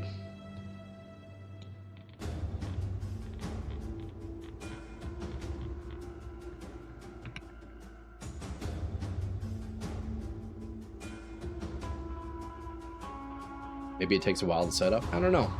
I mean, I've done drops before on other streams, but it's usually all automated, right? Like, it's an account setting that you have enabled as the streamer, and then usually as long as you're streaming that game category, then it works, you know? So I would assume it works.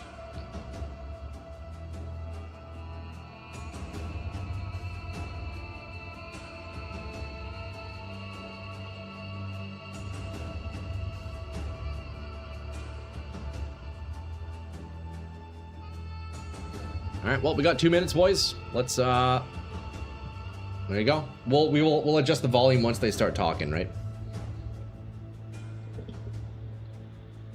I've been on PoE stream for 30 minutes, no drop popped up like it's live.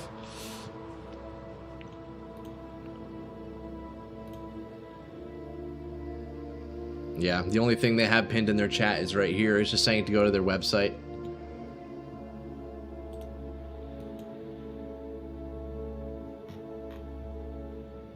Yeah, we're linked. I have my creator settings enabled, so we'll see. Let me know, guys, but otherwise, maybe do yourself a favor and have the stream up on the side, just to be safe.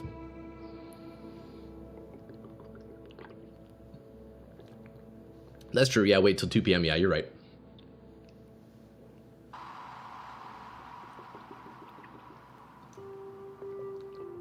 Usually starts right at the beginning of the announcement. Yeah, that would make sense.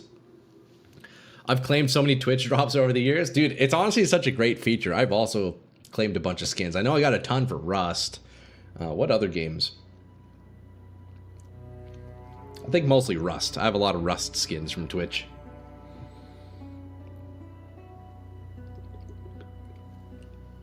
Throughout the broadcast, boys, let me know if you need it louder. I will be monitoring audio levels, but I want to make sure you guys have a good experience watching this, eh? And I'll try not to talk too much, especially because I don't really know much about the game, so we'll let the devs take it away. I wake up with drops to games I don't own sometimes. That's funny. Do you bother to, like, even link your accounts for games that you don't play? That's so funny, dude. You're just fucking maxing out on those free items, eh? Yeah, that's so funny, dude.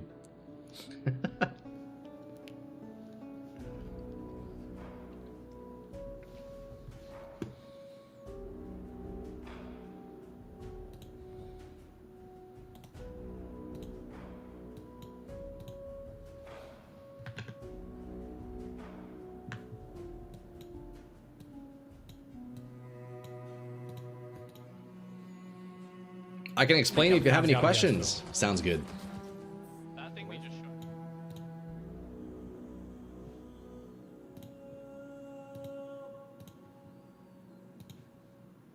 Sounds good.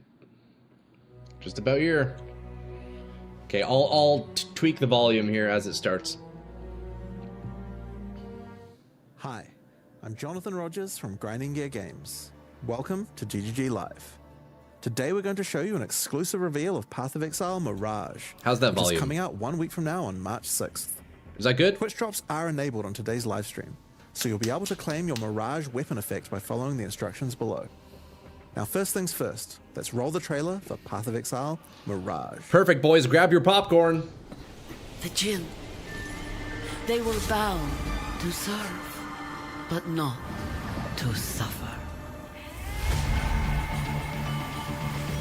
The Afarod assault our lands, trapping my Jinn in an astral plane.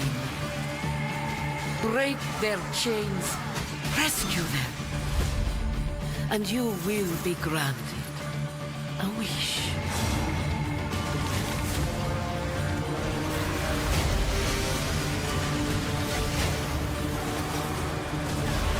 I don't know what any of this is.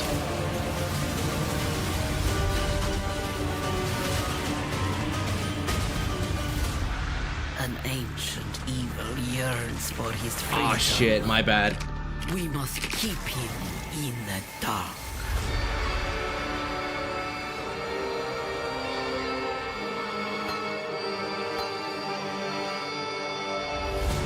Okay.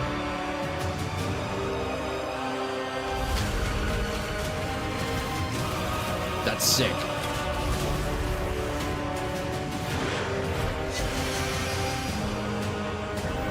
This is Path of Exile 1.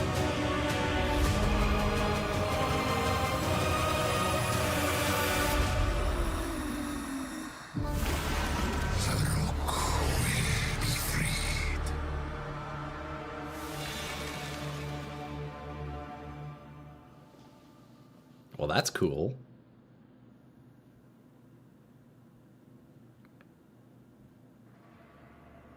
In today's stream, we'll take you on a deep dive into Path of Exile Mirage, where you'll unravel ancient mysteries, unlock new powerful rewards, and become part of the eons-old story of the Winter Sekima. There are also significant in-game changes coming alongside Mirage, including a progression of the in-game storyline, a new in-game Atlas system, and as always, new rewards to match. After that, we want They're to talk working? about the slew Thank of you. new Holy Templar skills and supports, And no as Gruda. well as an additional Ascendancy class option added to the Scion, which some of you may find familiar. Next, we'll cover our new supporter packs, and then lastly, have a live Q&A session where Ziggy D will ask Path of Exile game director Mark, as well as game designer Octavian, your questions from Twitch chat. Ziggy D! After the live stream, we'll drop the full patch notes at 11 AM NZT or 2 PM PST. So let's get started. I'll hand things over to Mark to introduce the new league. Hi, I'm Mark Roberts, Game Director Hello. on Path of Exile. In Path of Exile Mirage, you'll be taking on the Afarud, a sect of desert-dwelling necromancers who have lingered in the shadows for centuries. Hi, Mark. They are outcasts of outcasts, with no home or promised land. Yeah, drops Instead, are working. They seek their sovereignty through darker means. The Afarud have captured the souls of Jinn throughout Rayclast. They are killing them, sapping their energies for purposes unknown. You must fight your way past the Afarud's necromantic creations to find the captive Jinn. Here, Varashta, an ancient Marikith sorceress, has been doing what she can to protect the Jinn, but she needs your help to free them. After successfully defeating them, you will then be asked by Varashta to enter the Astral Realm and break the tether trapping the Jinn there. This gate to the Astral Realm is a mirage, an imperfect copy of the area around the captured Jinn. Now, when we say an imperfect copy, we mean that quite literally. Hold tight, because this league mechanic has some serious implications for juicing areas. Uh-oh. We'll get to that in a moment. Varashta can augment the magic of the Mirage further, as she allows you to enter, giving you the option to choose one of 3 wishes before you do so. What is your desire? These wishes are modifiers that will apply to the Mirage area, and have some pretty potent outcomes. There are wishes that grant extra rewards, such as the wish for glyphs, which causes all portal and wisdom scrolls in the Mirage to instead drop as other currencies. Or wishes that will spawn rewarding enemies, such as the wish for avarice, which replaces a number of packs in the area with gilded enemies that convert their equipment drops to gold. And wishes that can grant you extreme power while inside the Mirage, such as the wish for souls or the wish for godhood, which allow you to consume the souls of your enemies or make you completely unkillable. while within the Mirage, of course. Yo, Hash. Each wish It is should, also it should marked only with be the 30 sigil seconds of one of max. 3 powerful Jinn. The Sand Jinn, Fire Jinn, or Water Jinn. Depending on the sigil chosen, monsters within the affected Mirage will have a small chance to drop one of 3 new coin currencies. A coin of knowledge, coin of power, or coin of skill. Each of these coins can be used on a max leveled skill gem, corrupting it and augmenting it with a random support that matches the color of the coin used. Only one skill that is imbued this way can be socketed into a given equipment item at a time, meaning you cannot have 2 imbued skill gems in your body armor, as an example. Choose what you wish That's one of the rewards, but let's get back to the area-to-area mechanic. for you. I don't know what I'm watching, Once boys. you've made your choice of wish, enter the Mirage and fight your way through the monsters and astral hazards to find the tether holding the Jinn. Shatter this chain to free the Jinn, step by step weakening whatever dark plans the Ufarood may have for Rayclast. Wishes are not the only value a Mirage has to offer to an enterprising exile. As we mentioned earlier, Mirages are an imperfect copy of the area the Jinn occupies in Rayclast, Yo, Athos. and it will copy almost anything. You were taking a as bit of a long as break it's from within D2. the domain of the Jinn. Mirages created from an endgame map, for instance, will have all Scarab, Atlas, and map modifiers the area had. Mirages created next to a strongbox will have a new strongbox ready for you to open. Blights can be defended again.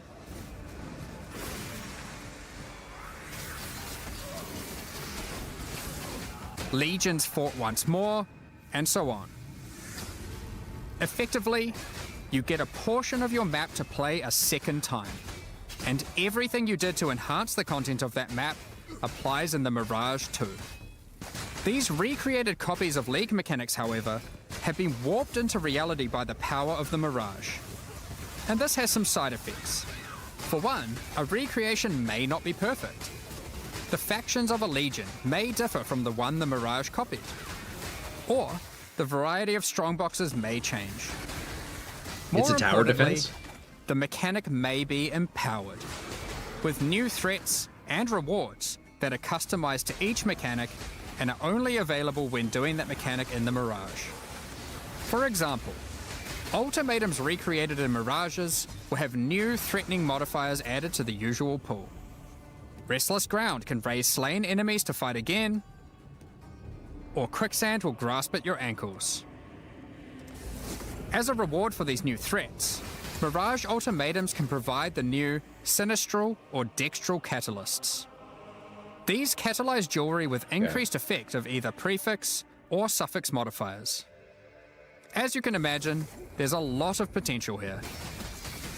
Another example is that Kalgurin ore recreated in the Mirage has a chance to be replaced by a Thaumaturgic Hourglass, a powerful magical device that your Kalgurin friends can mine in order to obtain vast quantities of Thaumaturgic dust. Man, there's so much Light jargon being encounters used. recreated in Mirages have one of their lanes replaced by Ufarood enemies, infested with blight. This lane can reward a new base type, the Cord Belt. The implicit of this belt allows it to be anointed, causing it to grant a passive tree notable of your choosing. Noit. I know that. I know what that is. That's As a sick. quick note, Imprisoned Jinn will generally be near the content they can empower in the Mirages, so you don't need to worry too much about getting lucky with where your content generates in an area. As the campaign doesn't generally contain too much additional League content for the Mirages to empower, we've gone and added a whole bunch that will force spawn near the Jinn, so your campaign experience will double down on being more action-packed and rewarding. Now, of course, if you're traveling through Mirages, encountering new enemies, and slaying them, you can expect to find some new uniques. That's the good shit. The Ufarood are not only torturers, but thieves, and have over the centuries stolen away priceless Marraketh artifacts. Using their powers of rot and disease, they have twisted these items to suit their own purposes.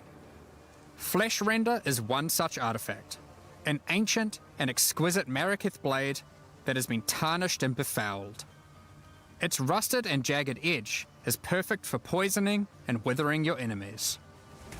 However, Varashta has in her command Holy the power crap. to restore these once-lost Maraketh treasures to their former glory. What is that build? Acquiring a coin of restoration by slaying monsters and mirages allows That's any crazy. unique obtained from the Upper to be transformed into its Maraketh counterpart, its glorious original form. Flesh Render, for example, transforms into Sky Sunder, the original Maraketh blade that radiates with the glowing heat of the desert sun. When you ignite monsters, Sky Sunder reflects that ignite back to you, which proliferates to nearby enemies in a massive area. Yeah. If you meddle with the affairs of the Upper for too long, though, you may draw the ire of the Mirage League's new in-game boss, Suresh Oh, of he the looks Weeping sick. Black. Suresh also has a set of powerful, exclusive items. Yours for the taking, if you're able to defeat him. So that's the Mirage League. Now, to face all the new evils, you might want some righteous skills. Some holy skills. In 328, you'll have access to a slew of new options to bring divine devastation and return the faithless to their rightful graves.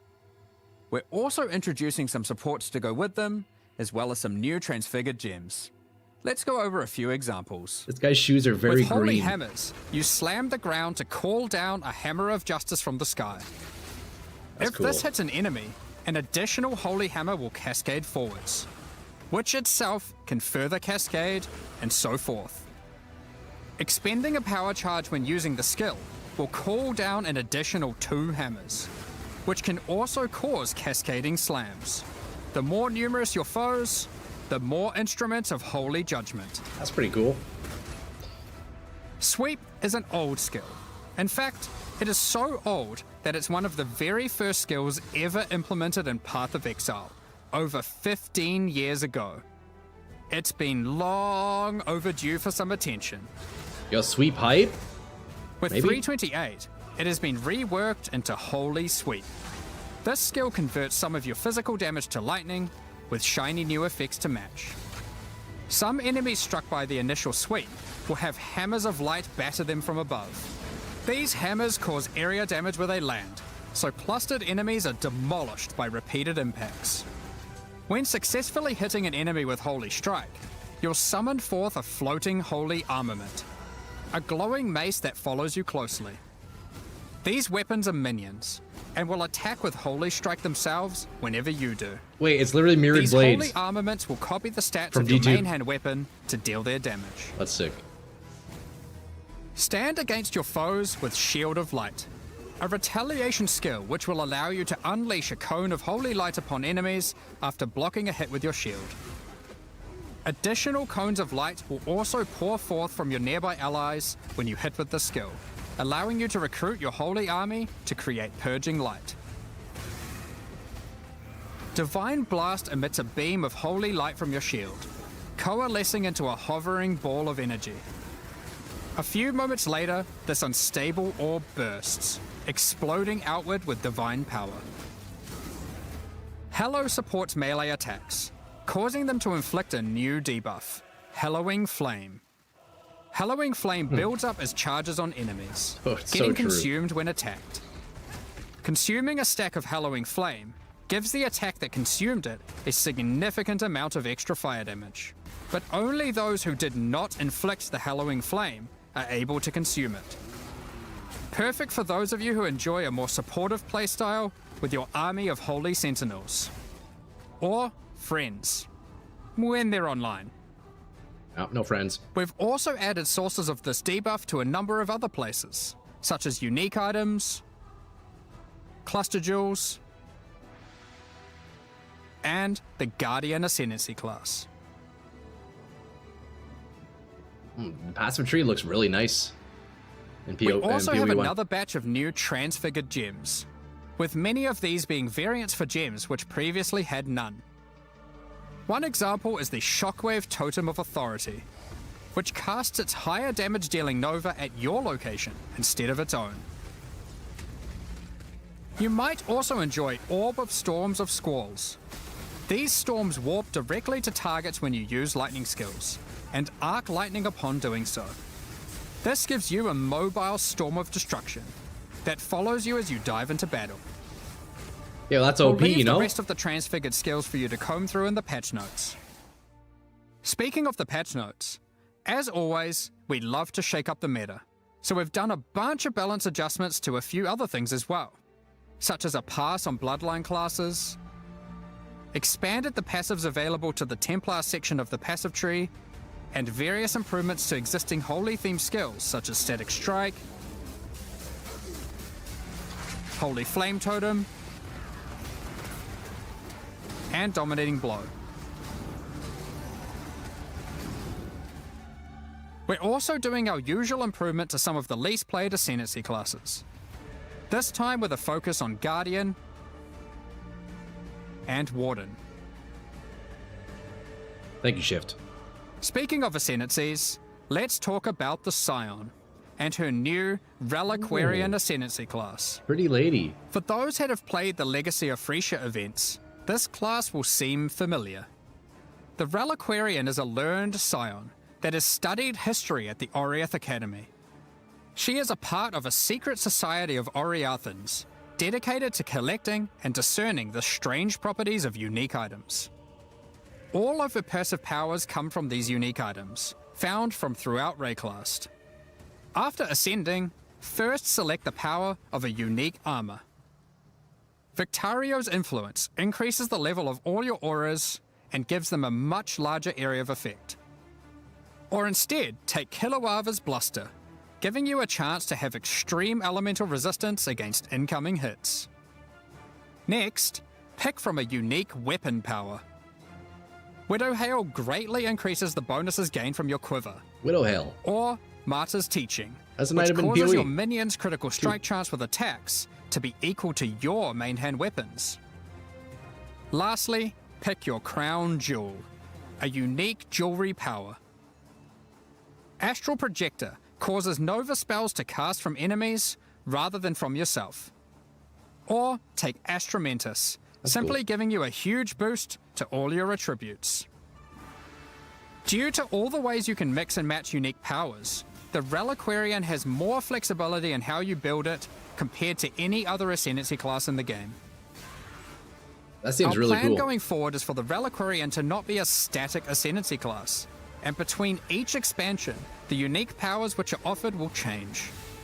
If you don't like what she offers this expansion, hopefully she'll have the power of your favorite unique item in the next one. Wait, that's super cool. Time to move on to the endgame. With this expansion, we are aiming to liven up the endgame, giving players new experiences, strategies to leverage, and streamlining or removing the more frustrating tasks.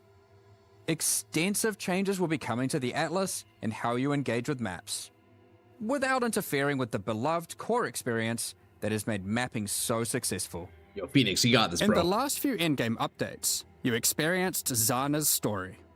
How she helped defeat the Elder, tried to stop exiles from going mad in the Atlas, and faced new threats pouring forth from it. In the most recent expansion, she eventually realized that there was only one way forward: to destroy the Atlas. Zana's recent actions have now weakened the already strained and tattered edges of its realities, reshaping how we interact with the Atlas entirely. To explain how this changes your interactions with the Atlas, we first want to establish some context while having a bit of a trip down memory lane. 27 expansions ago, back in Path of Exile 3.1.0, The War for the Atlas, we had a mechanic on the Atlas where the Shaper and Elder were engaged in war. This manifested as influence regions on the Atlas that affected specific maps.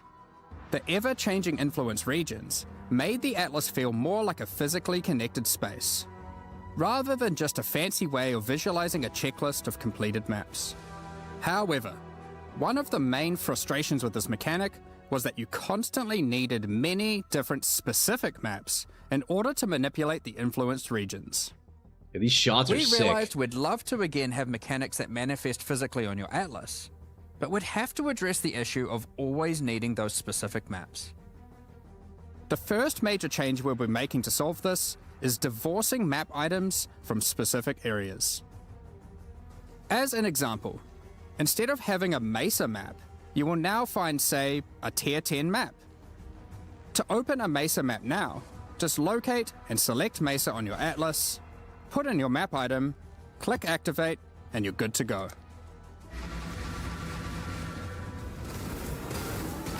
That Mesa may drop a Tier 11 map. You can then immediately return to your map device, which will default to the last map run, and then run it again. Or choose a new map to use it on. It's your choice.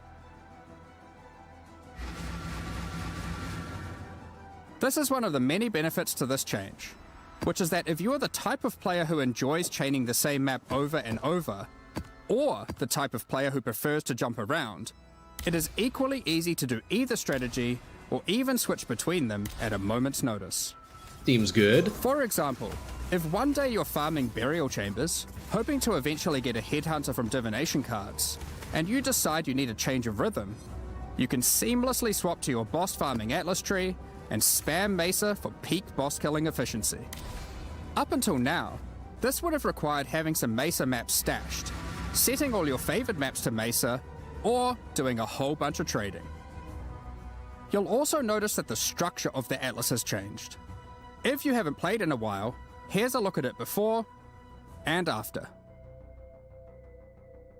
You will now begin at the center of the atlas, with each corner housing one of 4 voidstone slots. In addition, all content accessed from your map device now exists physically on the atlas, so you can see everything available in the endgame as you reveal the Fog of War. This also means that all unique maps are now present on the atlas, including some old favorites that are appearing for the first time. Don't Nostrum of worry though, Chaos. you don't need to complete Hall of Grandmasters every league. You now gain 1 atlas skill point per unique map completed, up to a maximum of 10. Given there are around 20 unique maps, you only need to complete the half you want, if you can get your hands on them. Note, you aren't losing any atlas skill points. These have been moved to new places, and actually, you can get more than before. Due to Zana's actions, Egan now has a new goal and is determined to stop Zana's destruction by making use of a mysterious new discovery: arcane astrolabes. Zana is currently traversing the threads that weave the atlas together, severing them. With these new astrolabes, Egan is able to trace her movement, but using them causes dangerous side effects. When you use an astrolabe on a map on the atlas, a shaped region will manifest itself in that quadrant, affecting many of the maps within it. There are many different kinds of astrolabes, and they apply different types of shaped regions. I'm scared to learn this game, boys. For example, an abyssal region, which causes all the maps to have an additional abyss. Or a blighted region, which adds a blight encounter. Completing the content added by the astrolabe will remove the shaped region's influence from that map. Upon doing so, every other map remaining in the shaped region will gain an additional modifier. This means as you progress through the shaped region, maps you run will become more and more intense, with the relevant mechanic getting more and more juiced. That's trash. Finally, at the end of the region of maps, once you have successfully rid the atlas of the shaped region, Egan will take you to one of 4 memory vaults, where there are powerful rewards to be had. He cares only for the knowledge hidden within that vault, so any items are yours for the taking. Each vault is associated with a specific quadrant on the atlas, so you're able to target a certain vault if you're wanting to try get a specific type of reward. One such vault is the Archon's Vault, where you'll be rewarded with powerful unique items. Or the Zealot's Vault, to acquire valuable currency items. This new shaped region system Nice. is one that promotes running many different maps. But for players that want to engage with this new system while still wanting to run the same map over and over again, the synthesized stability keystone on the Atlas tree enables exactly that. With all the new endgame changes, we thought it would be also good to mention some fuck is that handy build? tips and tricks for quickly navigating the new Atlas. When using the map device, the Atlas defaults to your previously run map, Okay. so running the same map over and over is as few clicks as possible. You can right-click unique maps or map fragments in your inventory to automatically open your Atlas to that location with the map already placed and ready to run. When you select a special area that requires multiple items, such as to fight at Zeri or open the Domain of Timeless Conflict, if you have the fragments to access that in your inventory, it will automatically add them to the map device in the right spot. That's the core of the new endgame. But there's a lot more endgame changes coming in 3.28. Nice. Let's blast through them. Oh. Over the last few expansions, we've been working on streamlining the mapping experience. And we wanted to continue to minimize busy work so you can spend more time doing what you love, killing monsters and getting loot. Jeez, look at the loot. To that end, we've made a number of changes. We won't get into too much detail, but here's a quick summary of what you can expect to have received adjustment. We've removed cartographer's chisels and map device crafts entirely.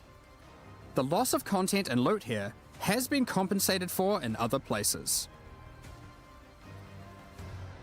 Voidstones now grant special global bonuses while socketed on your Atlas, including adding the new Originator Voidstone, which enables specific Atlas bosses to drop exceptional supports.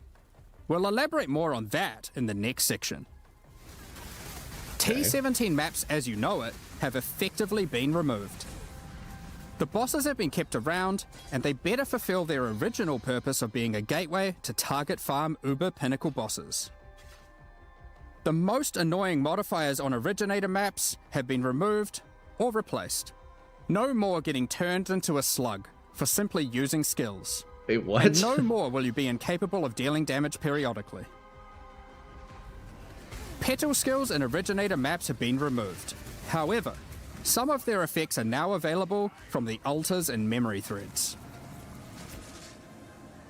Memory tears, instead of adding a memory thread to your Atlas, will now drop an itemized version of that thread, allowing you to save it for later or trade it at your leisure. We've added new scarabs, such as this Expedition Scarab of Infusion, which can generate some truly tempting logbooks. I know And for what that those is. of you looking to take on the ultimate one-on-one fight, the Anarchy Scarab of the Exceptional will place a true antagonist-level rogue exile threat in your map. Empowered by every type of Wildwood Wisp, possessed by a tormented spirit, augmented with rare monster modifiers, and affected by a shrine, this exile is not to be trifled with. Damn. Alongside that, we've also changed some, such as the Beyond Scarab of Resurgence, which now causes all 3 Beyond bosses to appear when a Beyond boss would spawn in your map. Okay. On top of that, we've made improvements to a number of weak Atlas Tree passives, such as Pillage and Plunder, which now grants a chance for items dropped by Syndicate members to have a Fractured Veiled mod. Check out the new The Paths Not Taken keystone, which means your maps on average will drop twice as many divination cards. But which ones can drop will be a mystery. And last, but not least, we've also made some changes to King's March shipping, such as we've swapped the rewards given by sending ore and crops. I wonder what this new port will send back. Ports will now give more rewards for favored resources, and you can even re-roll them for gold What is if this? they're not offering what you're after. Specific ports will now reward specific tattoos Okay. and rune grafts, making it easier to target the ones you want. Not to mention, the Kalgurans have discovered several new powerful rune grafts for you to get your hands on, such as the Rune Graft of Fury, which causes you to gain rage on using a life flask. And the Rune Graft of Resurgence, which causes Arcane Surge to also grant life regeneration. We mentioned earlier about the Originator Voidstone enabling access to exceptional supports. So let's get into that, as there's a decent amount to cover. After defeating the incarnations of Fear, Neglect, and Dread, you will obtain the Originator Voidstone. As mentioned earlier, this Voidstone allows new, exceptional support gems to drop from many bosses across the Atlas. Yo, what's up, Necron? These new supports are an improvement over the old Awakened support system, which is being phased out. Awakened supports have long been a capstone investment for a character, but there's existed a gulf between the more interesting ones, such as Awakened Spell Cascade, which has some additional transformative effect, as opposed to some of the simpler Awakened supports, which just have slightly higher numerical values. Exceptional supports will all be transformative, serving as an additional late-game tool to customize your build around, and extending character customization and creation even later into a build's life. One of the goals here is to provide interesting build choices even at later levels and deep into the endgame. I think good, However, Necron? we are certainly not aiming to reduce top-end player power with these changes. Exceptional supports will still be super strong. If used well, they will catapult your character even further than before. So, how many are there, and what exactly do they do? There are over 40 new exceptional supports to discover, adding additional enticing drops to bosses that may otherwise have felt not as worthwhile to run, giving players extra reason to take on those challenges. For instance, from the King in the Mists, we have the Hex Toad support. This support creates areas of swampy cursed ground, which spawns toads that bounce towards enemies and then explode, dealing chaos damage. From the Uber Elder, we have the Void Storm support, which causes your raining attacks to create celestial storms of energy that grow over time, detonating as you approach for massive damage. Defeating the incarnation of Neglect may win you the Frostmage support. Similar to the existing Archmage support, you are rewarded for stacking mana to enhance your spells with extraordinary cold damage. They absolutely added We'll Wasby. tease some more of these before launch, but there will be many, many more for you to discover. Look at the movement of the characters. Keepers of the Flame is coming back. However, we do know that many players have issues with the walls in Hive encounters. In order to address these concerns, we'll be making a number of changes. One of the biggest problems is that walls would block your projectiles, meaning that when a hive randomly spawned in your map, it would make it harder to clear. In order to prevent that, walls and hive encounters will now be destroyed by any damage. But we also wanted to make sure we reduce the visual clutter they cause. Hives and their walls are now smaller. To allow players to engage with hive encounters quicker when they do want to help Aelith, we've added a new Atlas passive which drastically increases the detonation area of unstable burrows, causing them to reliably chain react and destroy the majority of remaining walls. For those who don't want to deal with the walls at all, there's now a pair of keystones that allow you to block hive encounters or unstable breaches, if you want. Now that this is a core league, we don't want you to have to grow your Genesis tree from scratch on every league start. So now, each womb gift slot is already usable by default, and access to the Monastery of the Keepers will be gained by finding Aelith starting in Act 6 Mudflats. Now with Atlas Tree and Scarab support, you can have multiple unstable breach encounters active in a single area. Oh, that build. For maximum ruckus. Speaking of Atlas Tree and Scarab support, we've added plenty. Here are a few examples. The Massing Forces Atlas notable grants a chance to have additional unstable breaches in your maps. The Breach Scarab of the Marshal guarantees a breach boss or hive fortress, while the Breach Scarab of the Incensed Swarm replaces all of Aelith's skills with Enrage the Hive, increasing the difficulty and reward from hive monsters in all subsequent waves. Graft items will no longer exist.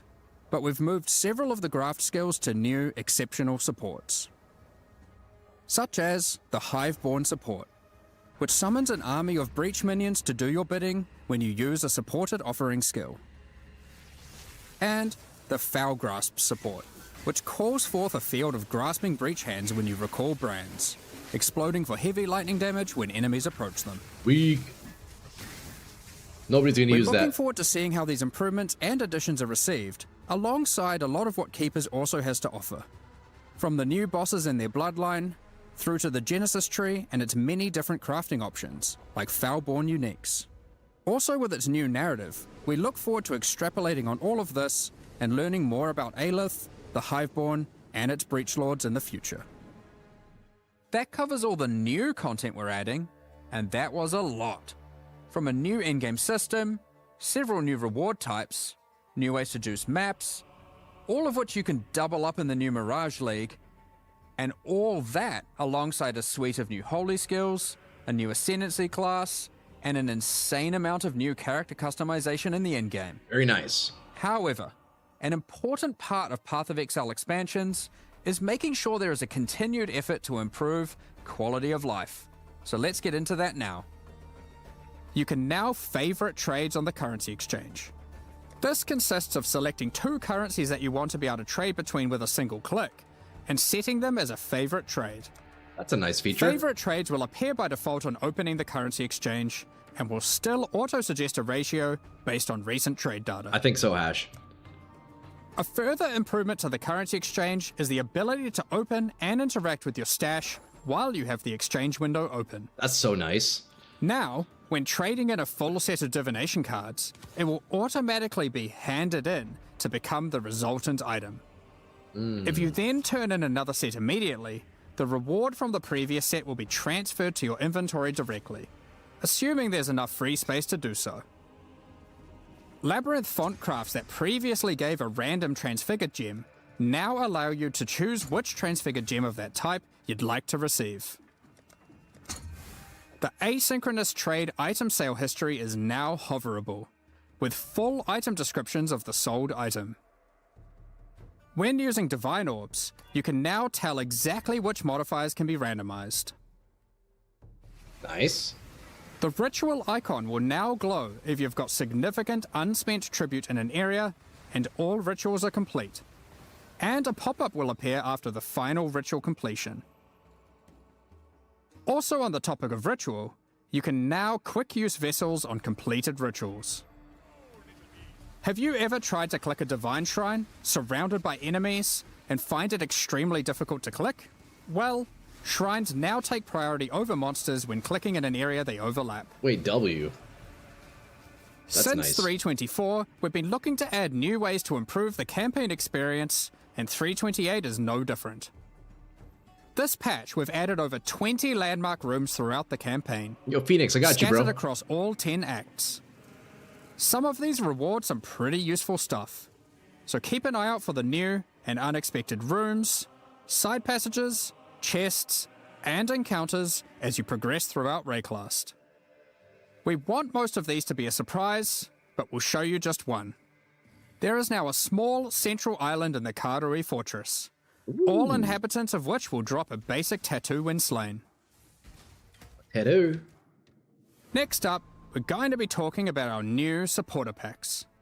Today, we're launching 2 new series of supporter packs. Oh, lock in, boys. The Curator of Wisdom and Iron Incarcerator packs. Each tier contains the pack's full face value in points, alongside several exclusive microtransactions. As always, the microtransactions in these packs are purely cosmetic and do not affect your character's power or progression in any way. The Curator of Wisdom series of supporter packs contains 7 exclusive microtransactions. The Traveling Wisdom back attachment has all the necessary tools you may require to chronicle your journey, complete with a helpful rat friend. That's cute. These chronicles will activate their magic upon identifying items, and will track the number of items identified of each rarity. Just hover the item, or link it in chat to show it off. The Acquired Wisdom Unique Finisher effect summons an ancient scroll that consumes unique enemies and the knowledge they hold. Most exiles would struggle carrying piles of scrolls while traveling Rayclast, but the Grand Curator of Wisdom armor set is perfect for the adventurous scholar. Any expert curator knows that scrolls hold more than just knowledge, they also hold power. As you cast spells, the scrolls attached to the armor will burn away, before rematerializing shortly after. Okay. It also features a series of helmet variations, so you can get precisely the look you're after. Summon your Scroll Shaper familiar pet to follow alongside you. This creature is formed from folded magical texts, and can shapeshift between different forms. You can think of this as having multiple pets in one. It can fold into a fox, and then even burn away, reforming into a flying bird. Very nice. This series of packs also contains the Scroll Portals, jumbo-sized versions of the Scroll of Wisdom and Portal Scroll that you can make a quick retreat through. A supreme catalogue of knowledge can't remain in one place for too long and risk being pillaged by thieves. The Titan Apex Hideout features a colossal titan who carries your base of operations atop their shoulders, constantly moving through a boundless desert. It looks really good, these things. Those portals were The sick. Iron Incarcerator pack also contains 6 exclusive microtransactions. The Incarcerator's Restraints back attachment features stockades that were used to immobilize prisoners by binding them to the earth as they were tortured for their wrongdoings. Shackles envelop your choice of torturing device when using the Chains of the Incarcerator weapon effect. These chains shatter into links as you batter enemies. That's right, yeah. Make your way through Rayclast as a walking penitentiary, intimidating your enemies with the elite Iron Incarcerator armor set. Yeah, that's badass. After a long day of tracking down criminals, step into the Iron Maiden portal to retreat to your torture chamber. It acts as a great deterrent for would-be intruders. That's pretty This cool. peculiar creature was a favorite amongst incarcerators. They would be sent into the midst of prison riots to mesmerize and control the toughest of minds. Use their talents to charm other players' pets, causing them to abandon their owners and follow in line behind you instead. At least until it wears off. That's What funny. better way to execute prisoners when your torturing has depleted their value? Harvest their souls to fuel this map device, condemning them to eternal incarceration. Your kills within the map are also recorded based on the rarity of the monster. You can choose to pin an execution session that you're satisfied with on this miniature leaderboard, which is displayed for all that dare enter your hideout. Additionally, all microtransactions from these supporter packs will be made available for use in Path of Exile 2. Thank you so much for your ongoing support. Yeah, dude, that one build looks fucked. We're just about to start the Q&A with Ziggy D. Afterwards, we'll post the full patch notes for Path of Exile Mirage at 11 AM New Zealand time, 2 PM Pacific. With release at the end of next week, our community team will be posting crucial information you'll need for the release. Keep an eye on the news. Are we sticking around for the Q&A, boys? Is that something you want to watch? Also, I know I wasn't addressing all of your guys' chats. I didn't want to interfere too much with the broadcast. Is this something you guys want to watch, the Q&A, or should we go jump back onto Diablo 2? Q&A is pretty long. That's what I figured, yeah. And I do want to wrap up stream soon. So I guess what we will do, if you guys want to go watch the Q&A, I would maybe suggest you go watch that yourself. It'll go for a few hours. Okay, yeah, so then we won't be watching that then. I usually get the Q&A on YouTube. That's fair. Okay, boys, yo, thanks for sticking around and watching that. Let's, I say we jump back into Diablo 2 for a bit, and then, yeah. G'day, Exiles. Welcome back. I'm going to pause it there, guys. If you want to watch a Q&A, go pull it up on your side. That was cool. That was honestly, I think that was pretty neat to see some of the Path of Exile stuff one. As most of you guys know, I haven't actually played Path of Exile 1 myself. So it's interesting to get a bit of a look into it and kind of see some of the changes. And, you know, I very likely will be trying out Path of Exile 1. Probably not like on week 1 of the new league, but definitely after I've given a couple more weeks into Diablo 2, I'll probably end up doing my first playthrough of Path of Exile 1. Perfect time to claim the drop. Oh yeah, it's exactly 45 minutes, eh? Nice. That's cool. Boys, yeah, let me let's resume back to Diablo 2 here. For the last little bit of stream. Otherwise, thanks again for hanging out with that during that segment of the stream. I know it's not Diablo 2, but we had to check that out for the lads. We had to check that out.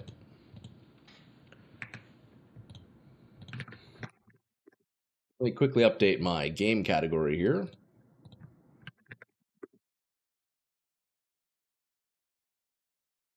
Thanks for the host. Hey, no problem, boys. Thanks for sticking around. Also, all that information coming through, boys, about PoE1. I appreciate that, man. It's kind of crazy to see how many systems that game has. My goodness. But once again, though, boys, if you're trying to watch that Q&A, definitely go pull it up on the side here. You know, they tend to be pretty long, so we won't be watching that here, but that's okay. We will keep blasting some key runs. Look, maybe I can actually get some keys finally, eh? That'd be nice. Boys, that was good though.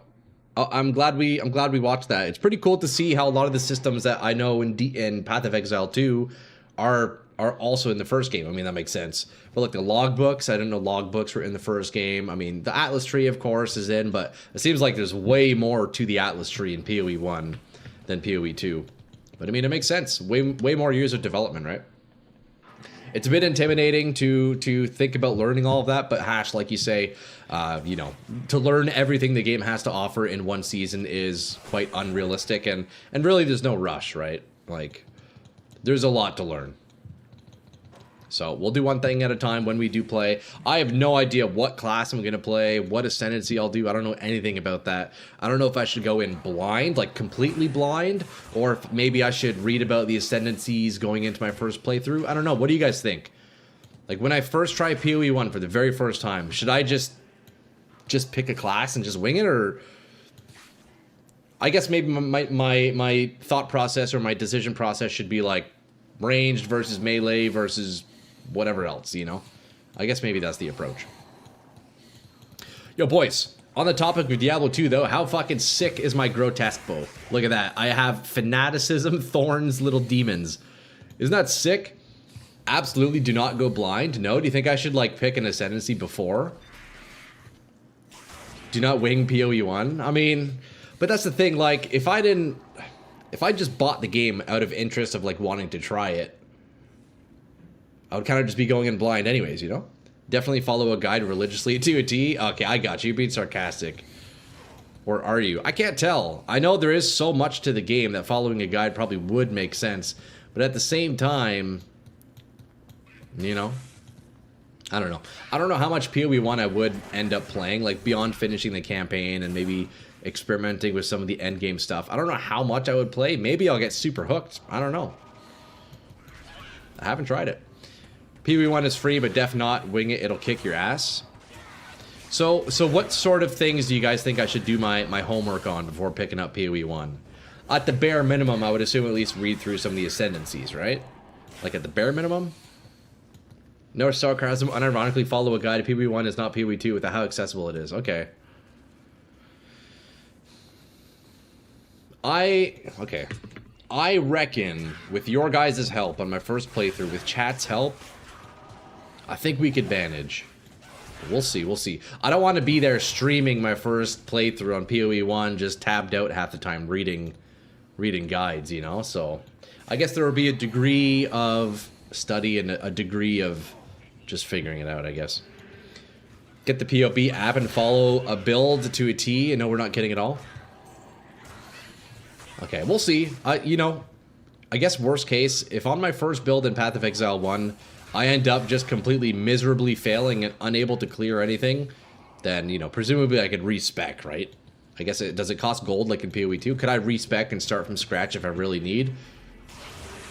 We'll see. We'll figure it out. I think I'm overthinking it, but yeah, when we play PoE 1, it'll definitely be interesting. Go to Maxroll GG and choose a guide that looks easy. I think I'll still do my best to kind of wing a build myself. That's kind of what I do. You know, I kind of do shit that isn't meta. I'm not a big fan of meta stuff, but at the same time, I don't want to be completely lost. We'll find a balance. Plus, we're not there yet, boys. I still need at least another week of Diablo 2, maybe a little bit more. So I wouldn't be visiting Path of Exile 1 for, you know, at least the week after next. But we will get there. We'll get there eventually. Righteous Fire is always the #1 noob build, but awful for bossing. At that point, you can always transition. That's true. I've heard a lot about Righteous Fire because that's kind of how I wanted to build out my Thorns character in PoE 2 for the first time. It's like the Holy Fire in Diablo 2. Super cool. I love the Oradin in D2, bro. Righteous Fire sounds like a really cool build. Get a second monitor. Get your life together. I mean, my second monitor is dedicated to you guys. I got my streaming and all my chat and all my stuff on my second monitor. I need a third monitor. That's what I need. Fuck. I don't even know where I would put a third monitor. All right, Countess, please just give me a key of care, a key of terror. Fuck. She legit doesn't drop any keys, bro. You get passive respec points, orbs of regret, or just gold. Okay. You can't nowadays, but before, nah, you could respec without heavy currency. I got you. Okay. Well, that's good to know. Oh, bro, PoE 1 is so varied, following a guide doesn't mean meta. Okay. Now, this is all valuable information. I appreciate you, boys. I appreciate all that information. So then, leading up to PoE 1, I'll definitely want to watch a couple of... I'll definitely watch a couple beginner videos, at least so I have an idea of how to start. But then, yeah, we'll still dive into the deep end, you know? Holy Fire is a snoozer build, low DPS also. I feel like snoozer builds is kind of right up my alley, though. Okay, we got a nice pack of ghosts here, boys. Always kill the ghosts, okay? I can't say this enough. You always kill a ghost pack if you see one. They have the highest rune drop count out of any monsters in the game. Any ghosts, regardless of the area you're in. Look at that, we got another pack right here. Boom. Easy. Realistically, you could homebrew your way out of the campaign, but once you hit maps, you'll probably hit a wall without following a guide. That's kind of what I would expect, lol. I figured, like, I should be able to progress through the campaign, kind of just figuring out, you know, doing shit my own way. Learning the game the hard way. But then, yeah, definitely late game, I'm sure I would have to respec or really fucking hunker down and study the game, you know? Because, so what's the structure of the campaign in PoE 1? There's what, 10 acts, I think, right? 10 acts. And then once you complete the 10 acts, what happens? Do you then, like, immediately get access to, like, all the endgame mechanics? Or is it, do you have to, like, then, like, unlock certain endgame mechanics or what? I know nothing about it, boys. 10 acts, go into endgame immediately. Okay, so kind of like PoE 2, you finish the acts, you go and do that like one mandatory map, and then all of a sudden you can start mapping everywhere, right? Okay. Nice. Boys, honestly, I'm pretty excited. But I guess confirmed they didn't add WASD, kind of like you were saying, Behemoth. It said, I guess it would be a technical complexity for them to add. But I was looking at the... Did you guys notice the character movement? In the footage they were showing us, the characters, it looks like they were using the controller or something. Is that an option in PoE 1 to use a controller? Because it sure fucking looked like they were turning around with a controller. That was like Xbox movement, you know? I could have sworn they had WASD. Maybe they did add it. I don't know. They did mention there's more in the patch notes. I don't know. Maybe one of you guys can confirm that. It'd be nice. That'd be nice if it had WASD. But at the same time, I'm also kind of conditioning myself to transfer over to PoE 1. Well, I'm not on WASD right now. We're using a mouse. So, I got used to WASD. I got quite used to it on PoE 2, but I'm already kind of past that already. Diablo 2 brought me back to reality, you know? Boys, it is absolutely just insane, though, seeing all of that footage of Path of Exile 1. Seeing some of those crazy builds, even just the amount of, like, features and endgame mechanics, all that. Coming back to then do fucking... Black Marsh Countess runs, dude. The contrast is hilarious between the games. It's so funny. Like, man, you legit can't even compare the two games.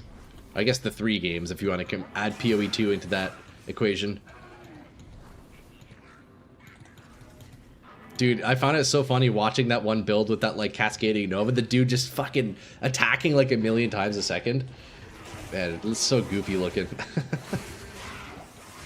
They have controller. Okay, so you can do controller. I gotcha. That explains the movement, then, in their in a lot of the clips that they were showing. That makes sense.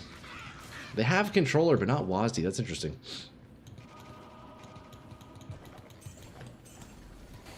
They have controller, but not WASD. We're playing PoE 1's Origins. Yeah, I mean, hey, we all know, yeah, D2, it's a big inspiration for Path of Exile 1. Now, you know what's interesting? We've come full circle, where Diablo 2 is now taking inspiration from Path of Exile. Right? Like, in terms of the stash UI, the currency stacking. Although, I guess you could argue, like, yeah, that kind of belongs in any ARPG. But, I mean, I'm pretty sure it's Path of Exile who probably first started that. I could be completely wrong. I don't know. I'm just assuming, because PoE is pretty old. But it's interesting to see, right? The birth of PoE was because of Diablo 1, Diablo 2. And now Diablo 2 is kind of, you know, taking bits from PoE. I think that's a glorious unification of the genre, you know? Half the Warlock skills are PoE skills. Yeah, with the sheer power of the Warlock, yeah. He could be a PoE class. Okay, boys, look. Literally, yo, Countess, please, can you just drop one T of Terror? The T of Care. Key of Terror. Why do I keep doing that? Yo, can you guys do me a favor? Say this 5 times out loud. Key of Terror, Key of Terror. Okay, it's just me. It's just me. Key of Terror. Would be nice if she dropped one. They don't exist. I found one key again today, boys. It's just like yesterday. We spent 4 hours doing Arcane Sanctuary to get one key. My God. For sure, Chris Wilson was quite proud of that. Definitely, man. Dude, the guy seems chill as fuck. I don't really know much of Chris Wilson. I mean, since, you know, I'm new to Path of Exile, I've definitely seen I've seen him and heard his name quite a bit, you know, being a Diablo player.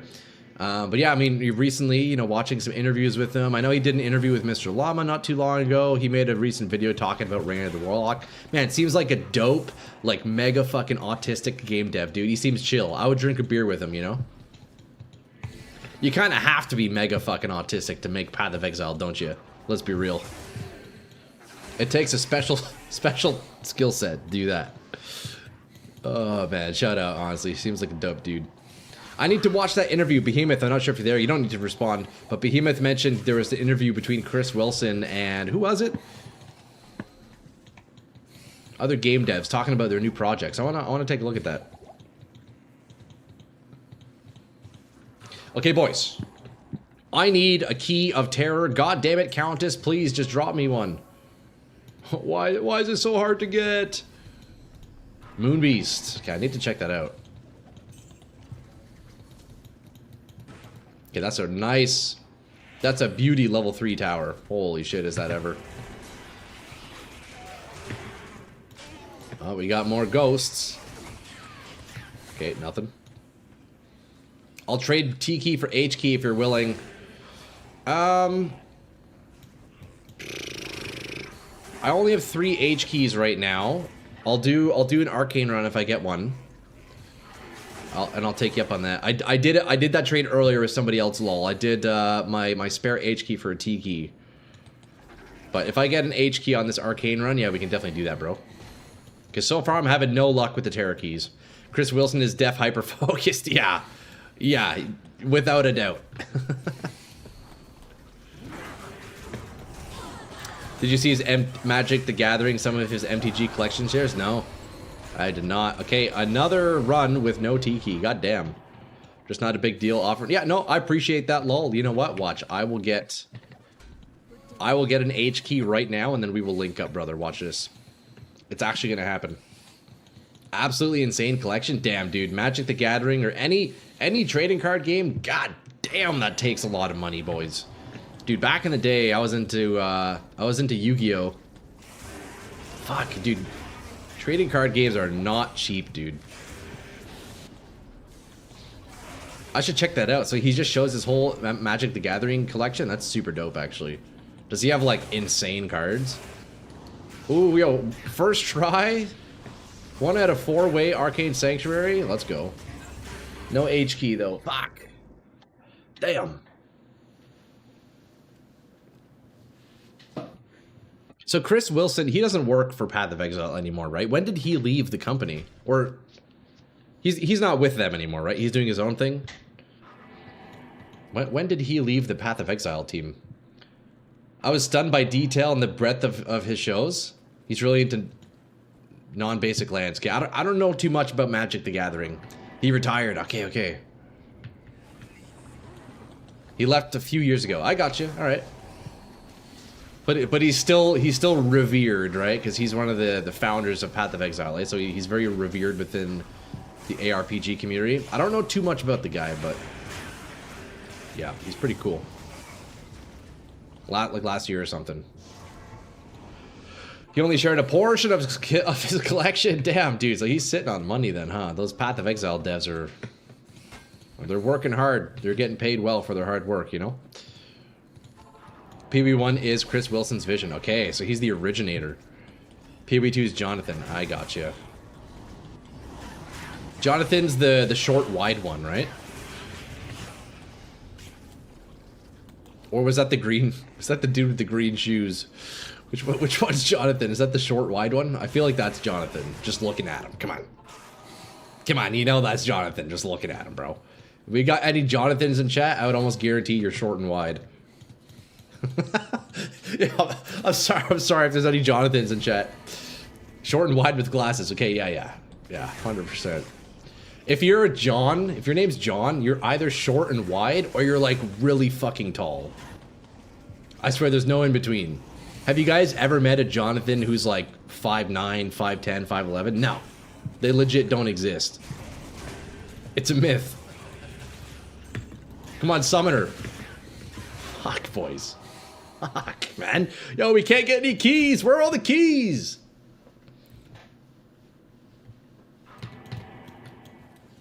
Yeah, dude, I think so, yeah. My one buddy in high school was a short king, Jonathan. I'm telling you, man. If you're Jonathan, you're either really short or really tall. There's no in between.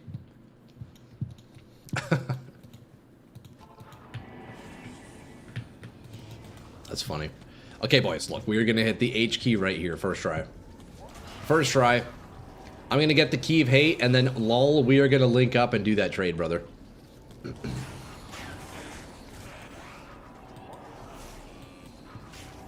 Okay, we didn't first way. That's okay. We're gonna 4-way this arcane, but that ensures that the key actually drops. Watch. Man, speaking of short kings in high school, dude, you know, back in high school, man, one of my buddies, his name was David. Tiny dude, man, like really, really small. You know, every lunchtime, David and Ben was like average height, but like skinny dude, you know, skinny nerdy guy. You know, every lunchtime, tiny David and skinny Ben would fucking duke it out in the football field. They'd fight, bro. Crowds every day gather around, bro. Oh, dude, big fights between tiny David and skinny Ben, man. Good times.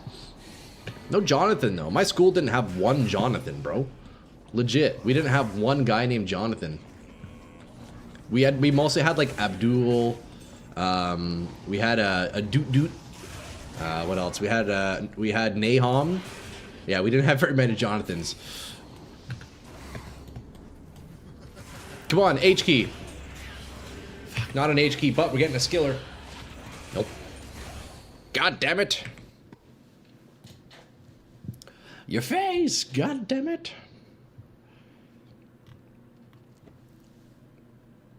We're like just doing it for sport, or would they get pissed? Dude, just for sport, man. They were buddies. They would just fight every lunchtime. David, he was like fucking like 4'3". Ben was like 5'10", but like way too skinny. They would just fucking duke it out, man. It was so funny. It kind of became a thing. Like every lunchtime, people would go watch Ben and David fight. Oh, man. Yo, crazy times. Crazy fucking times. Yo, boys. Unfortunately, I do need to wrap stream up here. It has reached the end of the day, and what a great stream, though. Honestly, that was super, super great watching that Path of Exile stream. I know we interrupted the D2 a little bit, but rest assured, we will be back on Diablo 2 for the rest of the week and next week and moving forwards for who knows how long. GG, bro. I appreciate you. Boys, look, yo, on the Twitch side, let's go raid out to somebody, eh? Let's go find somebody we can raid out to.